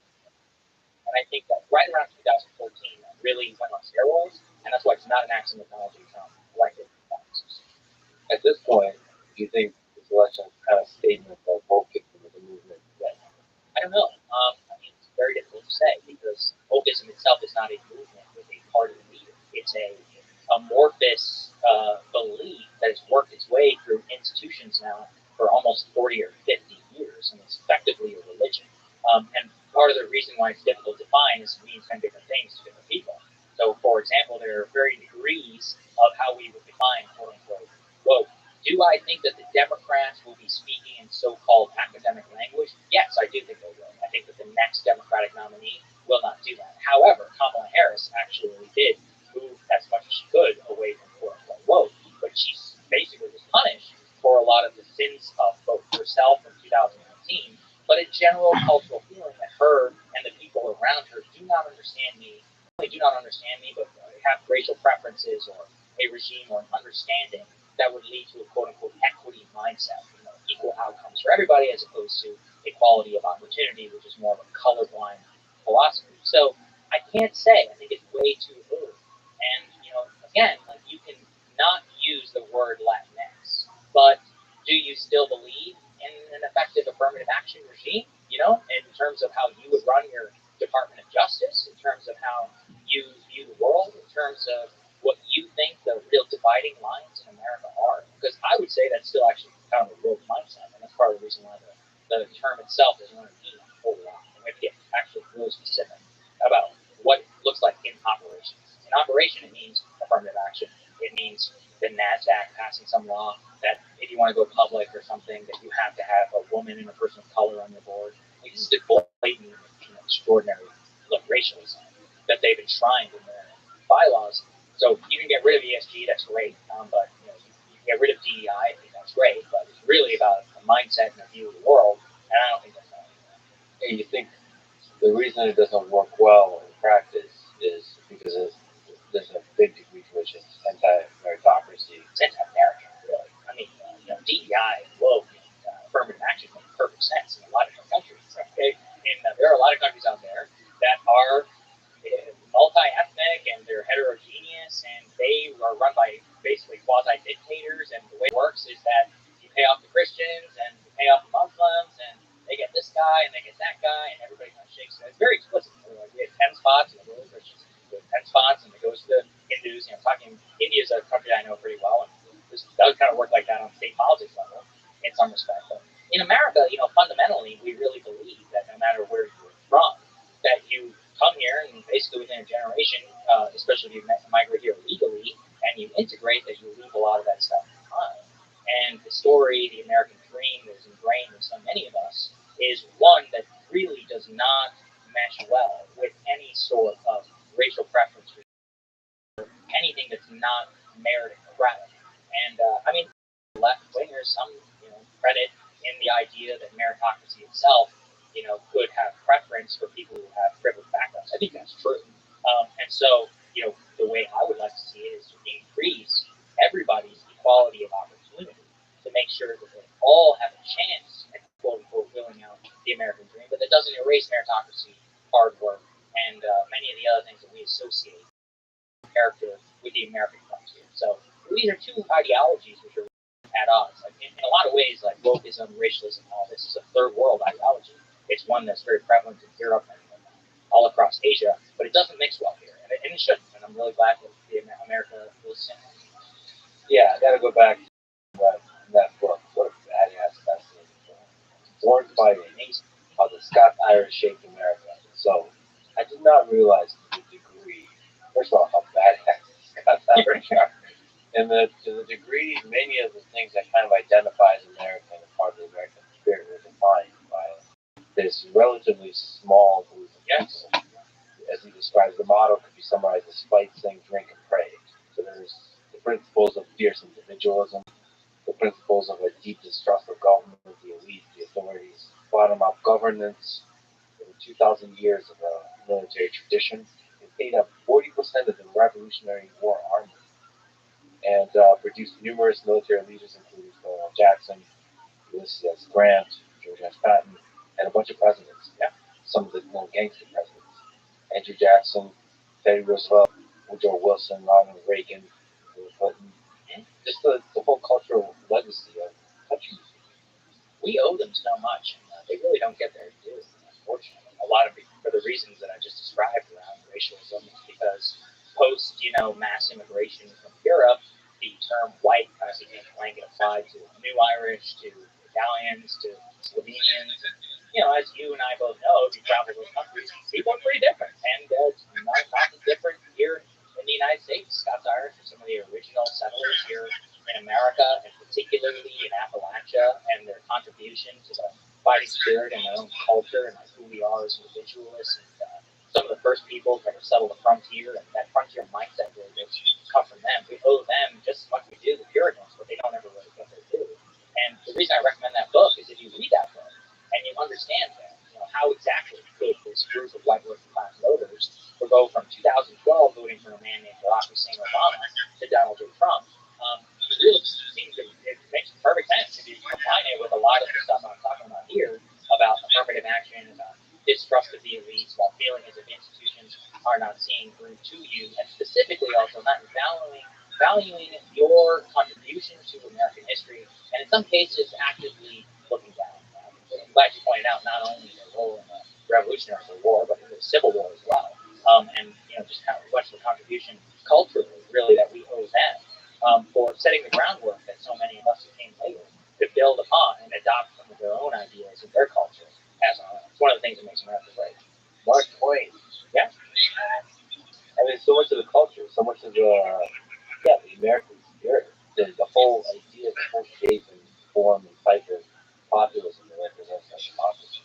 So would you trace that fierce individualism that we think of back to them? Definitely. It's a huge part of them, about who they were, about the screw you attitude. That book actually kind of had a renaissance back in 2016 when Hillbilly Elegy came out. I'm sure you remember this, which is kind of weird to think that he's now the vice president elected in the United States. It's kind of wild, honestly, to think about. But J.D. Vance's book, Hillbilly Elegy, I think was really important for a lot of American elites who were like, how do these people support Trump? Where does this shit come from? That they're really, if you really think back to that time, it was shocking to the elite character that any person in the world could ever vote for Donald Trump, and not just vote, he won the election. How does that happen? And that's Hillbilly Elegy guiding people in understanding of what that's like on a lived day-to-day basis. And JD, to his credit, talks about the Scots-Irish heritage and Appalachia